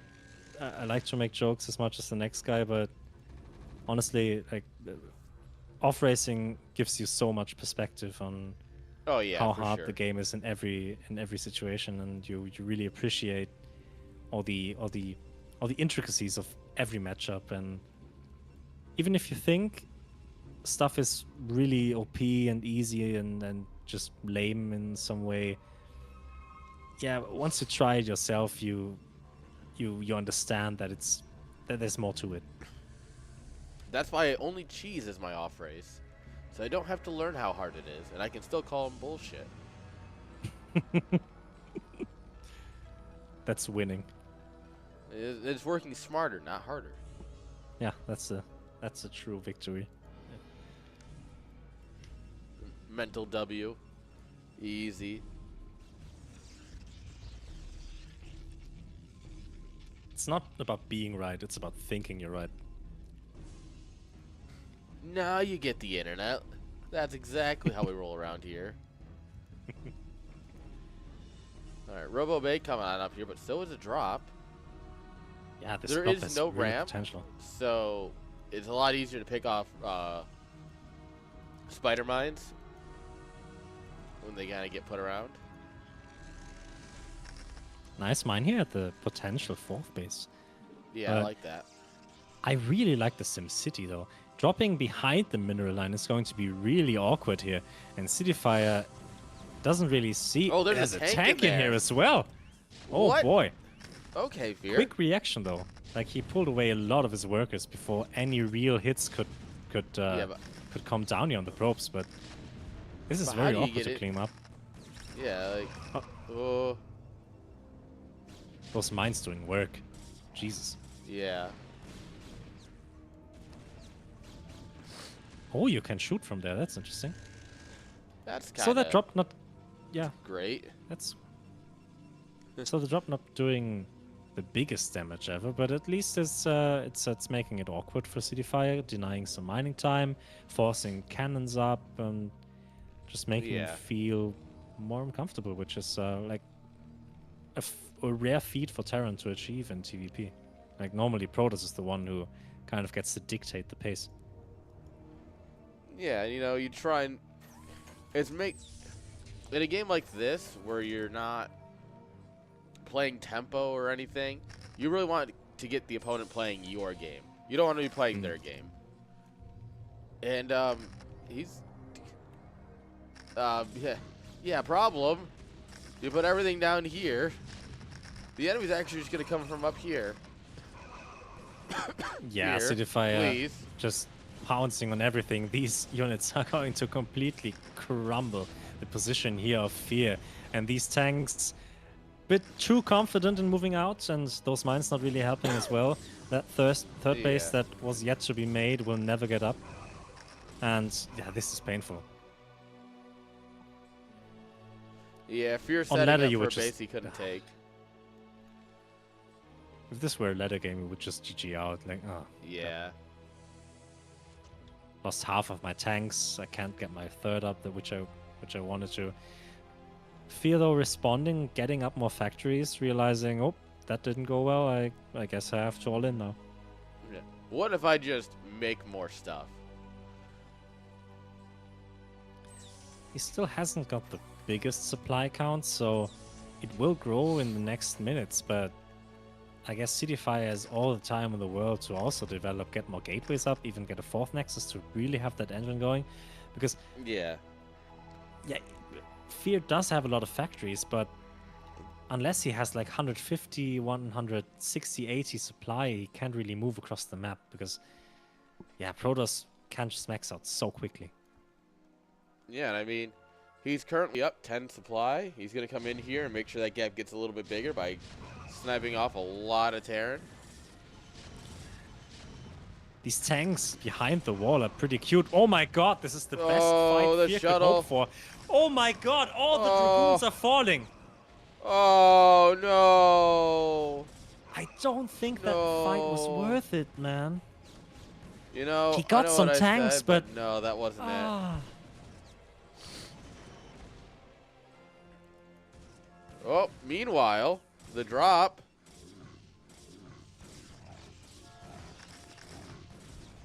Well, look at that. Damn.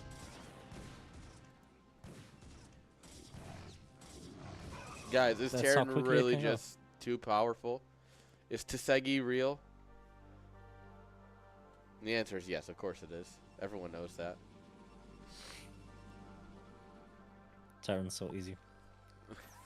Just hit All you Siege need to Wolf. do is, yeah, all you need to do is have your opponent make the biggest mistake ever, and you win. Like, so easy, man. Yeah. All Terran had to do was hit Siege. Easy win. Easy, Like, easy, come on, easy. guys. It's literally free MMR. Just hit Siege. Yeah. Fear gotta spam Naga in the chat now. I mean, to be fair, how many of your games do you lose because you're not sieged at the right time?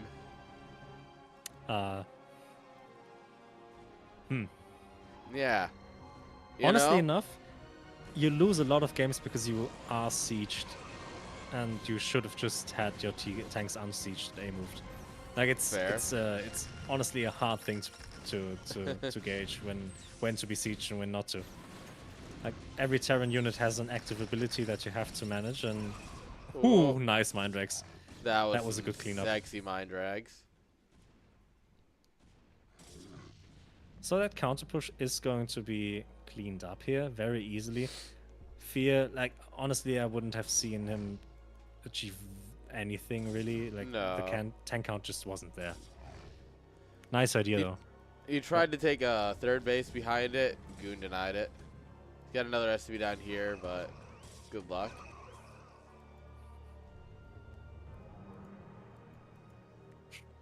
Screw you, Fonger.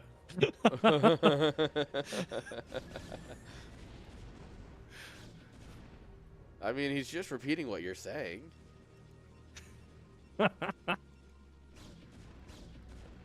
argue with that. Oh, no. Oh, the space is completely naked, but he's still deciding to drop here in this base where there's cannons. Good choice. Smart.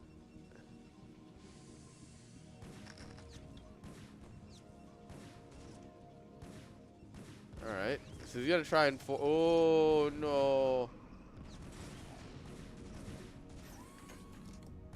Yeah, Fonger knows what's up. Fonger, we're talking about the gameplay here. Yeah, Alright, those Matrix tanks are goes gonna to- get crushed. Oh, what a mine. That was some sick mines. Targeting the wrong tank right now.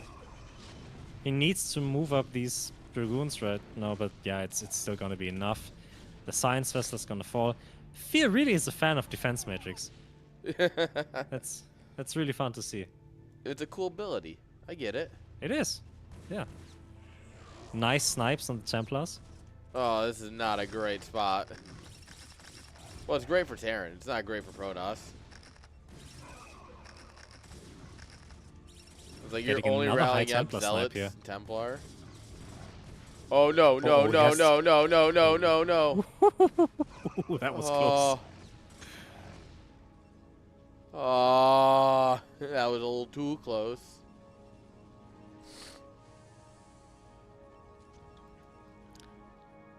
So yeah, I think after all this ruckus, oh, look at this storm drop. Oh, oh. Oh, Oh my god. Oh. Making a Oh. bad situation worse here for Fear. These storm drops. Morph it into an Archon. Come on, go. Or pick him up. Whoop. Pick him up. Save the we're just gonna boys. let him die. Or don't. Ah,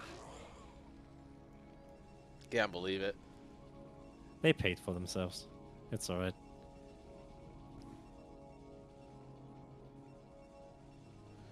Yeah, but what about respecting your men? What about respecting your army?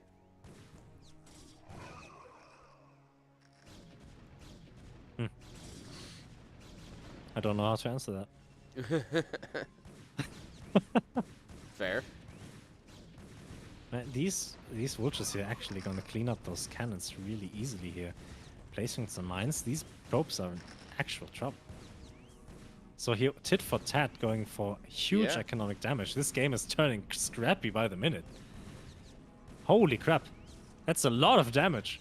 Yeah, cleaning out this entire base is nuts because now, look, we have a little bit of this, a little bit of this, a little bit of this, and that's about it.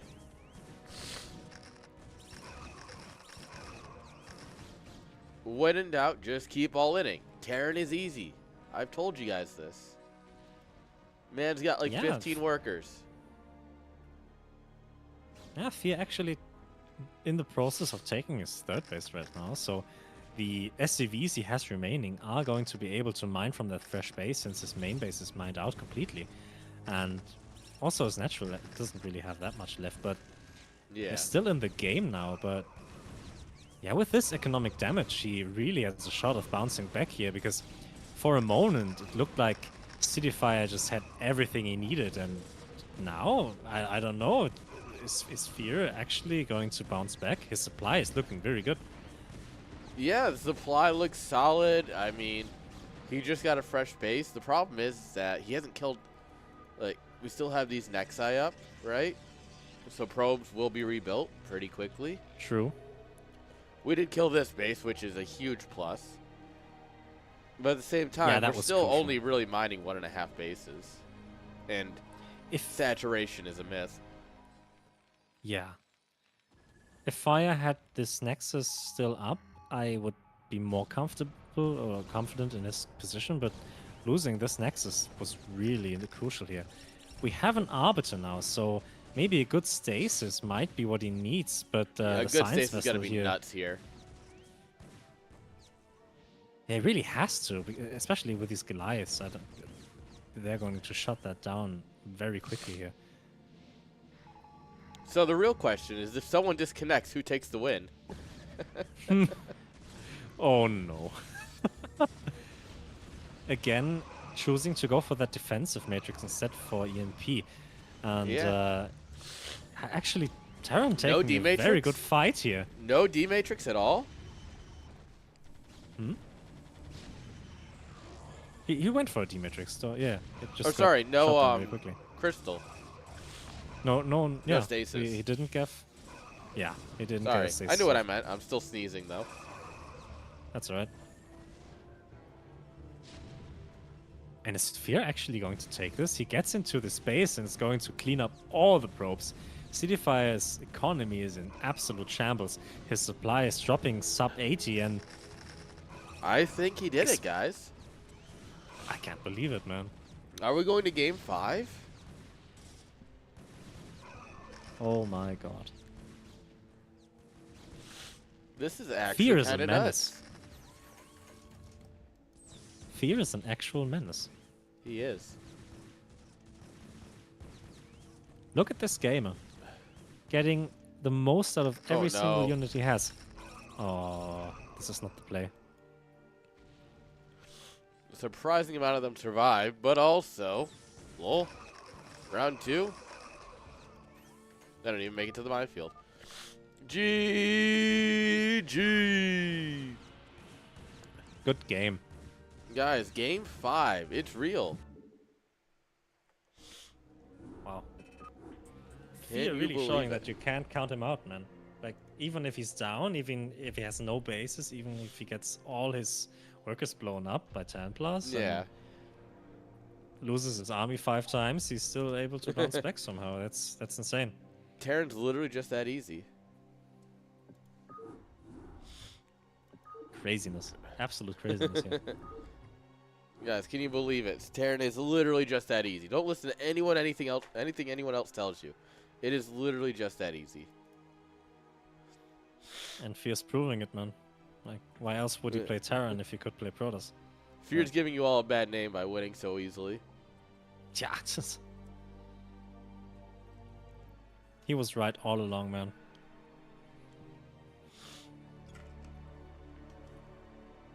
Game number 5. Oh boy. On a 2-player map. What do you think, Cheese? So, I don't know if CD Fire has. You can't go for cheese if you're not comfortable doing it. So Yeah. if that's I in don't his know. repertoire, I would 100% go for cheese if he has something. Yeah, I think you practiced gotta. in. But if he doesn't, if he's just an honorable macro Protoss, It might be a rough time. Yeah, it's not the best call to do, even if it might be strategically a good choice.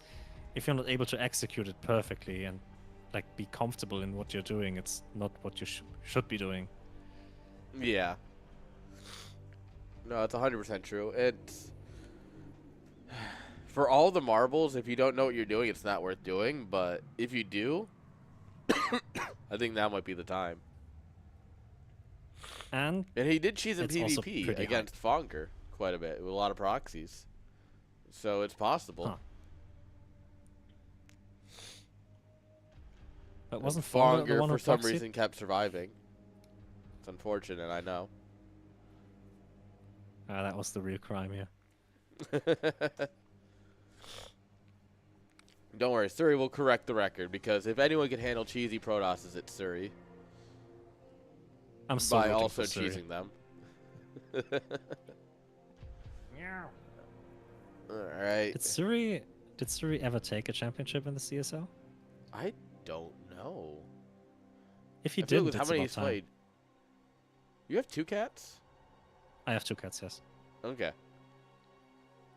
I'm like, that doesn't look like the cat that was up there earlier. No. That's the fat one.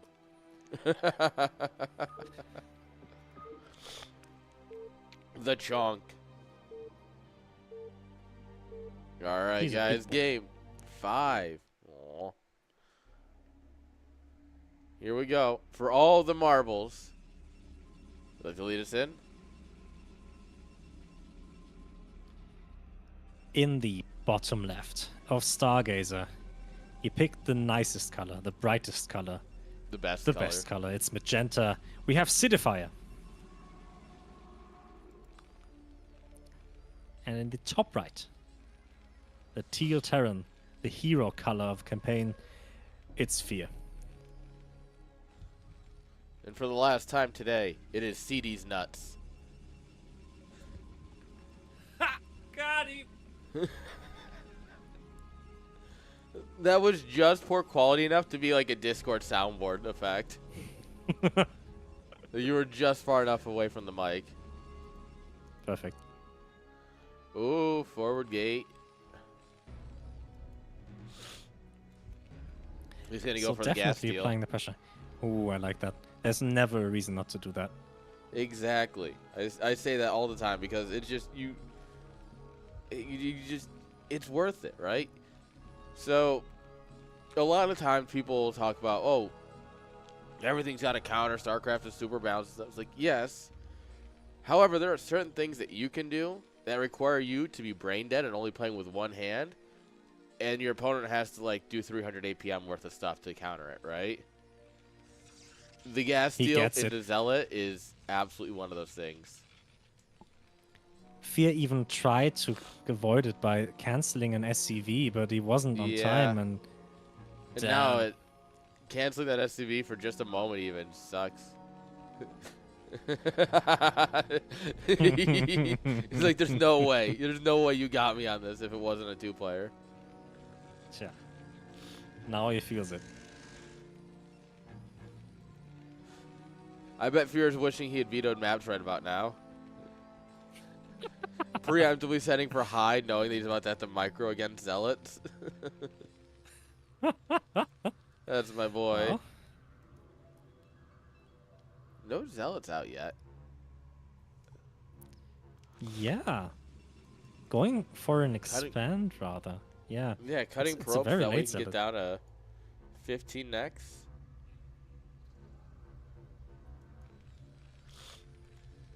Yeah, there's multiple schools of thought how to deal with the gas steal. Either you can maybe counterattack, but recent especially like the overabundance of gas steals has taught Terrans not to counterattack. So the best way to deal with it is to slowly kill the gas off and then get an early expansion. So for City Fire to realize that and knowing that he's in no danger whatsoever, just takes the expansion, which is kind of the best move. When you put it like that, it makes a lot of sense. Yeah, Fear though going for the gas instead of taking a CC, so nerd. Ooh. I really like this position for Protoss right now. Yeah. Like, CDFI has played this 100 times, where Fear only knows it maybe from the other perspective, but not being very comfortable with receiving the gas steal. So Fear might have done this 100 times, but as Protoss. Yeah, going for the factory, like taking his gas, making a bunker, and then only, like, I hope he gets the CC now before making a factory. Yeah, that's what he's going to do. So yeah. Otherwise, it would have been disastrous because his factory would have been years late. No, from here it's gonna stabilize pretty well, but all that early game stuff might add up here for a really nice play for CD Fire. Yeah, he's definitely very happy in this situation. Like this, he can do anything right now. Well, I mean, he's Protoss. He can always do anything. Isn't that the rule? That's the rule. Yeah, that's true. Going for an academy. All right. No, he's not. He's going to put a barracks down here. He's going to put a barracks down here. No, I don't think so. I think he's thinking about a very hidden expansion. Going for Marines right now wouldn't be the play, and it's not the right build. Yeah, he lifts his barracks. If he, like, maybe to put him in a different spot. But Fear is absolutely the kind of guy to go deep 6 and just hope for the best. And yeah, Marine production. He didn't do it correctly though. I know a thing. No. Yeah. So he's gonna do Marine about support going Bao in this matchup, but sorry, go ahead. Sorry. What it looks like is he's gonna do a 2-fact with Marine support, but he cancels it. So I don't actually know anymore. Never mind. You go on. Clearly, Fear doesn't know what he's doing either, so I can't know what he's doing. Yeah, me neither. I'm kind of. It's blinking. We're getting stim. Or range. Excuse me, what? He could be getting restoration, all right? Let's be fair. He could be getting restoration. Aaron, let's just stop talking and watch this game. Let's see what happens. Oh, man. What is going on? He's researching either stim. Is he getting restoration? Is he getting So, the thing is range is actually kind of good. Because with range, Marines in a bunker had the equal range as Dragoons with the upgrade, right? But do you know how much that costs? It costs 150 gas. You could get so many things that are much more worth than fucking range for a handful of Marines. Out of one barracks, like, that's not going to do anything, man. No, but Stim Marines will provide protection against a couple of Zealots or shuttles. But not in that count, man. You have to have a lot of Marines. Oh yeah, but you also need to build up the tanks too. Yeah, and that's going to be more gas. Like I don't see this going anywhere. If Fear actually pulls this off, I don't. Come I on, don't know, man. Say it on record. What are you gonna do? I'm going to main Protoss, man. Like. All right, guys, we have it. Someone clip that. If Fear wins this, Xavier's playing Protoss. For at least a month. That's what I'm saying. No Terran allowed. Yeah. I'm not. I'm going to stop digging in my grave here. All right.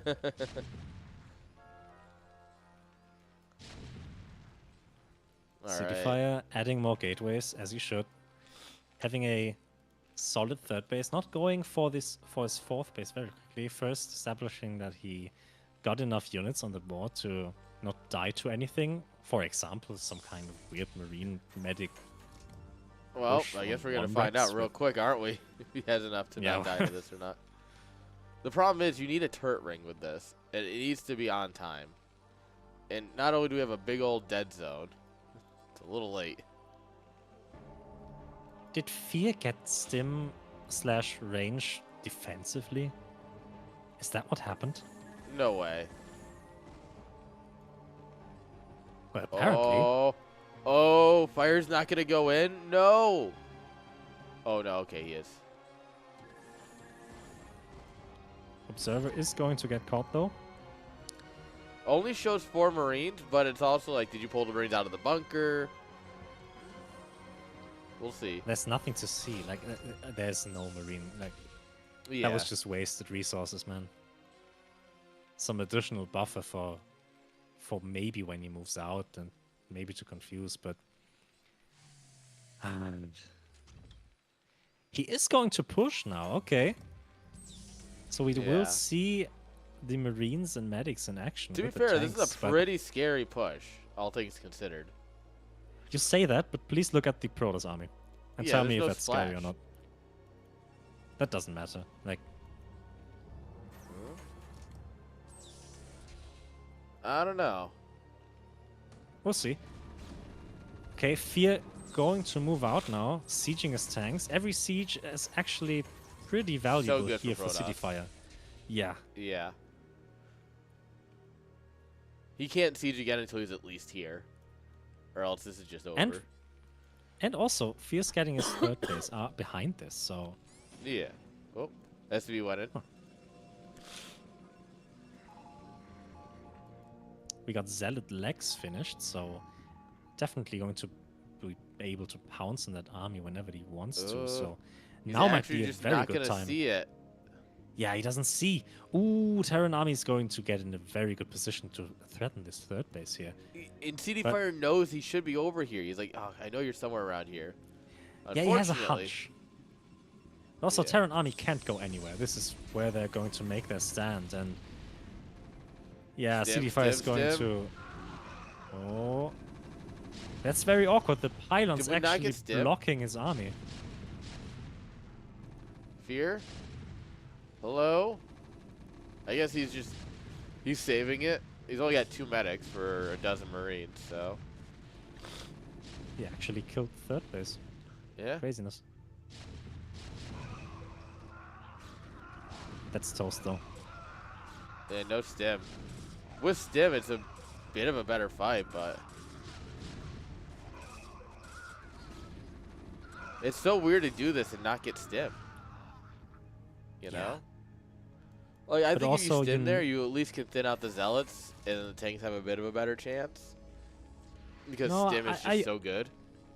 I actually agree with Fear here, because stim would have just been another 100 gas, 100 minerals wasted.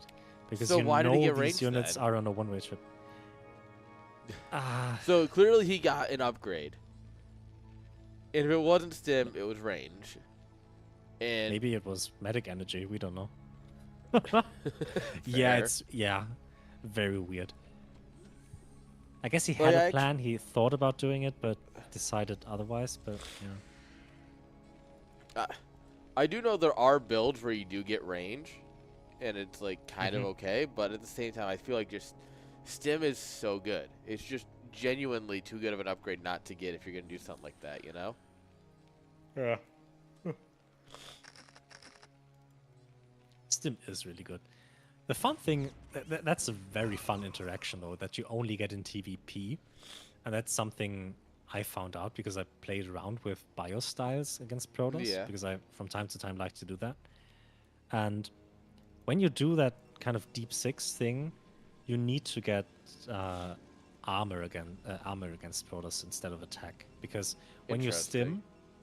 Yeah, when you stim, Dragoons only take 3 shots to kill your Marines. But once you get +1 armor, they still take 4 shots. So you kind of make your army way, way, way more beefier, and that stim just gets to be more effective for a longer amount of time. Okay, so that's kind of cracked, actually. Yeah, when you see that, when you see me seeing that build and you see my eBay blinking, you know it's going to be armor instead of attack. So I really like some of the builds I've seen where you do a 2 Racks Academy timing, You put up turret rings so that way it can't be scouted. You do a 2-rack 6 stim timing, and then you go into mech. And the entire point of it is to kill the natural. Like you run in, you deny maybe a third, you kill the natural, and then behind it you go mech and you have a normal game. But you have this nice little advantage.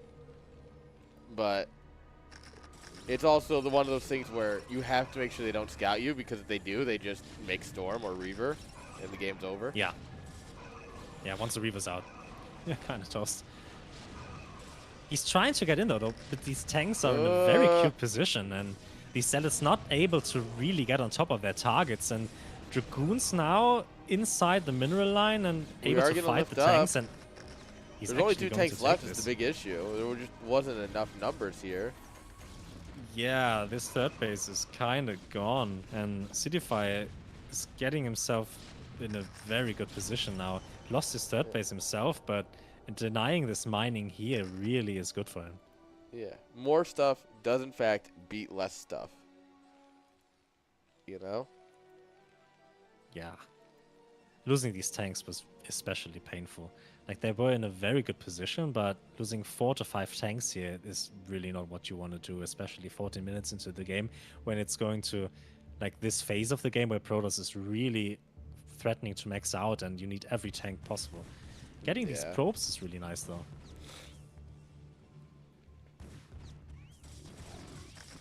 Yeah, coming in here, we're going to get a bit of damage done, but what if drop? We get a storm. Oh! Nice. Man said, I'm taking all of you with me. Every single one. Crazy. It's actually kind of nuts. It's probably like 20 kills right there. And at this point, Fear goes, huh, what happened to my economy? Especially that was all the SCVs from the third base as well. Like, those are the ones that got sent there. And now he has Fear 3 CCs, but no SCVs. Yeah. Fear's eco just bottomed out harder than 2008, I'm pretty sure. That storm. Ouch. Protoss dropping subprime mortgages on everyone. Fire has to be careful, though, that he doesn't die against this counter push there. Yep. Like, yeah, Fear lost a lot of workers and a lot of economy, but he still has good supply. Like, especially because we know that his worker count is very low. His army is pretty big, honestly. And this is one of those things where you run into, you'll do a lot of I feel like Terror Zeus a lot with their vultures. You'll get all the eco damage done in the world. They will have no workers left. But then you just lose to the A move, right? Mm. And it's definitely something that could happen to Fire here, because he just loses to the A move. That would be really painful. He's in such a dominating position, and losing this game kind of seems unimaginable at this point. But we never know. Fear has this talent of kind of stealing the game away from you, even if you kind of are in the dominating position. The longer the game goes on, the better it is for CD Fire. If Fear is able to do something now, like if Fire takes a fight that's a little too early or a little too broken apart, it absolutely is going to be Fear's game. It's really hard for Fire to end the game, but he needs to do something that kind of establishes his dominance even more. Because the army in the center is very scary, and now getting the third base would be a very good move. He just has to be careful not to lose his army, because then the counterattack would be massive. Yeah. This is one of those, you beat your opponent, but can he kill them, you know? Yeah. And if you don't kill your opponent, there's always that chance, like we've seen it before. Yeah. Running into these mines definitely is not it. Oh my god, these mines were... Oh. It's a lot of dead Dragoon. Observer's not in place here, and this is very awkward. Supplies more even than I would like. Oh! Jesus. That mine.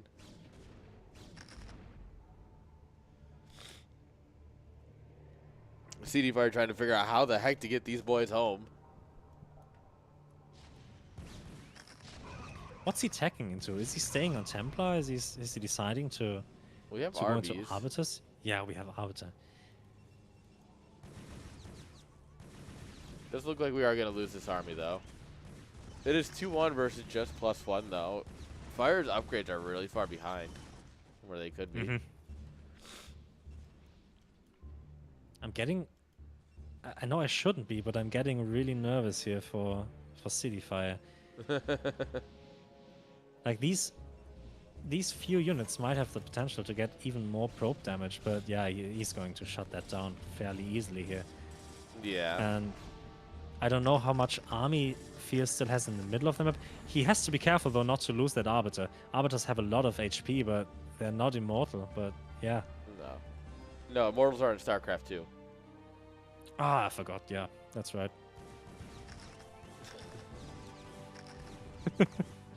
Alright, we're going to try and break this down over here.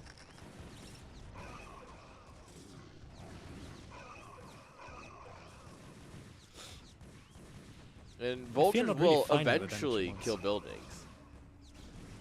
It takes some time, but they are capable, yeah. It's close to 0, mind you, but it's not 0. It's not the highest, yeah. They're surprisingly well against cannons, and I really don't get why. Is it just because cannons have so low HP, or I don't know, but I have to assume because I think Vultures do half damage against buildings, but full damage against shields, because shields. Yeah. And its cannons are what, 100? Yeah.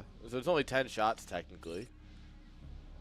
Yeah, they really don't have much HP, do they? The thing is, it takes the same amount of shots to kill a Dragoon's health as it does a Cannon's health. But it feels like Dragoons, Seriously? you always have like 10. Well, they both have 100 health, right? Huh. But they That get should be armor the same. upgrades, so... Yeah, that's different. And also... Oh, yes, let's pull the army in a little bit at a time.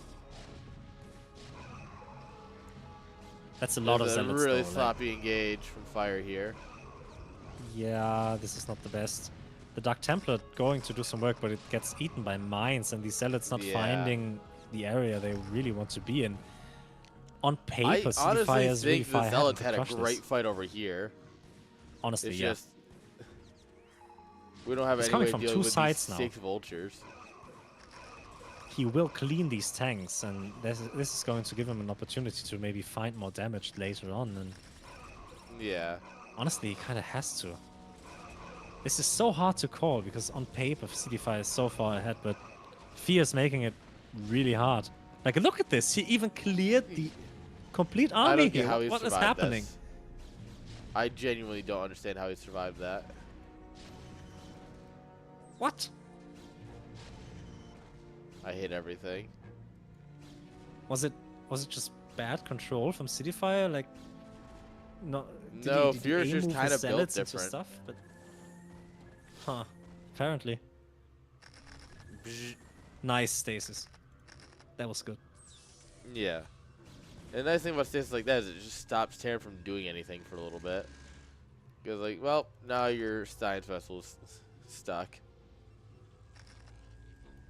It feels like Fire isn't really aware of the game state right now. He feels more pressured than he really is.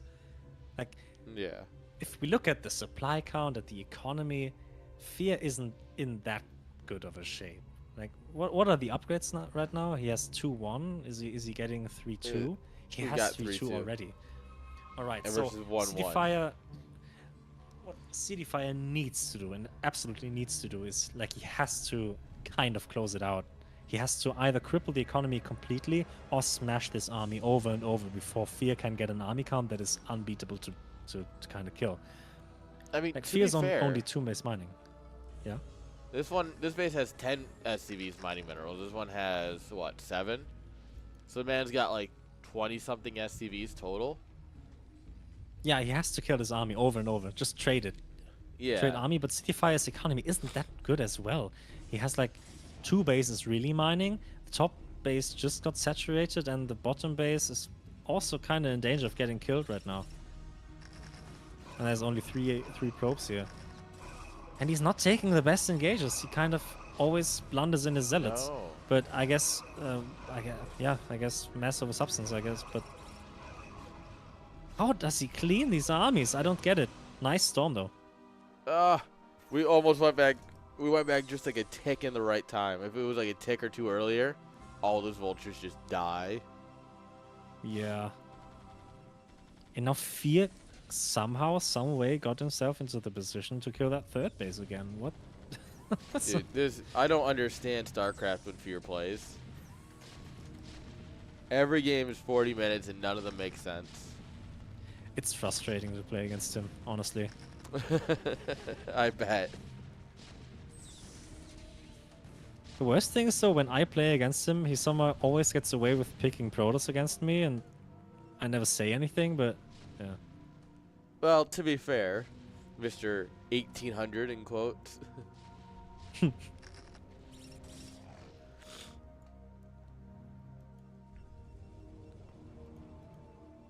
I mean, sure, Fear's kind of good as Protoss, but like, you're not exactly No. far under the limit. Fear, like I'm over the limit, yeah, 100%. Yeah. Fear's really good, honestly. Like he doesn't play much, he doesn't ladder much, but that's kind of a thing. Like he likes to hide how good he really is because his Yeah. Protoss is extremely scary. Because he knows how to maneuver these weird games and he loves to create weird situations and just makes you feel completely boxed in. Look at this. He's off racing as Terran, has no economy, but somehow makes it feel as if Cityfire is completely boxed in. He's playing so afraid. I don't get it. And every engage he takes. I don't get it. Look at this. He's splitting the map vertically right now. And vertical is not where you want to split this map. Well, I mean, I guess you kind of can, but like, it's not great, TM.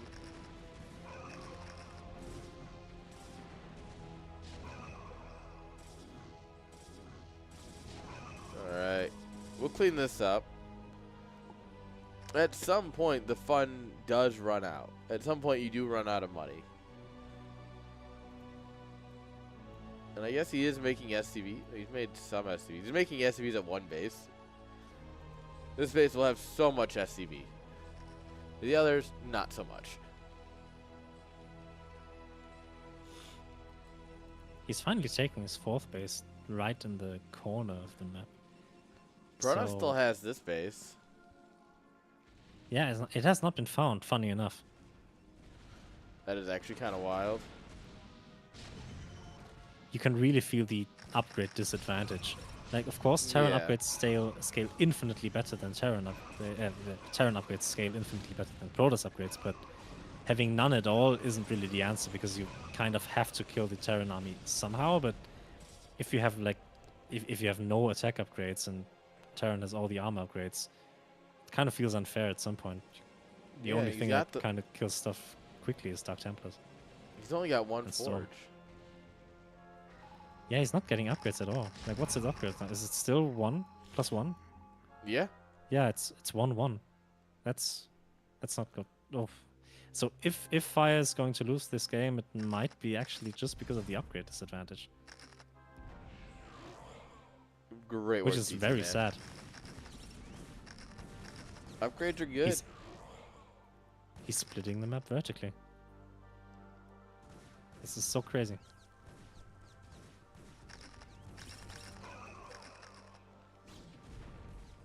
I don't think CD4 can break this. He could recall into it, maybe. That would really hit a dent in there, but... Yeah. Supplies are even, but Fire has one heck of a bank. That's true. But remember, Protoss really costs a lot, so that bank really depletes well as soon as he trades his army away, and then we find ourselves in a situation where we have to be very careful and get cost efficient, because Terran on multiple bases right here is kind of not what you want. Yeah.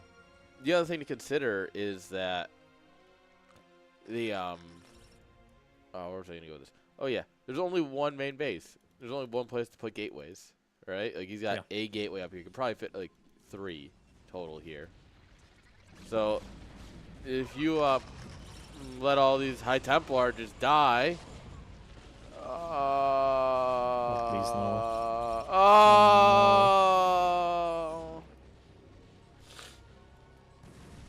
So yeah, when you just let that happen, there's only one place you can build out, and if Terran can get right here with mines or anything.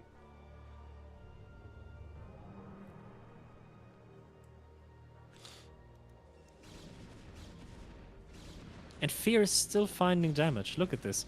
Everywhere he can, he runs in vultures and gets as many probes as he can. He killed bases with like these weird pushes. Oh my god. GG's. He just calls it. Oh my lord. Good game. What a game. What a series, honestly. What an incredible back and forth series.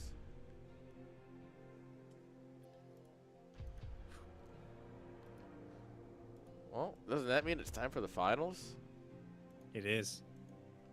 All right. Before we get into the finals, guys, we are going to take a quick break. But before we take a quick break, we're going to do this. Da-da-da-da. Grab a code off the Matcherino, guys. They're literally free. They're quite literally free. And it helps support the tournament here. Goes right to the prize pool, right to the players' pockets. As you could be like Fonger and put your own money in your own pocket, which is great. But you can also just hit claim code. You hit log in. You have infinite options here. Who the heck uses Line anymore? Like what? What's Line? It's an old messenger. All You right. log in with Facebook. Your grandma can log in with Facebook, guys, and claim a code. You can too. It's not that hard. But with that, guys, we're going to take a quick break. Don't go anywhere. We'll be right back with the finals, all right? It's going to be a great one. Just don't go anywhere.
Hello, hello, friend. We are back.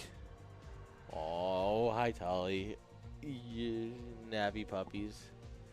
I love the puppy cam. This is immediately the greatest thing I've ever added to my stream. It is absolutely glorious.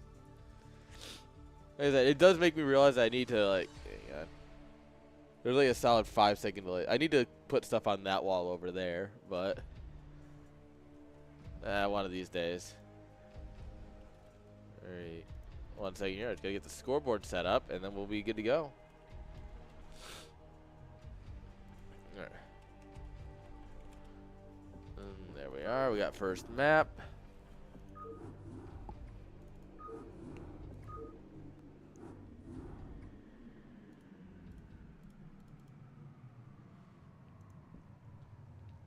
Okay.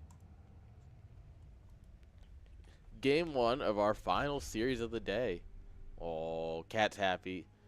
We have a third caster, our cat caster. It's the happiest cat of all time, man. Our co-catster.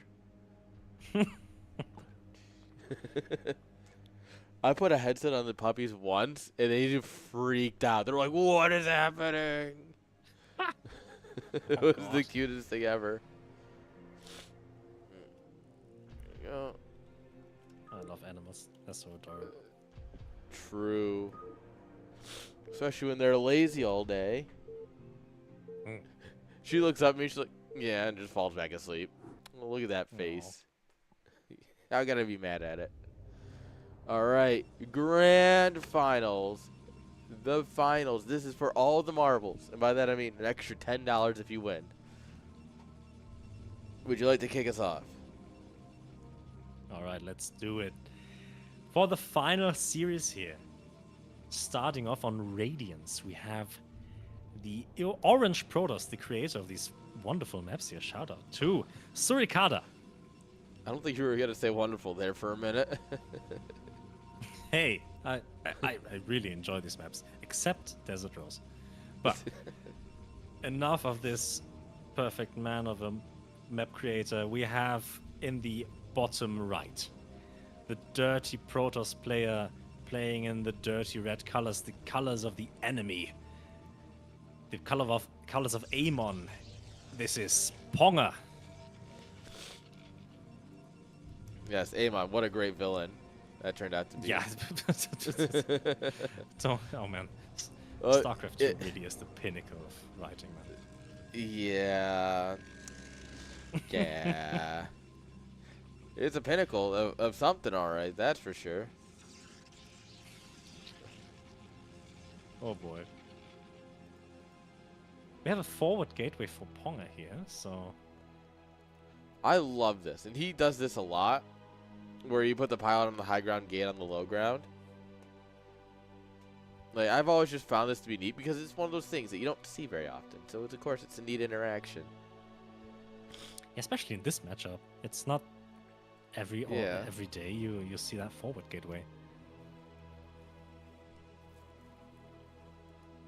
There's also... Ooh, Suri gonna 2-gate. Suri says, alright, Nice. I watched your earlier series. Time to bring some spice. Absolutely. If you know your opponent's it's at a certain disadvantage, especially in the early game, regarding unit micro and maybe the decision making in these fights where you really have to be on top of everything. If you have more experience in the matchup and you really know what to focus on, then it's such a good place, and forcing the issue in that way is just a great move. I think that's exactly the angle Suri's going to try and play here. But he's going to come down and see. He's going to body block, then see the gate here on the low ground and go, oh, interesting. Yeah, and if you know that your production of your opponent is that far off from the Nexus, it makes it kind of easier once you get through. He wants the Manor Close Pylon. He was down. looking for it. Oh yeah, didn't get it off though. Ponga throwing down his Cybercore. And oh, we still have that probe here. Doing some cheeky scouting, staring menacingly at the mineral line of Surikada here. Well, what you do is you grab all your probes, you just drill them across, and you all in. That would be fantastic. It wouldn't be the best move in the world to do, but it would still be fantastic. Trust me, I'm an expert. I've watched GSL finals, okay? It's what you do. When in doubt, all in. And if you're not in doubt, why not? You don't know if you're going to win or not. Go all in. Yeah.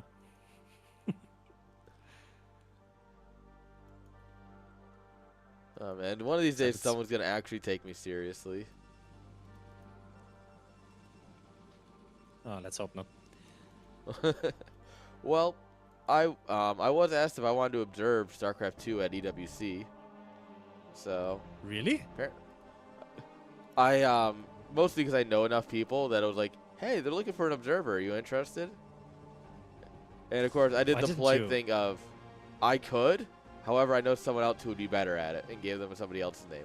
But if he doesn't want to do it, sign me the fuck up. I'll be there. Don't get me wrong. I'm not above taking Saudi money. I just know that other people would be enjoy the job more. And probably wouldn't run their mouths like I will. I would have jumped the chance. I wouldn't have been so honorable to maybe let more qualified people do it. Because I'm definitely not a qualified observer. Oh, yeah. Well, I can do it well enough, but it's like, all right. Or I can give it to somebody who actually, like, is, one, a good friend, and two, observes a bunch of other events, like, already. It's like, yeah, he's probably actually going to be better at it than me. Especially such a huge event like EWC. Like, you need to have the best production. Don't get me wrong. Like, I've never heard a number, but I could easily say 5,000 a day with all expenses paid, you know? And that feels actually kind of on the money for observing. Look at Suri here. Targeting down the goon with his goon, knowing that the Zealots will figure it out.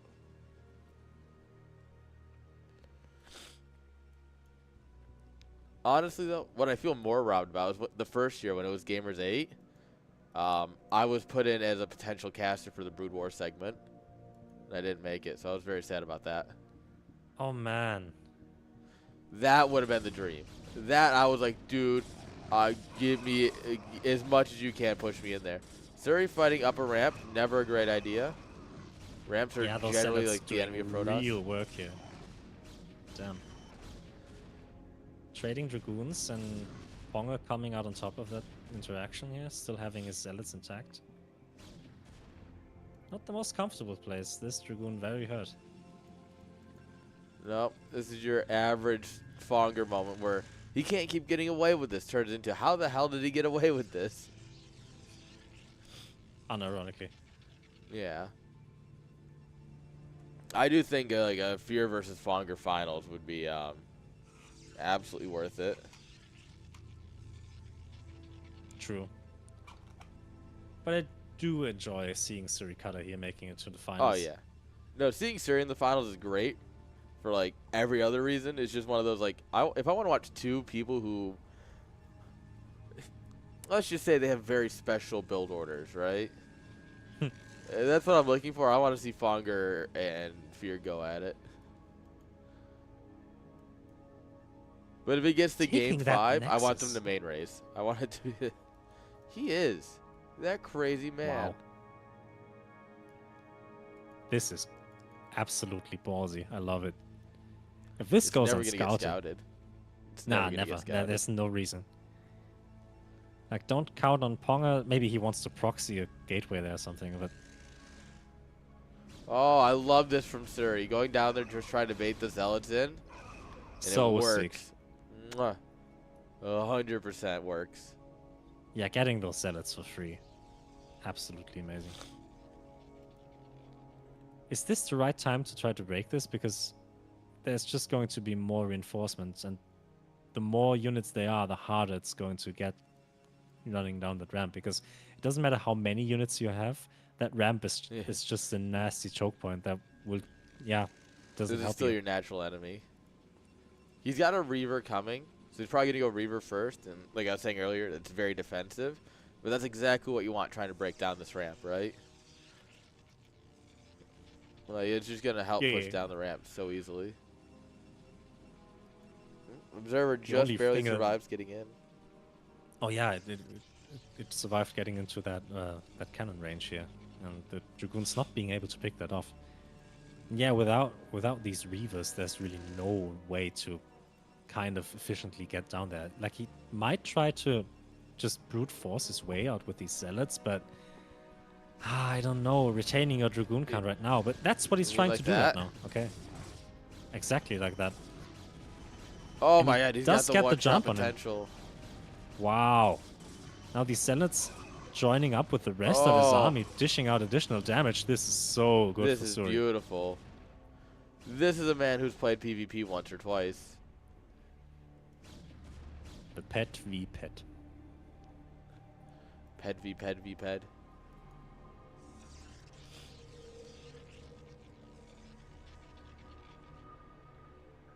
Suri chilling by that command center. And now the nice part is if Suri wants to transfer workers, he absolutely has the opening to. I don't think he should, but if he wanted to, he does. I think he should, especially because this observer got pulled away with the army too, so he has really no idea. If the observer was still in there, then I'd say, yeah, maybe retain it and keep the space a secret, but there's no way for Panel to know. Suri. Taking the third base. Wow. I actually kind of like this because in this moment, in a regular PvP, this is what you would do. You'd push down your ramp, you drop your natural. Knowing it's going to be later and you have to get something done, but... If Ponga didn't see that Nexus, or if he were to scout and he didn't see a Nexus there, then he would know something's up. Something's not right. Exactly.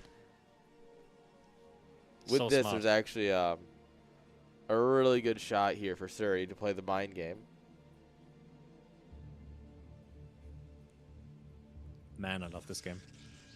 It really is a great game. One of these days when the Saudis buy me out and have Brood War at EWC, you know, it'll be a good time. That observer's going to spot that move out here with the shuttle and the Reaver, and perfect. Yeah, so he's got enough time to get ready for any kind of response. But yeah, this high ground is good, such a good position. Yeah, he's gonna set up here near the ramp, get his Reaver in the back ready. Oh, where are you going, bud? Careful, you don't want to give away the base. That would be really tragic right now. Yeah. There's an accidental worker that was long distance mining. Has to be careful though. This shuttle might be in trouble. The Reaver getting focused. Nice pickup there. Oh my god, it has 1 HP left. Oh, but the Reaver has full HP. Oh, never mind. There's a second Reaver. Sir, a second Reaver has hit the base. Oh, Reaver, what are you doing? Reaver, no! Oh, but the high ground, it's still such a good advantage. And the nice thing is that... careful though of the Scarabs. Fonger's Reavers have been just AFK for a while now. Yeah, they didn't do anything. Has to still be careful. Scarabs don't care about high ground. Oh!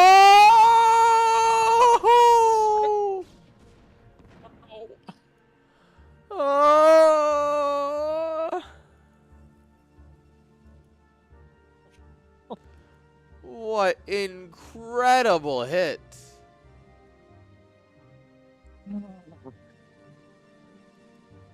Oh, that was so many Dragoons, and they just plopped like balloons. I wonder if Ponger needs a cigarette after that. He comes out here, sees the army coming, goes, that's not great. We do have our own Reaver again, so... Is Suri in trouble now? We still have a Reaver and Shuttle, which technically means if we're good, we can take 0 damage here. That's... the Zealots do kind of help really nicely to find this army, but he has to be careful of these Reavers, man. You really should be targeting down the Reavers with his Reaver, but Bender's advantage. And plus, very good unit. Oh my god. So in the now end, Suri's, doesn't even matter. Yeah, now that the dust settles, like it feels like Suri is able to run away with this game because of that third Nexus, which is completely unscouted here.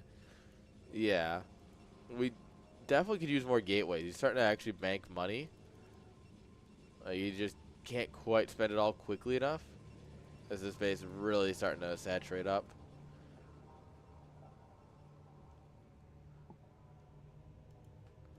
I feel like Ponger's like, well, I should be able to do this. And, well, theoretically you could if Suri wasn't on 3 bases. Yeah. Stream having some issues right now. Short disconnect and trying to reconnect, but... Oh, yeah. sorry, yeah. OBS just did it stupid. It should be back. Yeah, I randomly dropped a bunch of frames there.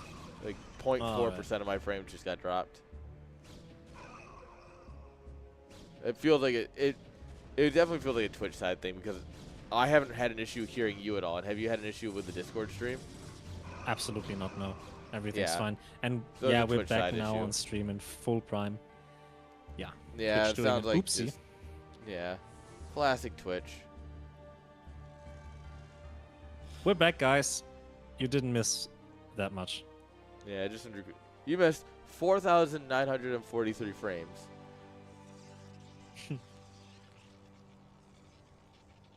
Let's see, and if I do the math, 4,943 divided by 60. You missed a minute and 22 seconds, technically, but not all at once.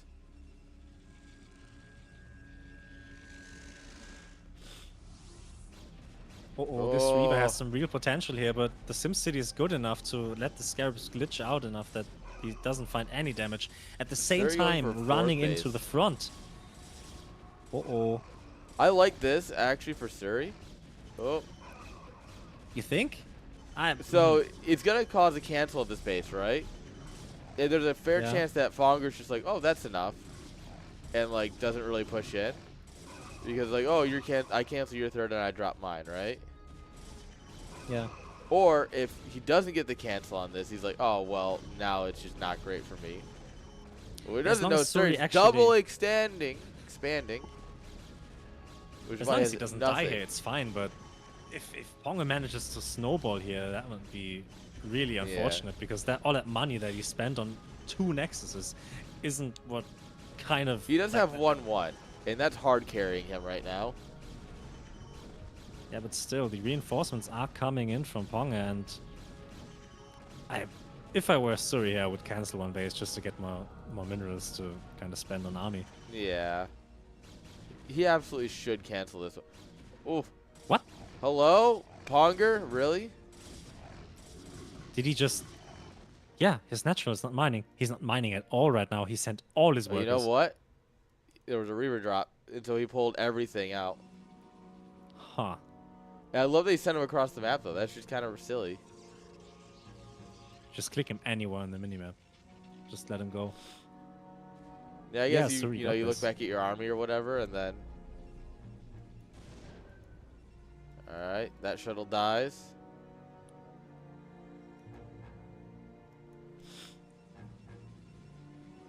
Have you ever seen 5 base Protoss in PvP? No. This guy's got 8 kills, and it's about to be a lot more. Ooh.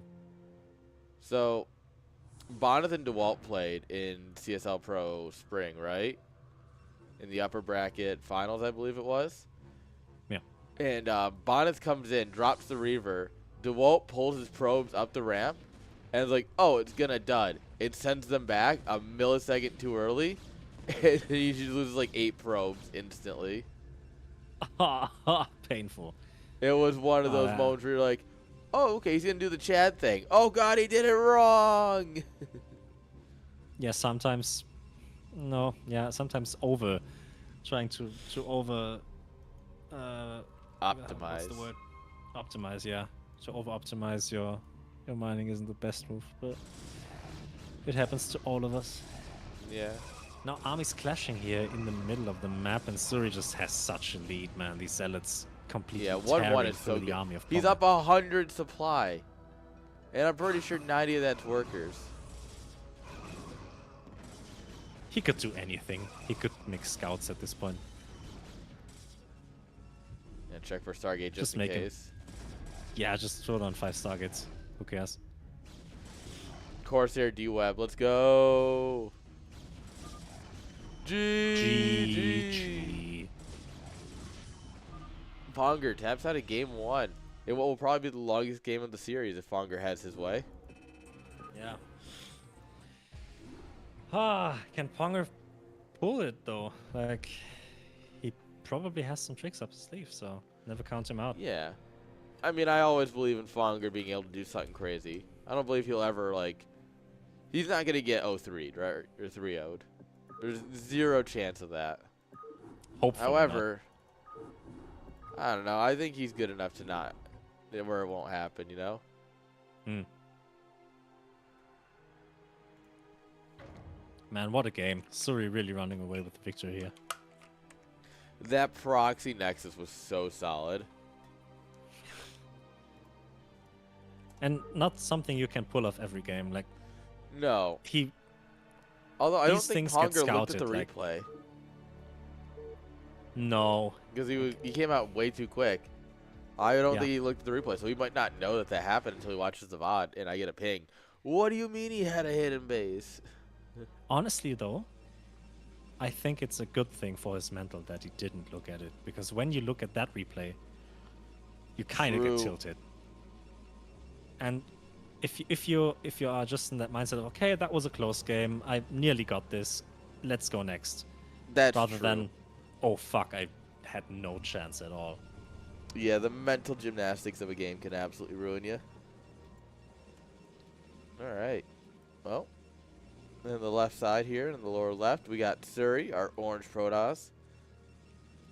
And on the lower right, we've got Ponger. Ponger always choosing red. That's his color. Yeah. Basic booch. Red is nice. Yeah, it's not best bad. in Terran.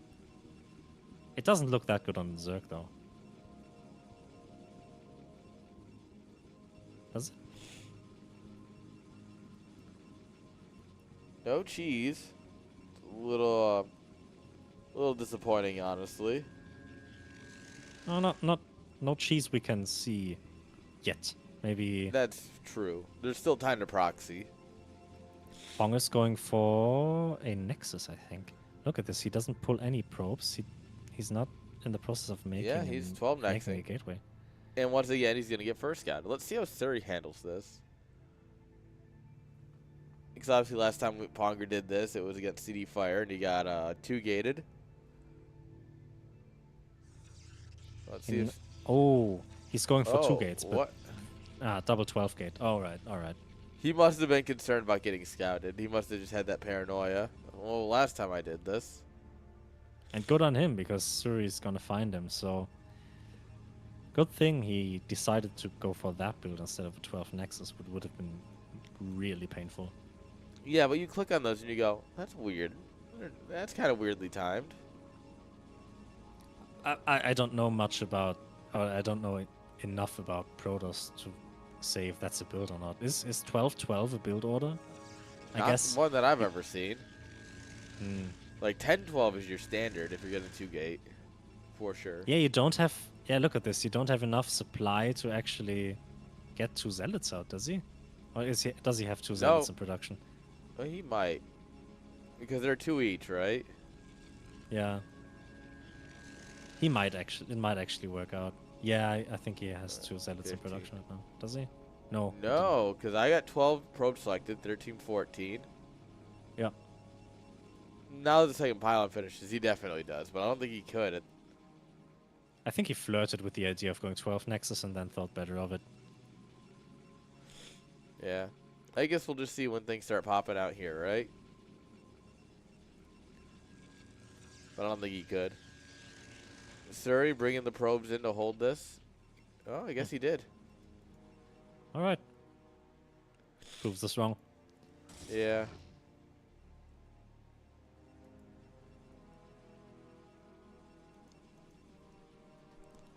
And now this is very important because the probes can shoot over the zealot too, so they provide a fair amount of extra DPS against zealots in a fight like True. this. Yeah. Getting any amount of damage here is just so valuable.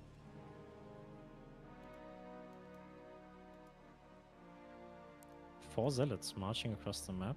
It doesn't really look breakable at this point. But, hold on. Huh. Is he just going to keep rallying zealots? Why is this If he spinning? gets, if he gets good surface area, he might be able to bust down that zealot here, and then the dragoons would be forced to retreat, and maybe he could get in and get some probe damage. I don't know. This is kind of a standard hold when you do 1 gate versus 2 gate. And while they can get a bit of damage done, it's against someone like Suri, I don't see it happening as likely, you know? Makes sense, yeah.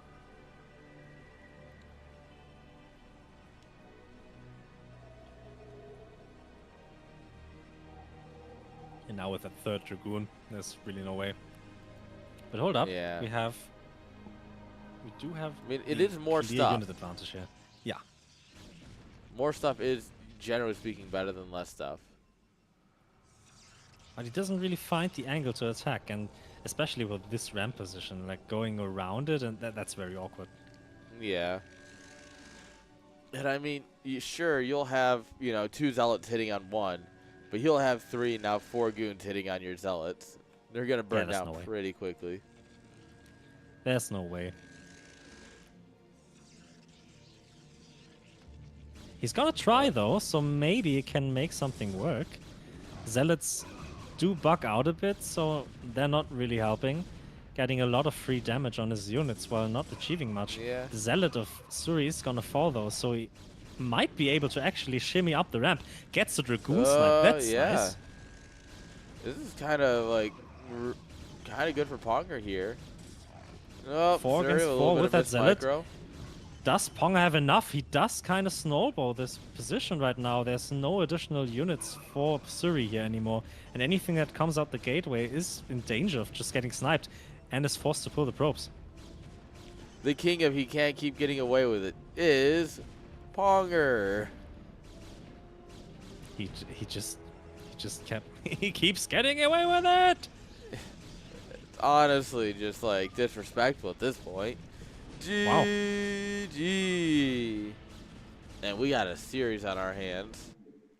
The madman actually pulled it off. We were so sure that there was no way he could actually break this, but he just made it happen. Yeah, he's like, oh yeah, I just kind of did it.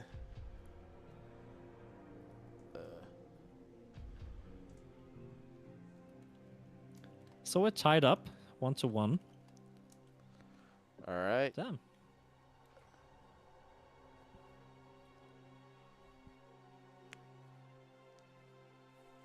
Okay.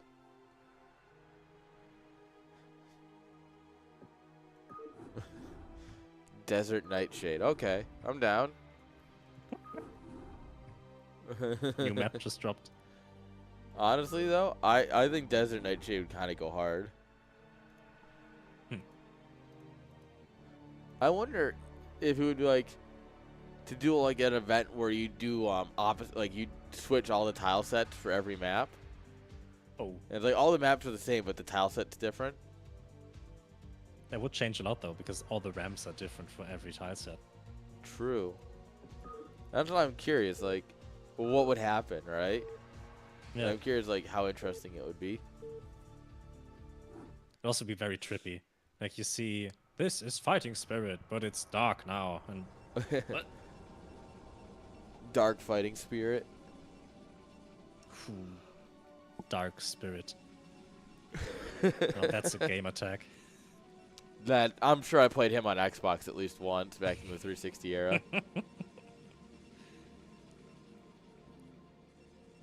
All right. Do you want to take this one? Let's do it. We have in the top left of Nightshade, it's Surikata. And top right, spawning as the red Protoss, it's Ponger.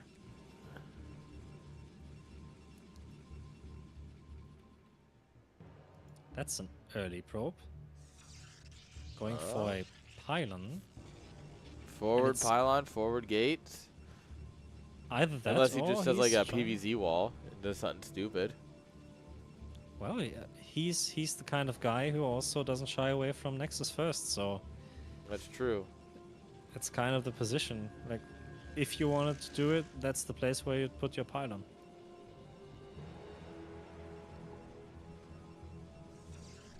Yeah, there's no no further probe going down to that natural, so 12 Nexus it is.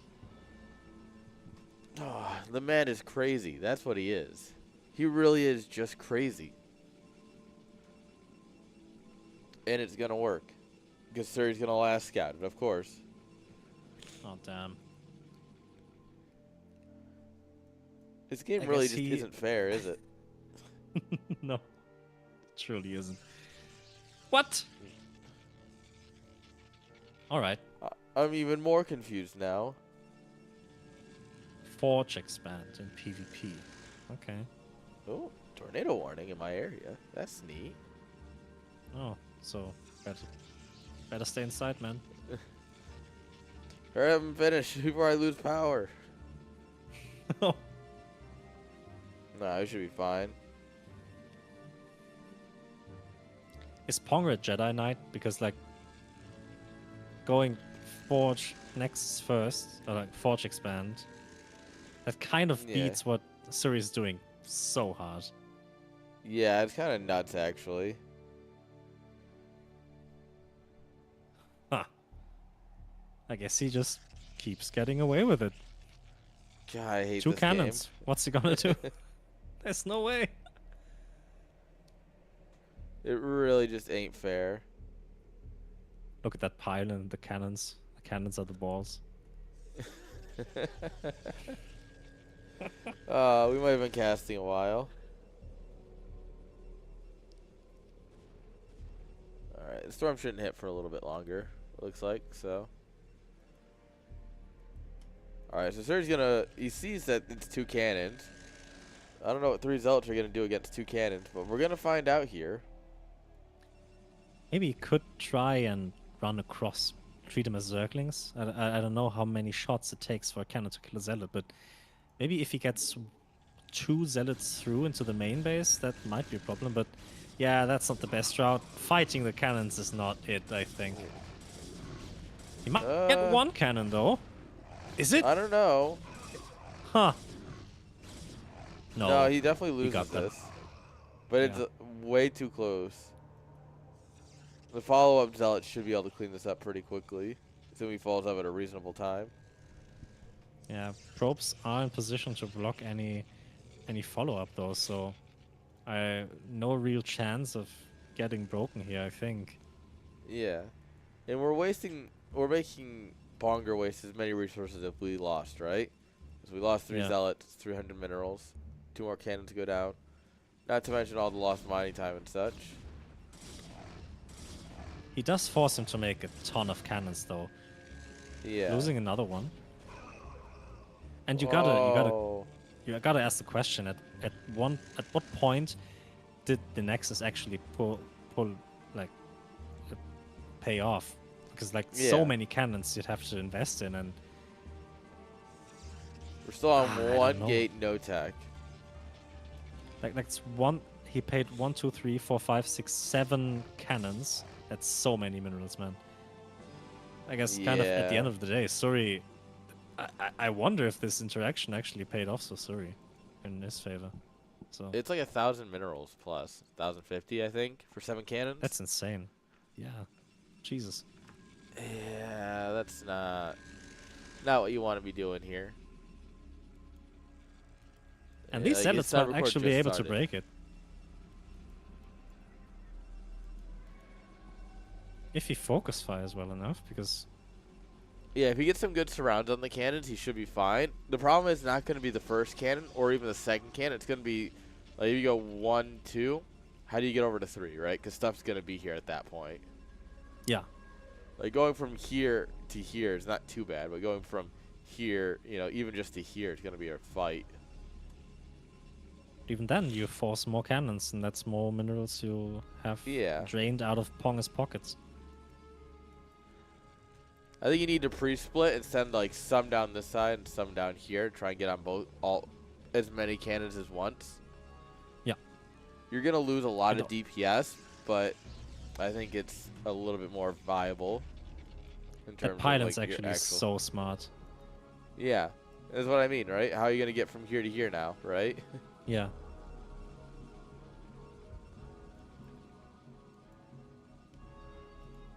3 gateways and a forge here for Suri, plus the Robo. His Nexus also is up, so... And Suri is up in supply, so we're kind of even now. Yeah. It doesn't look like a bad game from either player right now. Yeah, Suri really found the correct way to approach the situation. Did not get the kill, maybe like as he had hoped, but definitely mitigated the impact of that quick Nexus of Ponga. Yeah. It feels like we made too many cannons, but it also feels like we made too many zealots, right? Well, these zealots are going to be useful still. Yeah. If we try and bust in. cannons If we wait for him to come out, then it's a lot less useful. Yeah. It's kind of... Zealots really do have a weird place in this matchup. They're really, really good in the early game, but then they just immediately lose their uses, but then they get really good again once their speed upgrade is good. And Yeah. Yeah, you see, Ponger's going to poke out with the goons here. And this is, like, the worst time for the Zealots. You're going to keep taking chip damage. Yeah. Is Ponger getting range? And he's getting +1 at least, and range also on the way. So once range is ready, these Zealots aren't going to have a good time. Both players adding gateways now. And there's the breakout attempt from Ponga here, with the definite Dragoon advantage here. But the Zealots getting some good surface area. Yeah, the Zealots at this point will do really good to just make sure Ponger doesn't come forward, right? Because if they come forward, you're just going to fall back to your cannons, hoping they just run into the cannons. But it doesn't always work like that. Still posturing here with these Zealots, but forced to retreat. Taking a lot of damage on those, so yeah, that's painful.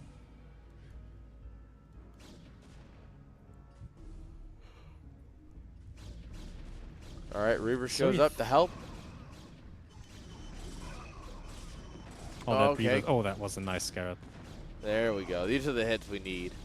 This is a lot of goons, though. This is what I mean, though, is that, like, if we had a lot more goons than we did Zealots, it would have been a lot easier. But now, we're just going to have to survive on Reaver Micro, and thankfully we got a bit of that. Yeah, that Reaver really paying his diligence here. Like,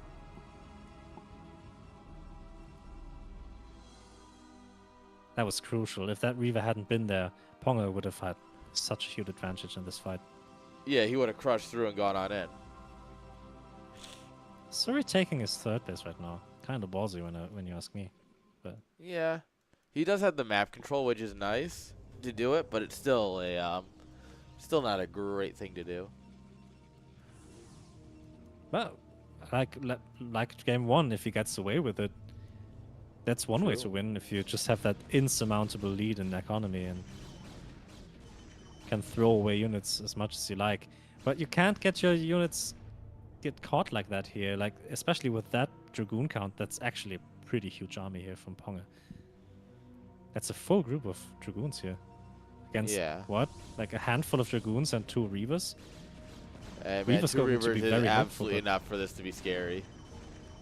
Yeah, but not if he gets sniped here. But ooh, the Reavers here not going to be sniped, and these Scarabs doing immense damage. Jesus. Yeah, 100 damage per hit, pretty good. So again, both players losing a lot of Dragoons. A lot of material here being lost for both players. Yeah, and without the shuttle, you can't really go on the offensive. You can't push, which Reavers are great against a situation like this, where you're just trying to burn down some cannons. A very popular response to the 12 necks into Forge is to drop a Robo outside of their natural and just slow push the Reavers. Like, you drop it here, you rally goons in, and you just kind of push forward with a Reaver. That was a very standard thing to do for a while. I think there's a game, I think on Midnight Sun, of Cookie Master versus Yakub, where they were like trading out 12 Nexus versus proxy Robos.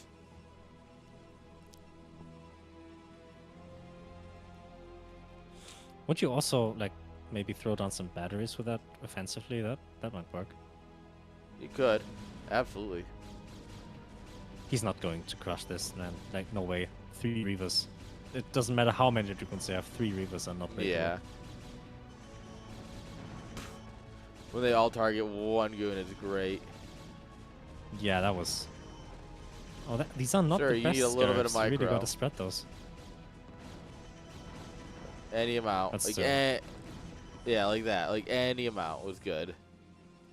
You chose to do the minimum amount, and I respect that. But any amount was worth it. Yeah, the longer the game goes on, it feels like Suri's getting more and more ahead. Like, Ponga does have more production, but he's burning his money in this fortress of Reavers here in the natural of Suri, and Yeah, he just keeps Suri, pushing in, which is nuts. yeah, Suri does have to eventually add more gateways to be able to kind of get on the offensive himself, but he's such a big lead in economy. It's insane. This one base, just Yeah. wow. Supply is even though, so don't count Ponger out yet. He has no idea about that base. He really thinks he's containing him on 2 base here, which Yeah. would be a big play if it were the case. Yeah, and that's the beauty of StarCraft, right? Is that you can only play with what you see. And if this is what you Now look see. at this. Oh, these Dragoons actually being able to pick off 1 Reaver here, 2. even getting a second one. Uh-oh. Of course, it's Surrey, though, so DTs will show up. Getting all the Oh. Reavers now. That's beautiful. However, if he, from here, so Reavers are really great, but Storm is better. And since he's got Templar Archives, we might see it just to switch into High Templar instead. Yeah. These Dark Templar being a real nuisance here, especially because there are no observers from the field right now for Ponga. Especially, at least I don't see any. Ponga thinking about a 3rd base himself, though, and checking if he can expand here in the bottom right, making sure he places a pylon for any cannons or Dark Templar he might be catching with those. Yeah. And we're going to be developing maybe into a longer game, but Suri right now does have the opportunity to really macro up and do a big push that might catch Ponga off guard. And I think that's what he's looking for here. Yeah, his supply count is his 3rd supply up, so this 3rd base now really kicking in, and we can see the difference in macro just full on display here. Still no observer Ponger's here got for Ponga. 1-1. That Dark Templar alone could kill that army. Yeah. And the nice thing about putting it in with the army like this is that unless you're really listening, you don't hear the swipes at all. Yeah. So it'll just continue on doing its thing. You won't even realize. You'll just like, oh god, I lost that fight pretty hard. And lose that fight really hard he did. Like, these units just mowed down the Dragoons, and Well, painful. Probe's up here, sees this base. It's a lot of cannons.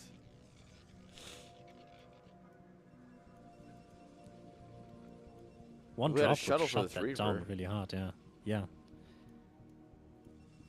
I guess this is a purely defensive Reaver. Honestly, not bad a call, because Ponga has shown to really like attacking into that natural, so better safe than sorry, and having a Reaver there proved quite Absolutely effective. true. Alright, Surrey's thinking about pushing in here. I don't know if we can yet, though. Nah, If we had really a Reaver hard with without us. Reaver. Yeah. 2 Getting a Reavers, no second shuttles. Reaver? Man doesn't rebuild his shuttles. Getting a 4th base, excuse me. We've only been doing this for 6 hours. What, are you tired? Oh, yeah. Jesus. 6 hours has it been. Wow. 5 hours and 55 minutes, according to the stream timer. Yeah, I just noticed it's harder to speak and Yeah, put the marathon words into the casting correct is, order and stuff. yeah, it's a challenge, but man, it's fun to talk about StarCraft all day. Oh man, I love it. I talk about StarCraft all day anyways, like True. even if my friends or my girlfriend don't want to listen to it, they got it, but You see, that's the nice thing about my girlfriend is that we just watch ASL together. Yeah, we do too. It's so nice. Yeah, having something like that is really just like fun couple things, right? You know, it's just like, aw, Yeah. we get to do this fun thing together that we actually both enjoy. There's a fight going on here, but that doesn't matter nearly as much because Suri's gonna crush this once he storms. Yeah, but there's a that's RuneScape game show called Gillinor Games, and basically it's like a full-on reality TV game show with RuneScape creators. And I got her into that, and we watched the last season together, season 4, and it was great. She hates RuneScape. She's a WoW person. She's like 100% a WoW gal, and I'm like, nah, RuneScape's better. And we watched it. She's like, you know, I still don't like RuneScape, but this show is really good. RuneScape's weird. I get that it's really good, but I don't understand it. It just doesn't tickle me that much. It's like Brood War in the fact that if you played it 15, 20 years ago, you're still playing it because you still love it. And if you didn't, you're like, how do I get into this? GG. Pretty decisive victory here by Suri. Very clean. Definitely knows how to Protoss. Yeah. Damn, is Suri gonna take it? I believe. Fonger checking the replay this time.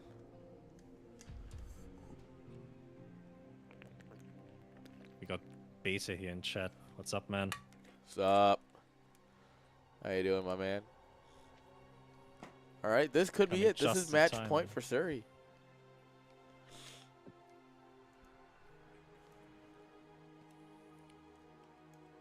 We can't count out Ponga though. The man has a talent, and so far every game, or at least the best of fives with that, all went to the game 5. So yeah, man, that's also why it spent 6 hours. But you know,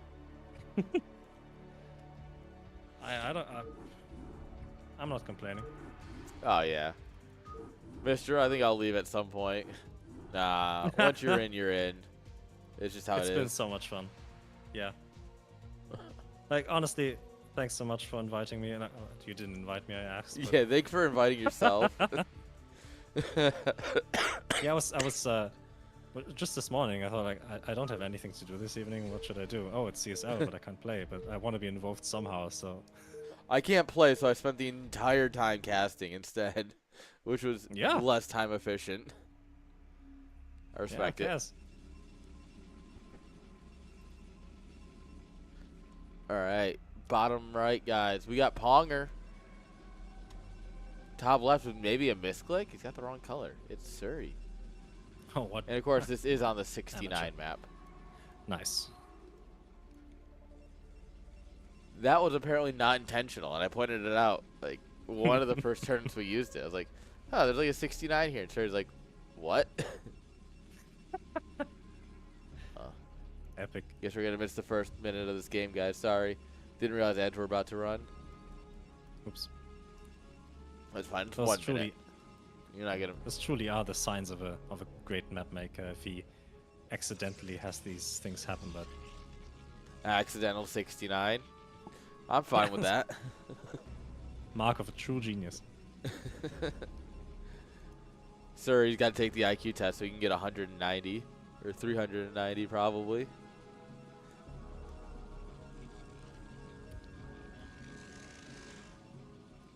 Alright. Started building on the 69. Very nice of him. Both one gate. I'm gonna get on the scouts afterwards. 2-player map, easy scout. Yeah, shouldn't unless you go for like a really cheeky proxy play, and there shouldn't be any real surprises here happening on this map. Ponga though, speaking of it, yeah, he's going to hide something. Which is, it's funny because Suri checks this space here because this is 100% where every person who plays on this map proxies. Like, everything goes in here. I have died to proxies in here, and I've casted this map too many fucking times. Okay, he just Might have been trying to hide bypassed the normal scout. scouting route. Yeah. Just making sure that... Surrey 2 I gating. don't know, Fonger's going to steal the gas, isn't he? Yeah, he is. Nice. How does... Okay, so gas steal in PvT, I know. But Yeah. gas steal in PvP, I'm not sure about how impactful it is. I'm not convinced either, considering he's building zealots. Like, obviously it delays your core and your goons a bit, but... But it doesn't delay the core, it just delays, well, yeah, you know delays any tech. Because you usually get your core after you get your gas. So technically you can still get it, but it's one of those things where, yeah, it's going to be a little delayed, but he's opening zealots. Like, now if we had stolen Ponger's gas, like, a bit more impactful.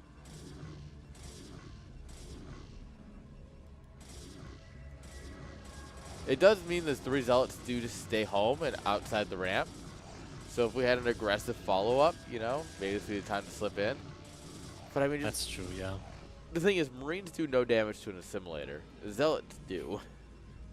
It's actually hilarious how little damage Marines do. Like, yeah, because buildings have base 1 armor, right? Yeah. Oh shit, that was some thunder. Girls, you good?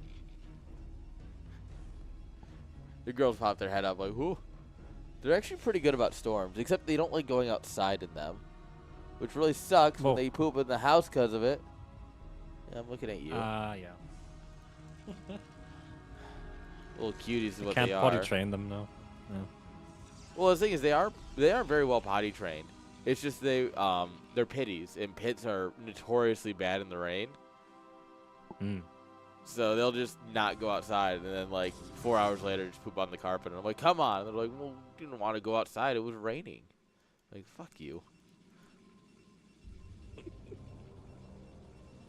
Ponger really being careful here. Actually making a battery here as well, so there's no way to lose the game like he did in game 1. Or game 2, was it? I don't know. Yeah.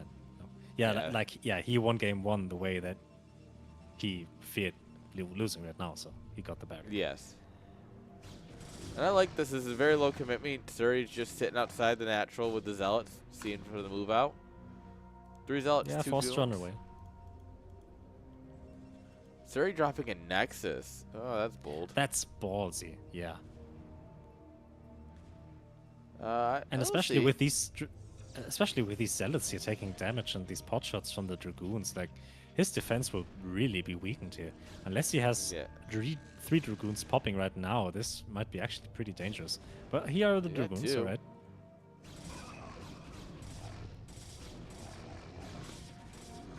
Oh, Surrey, please. Please, Surrey. Oh no. Anti-micro. Oh, I'm going to target down the low HP one and just lose everything. Please. Anti-micro moment. This is not looking good for a Protoss player here. At least, yeah, one of those. One of them. Pro killed the goon. Wow. Cannon not finishing. 1 Dragoon against 3 and 3 Zealots. Yeah. Hey, you're going to have to run.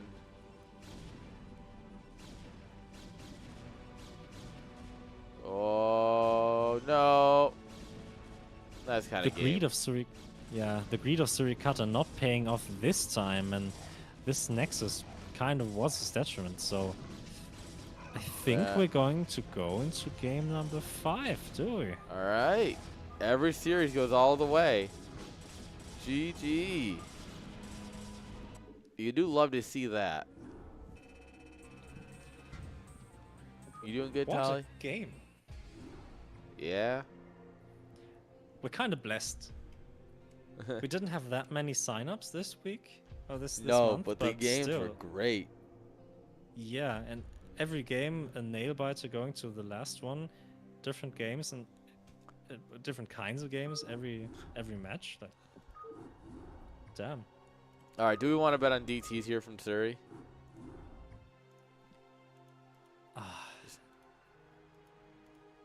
So if I were Ponger, I would go proxy gateway. Yeah. Especially on this map.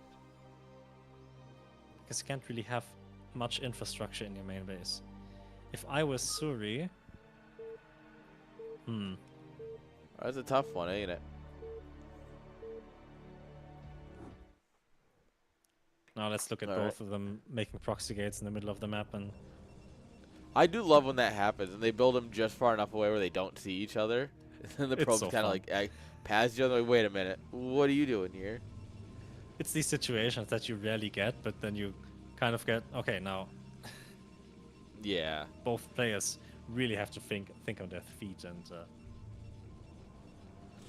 game kind of turns into what it was 1999. Here we go. Well, yeah. Spawning here in the middle of the map with the 9-9, it's Ponger.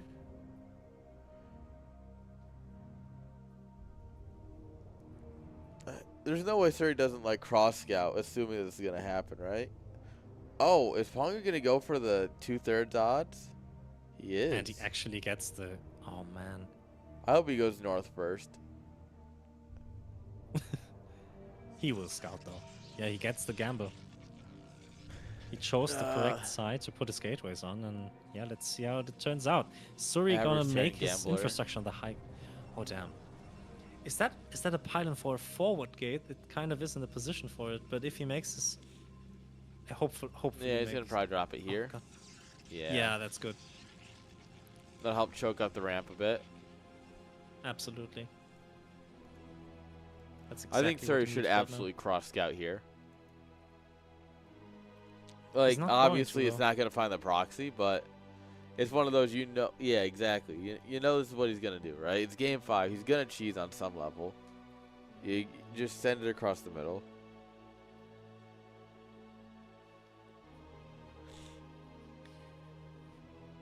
Ooh, this is going to give him a false sense of confidence, though, right? Not seeing any proxy.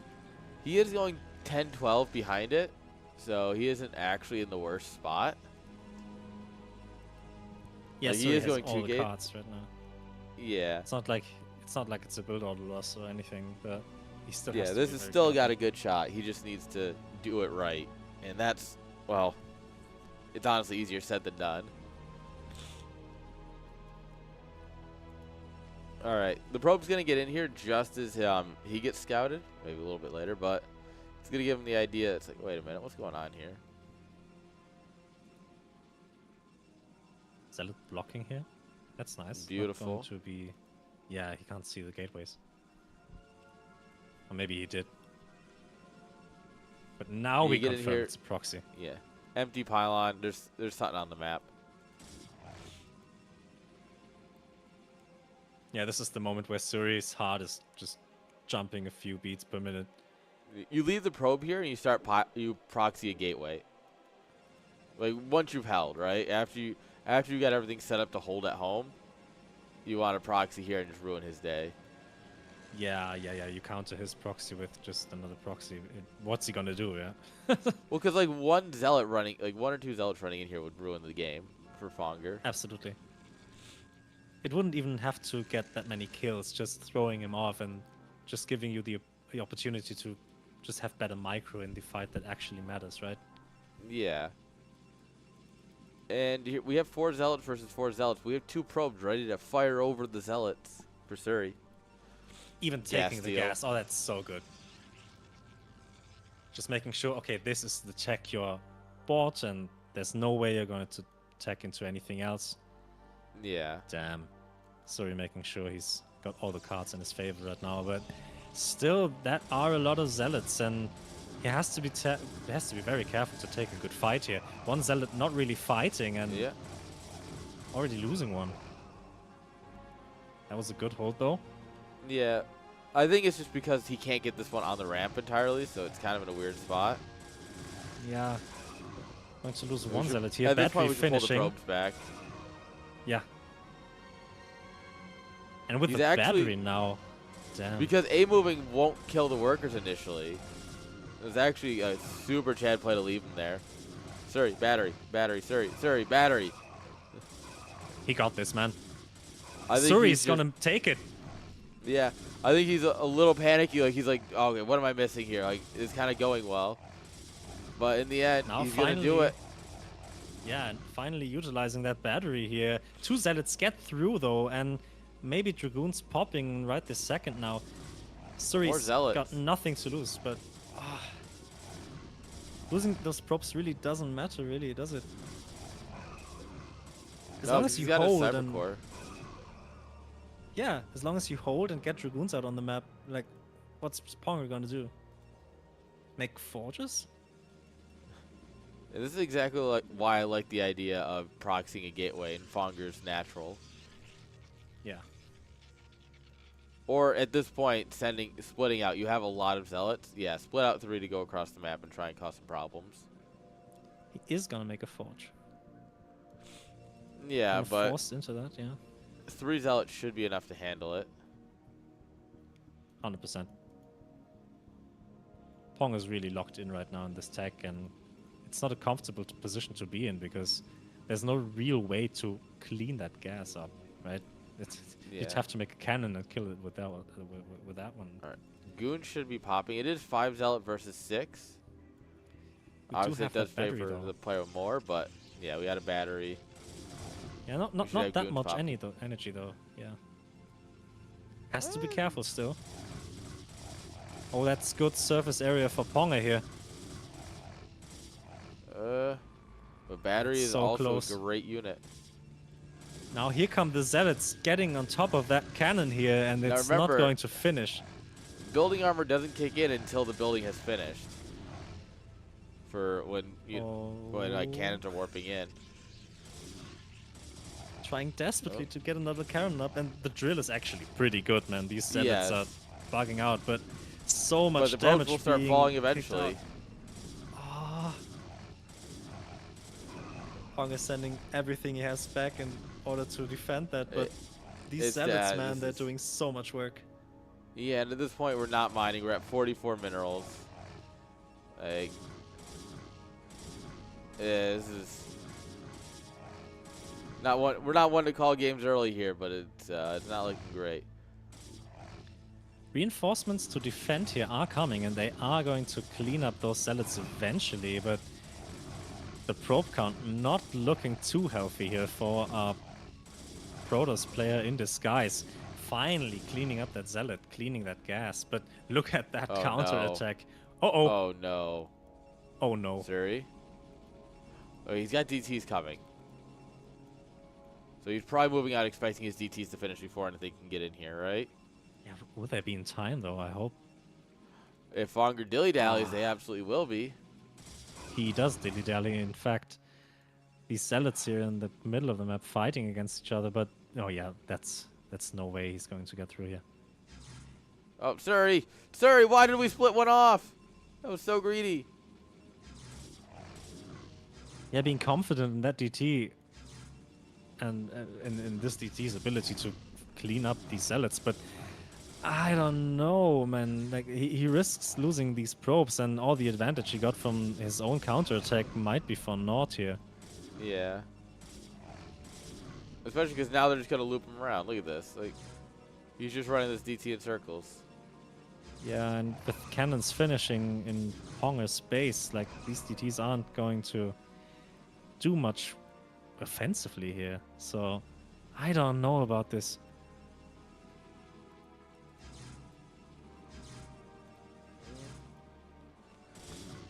Eventually, the DTs will pay off hugely. Yeah, Yeah. Damn. At this moment where there's things to body block, these DTs get so much more done. Yeah, there's no way Ponger can kill. If he gets the gateways, that's game over here. Yeah. I'm sorry, not even gonna look for the gateways. What if I just take another base? Classic Suri. True.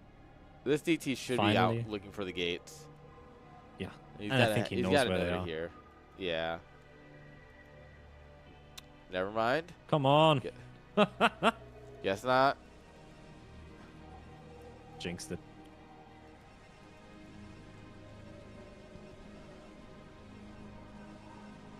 Adding another gateway. Making sure he has plenty of forces now finally found. Yeah. And now he's like, all right. Gateways here.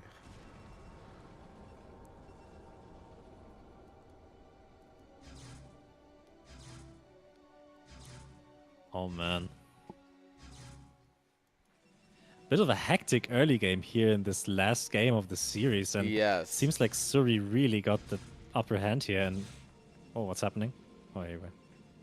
Yeah, it's just. Oh. So, as predicted, Surrey goes DTs.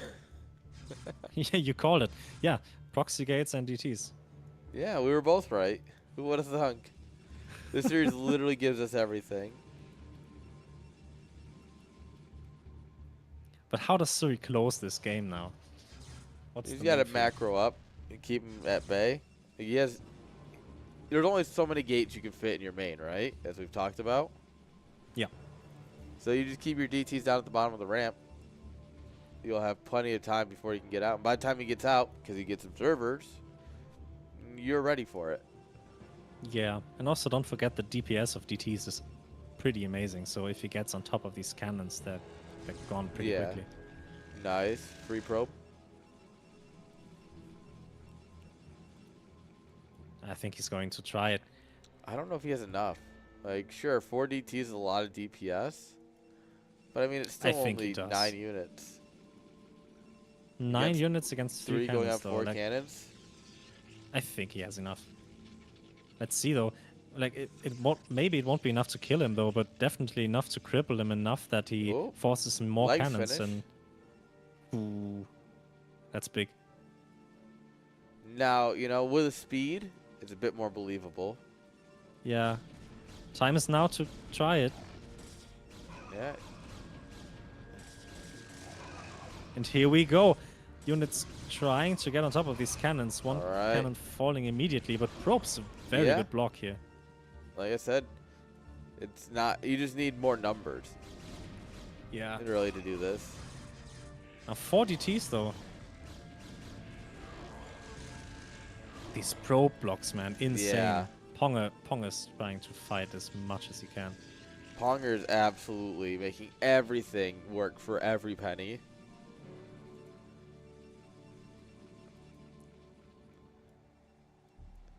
I feel like Surrey just wants to end this with speed lots, and I think that might be a dangerous thought. Well, he is forcing a lot of cannons, and I think in every attack, Ponga is losing at least 1 unit or 1-2 probes, so with the advantage Surrey has, it's not the worst decision. It's not clean by any means, but still, eventually it's gonna get him the game, in my opinion. Yeah. There are better ways to end games, though. Absolutely. I mean, there's no chance. There's very minimum chance of him losing because he has a second base. But like, you gotta realize that this is gonna be just a pain to crack, you know. Yeah, that's kind of impenetrable right now. So, Reavers it is, I guess. Robo coming up for Suri, so he's preparing to do just that. Yeah. I think Robo here, just get some Reavers and just slow push the ramp. Yeah. Or get your own counter observers.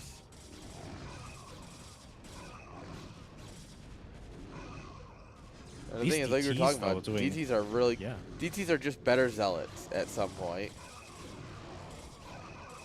Yeah, even though that observer was there, these DTs really did their work.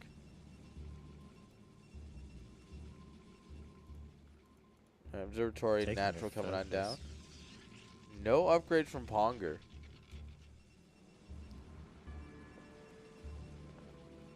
Oh, this cannon actually making gas mining a bit more awkward than it needed to be. Yeah, it feels like this needs to be 4 on to be optimal. Yeah, like 100% of the time.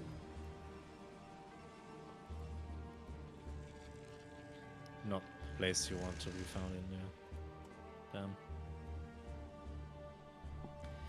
Observer not going to check top left.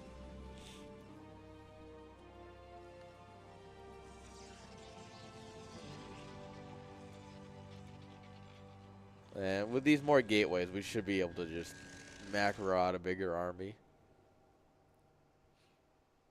Yeah, sorry, just making sure there's no way he's going to lose this game. Like, Ponga might, like, if I were Ponga here, trying to bust out this container is the first thing on his bucket list, and he might actually be able to do it with good enough micro here, but yeah. what's the next step? Getting a Nexus is kind of, yeah, you think that would be the best move here, but Good luck. that far behind already. Yeah. Good luck catching up in economy here, but I mean, what else is he gonna do? Oh, free Catching that observer. observer here's nice.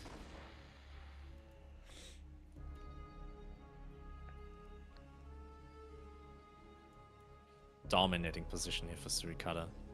Yeah. Ponga is going to muster up one final attack here, it seems, and he's just trying to get as much damage as possible. Maybe, yeah, better try than not, I guess, but...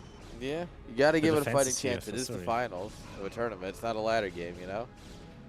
Yeah. We do have High Templars here. Storms are huge Good on these storm. Dragoons. Oh, my God. yeah. And this is it. GG's. Ponger taps out, and Suri, our Giga Chad champion. Is it because he made all the maps and he knows them all way too well? Maybe. Good games, well played GGs. from our boy here. Man, What an Surikata taking the win. What an incredible day of StarCraft. Yeah. I really do not regret coming here. Absolutely amazing games. That was fun. Yeah. That was beautiful. All right, anything you want to say before we pass the raid on to somebody? Yeah, thanks everyone for watching. I hope you had a good time watching us talk about StarCraft, and hope you enjoyed the games. Please follow the channel here, Plat Esports. Drop a like, drop a sub, drop a gifted sub, whatever you want. If you have Twitch Prime, go ahead, it's free. And yeah, you guys have a good one. All right, guys, we're going to go ahead and send over the raid to Ultra. Ultra's a chill player, cool dude. And thank you all for hanging out. Guys, check out the merch. Drop them Prime subbies, like Javier said. And we'll be back tomorrow with Tekken. So if you want to drop your sub tomorrow for a different game, feel free to